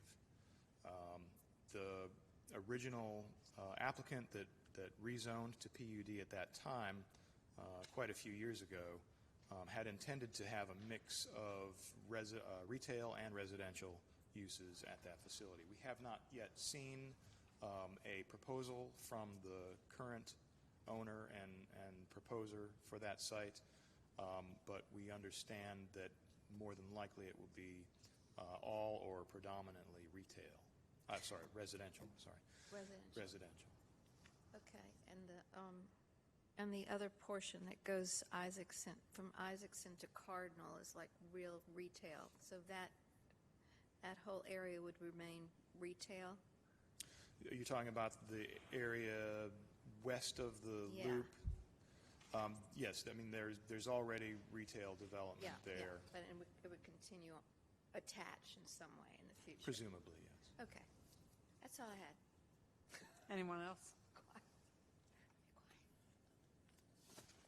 Thank you very much. And then we have a public hearing on the plan, and anyone who cares to speak may. You will have 3 minutes. Anyone on the line? If it's appropriate, I can note that one person was here and had to leave before the event because their dog sitter had to leave, but they regretted that they weren't able to be here and speak to you on behalf of the plan. Yes. We had the name listed. Thank you. Should I have a motion to close the public hearing? Certainly. I move to close the public hearing. Vernon Lawford, I second. Thank you. Do we have any other matters from the planning department? We do not at this point. Thank you. Do we need have to make anything a from the motion on commission? adoption of this plan? Yeah, I was going to say, we actually need to get a recommendation. Yeah. And I think it was a two-part. It was a recommendation on adopting the plan and then amending the existing maps of the. Would we need to amend it? No, adopt the proposed amendments. That's Yes. what they're asking. Basically, what Mr. Sovich had on that last slide, if you will recommend that would be great. Go quickly. I'll make a motion that we make a recommendation to adopt the Fleming Road area plan as well as the proposed amendments to the future built form map and future land use map, specifically removing the activity center and the commercial designation. Second. Thank you. Any other comments? Maybe we'll vote on that. Ms. Glass? Aye. Thank you. Mr. Alford? Aye. Mr. Engel? Aye. Ms. Snaggot? Ms. Skeens? Aye. Mr. Egbert? Aye. Mr. Peterson? Aye. Mr. Bryson? Aye. And Ms. O'Connor, aye. That's unanimous. Do we want to call this final, or do we want to call it a recommendation? This is a recommendation. This will go to City Council for similar action. It's favorable recommendation, subject to a public hearing at the Monday, April 17th City Council meeting. Do we have any other matters from commission members? I have one thing I'm talking about. When was it working? Because I tried to get in and couldn't get in and couldn't get on the elevator. Yeah, I don't know what's going on there. We're going to follow up on that and make sure that everybody's badges are working correctly. We'll have to follow up with security to figure out what happened there. How many cases do we have next month? Well, I think we only have 6, actually, for April. And a reminder that it will be on Monday, April the 10th. We moved the Yes. date, so don't forget about that as well. So 6 cases, but they'll all be contested, right? Just like tonight. I can neither There's no confirm nor deny. guarantee.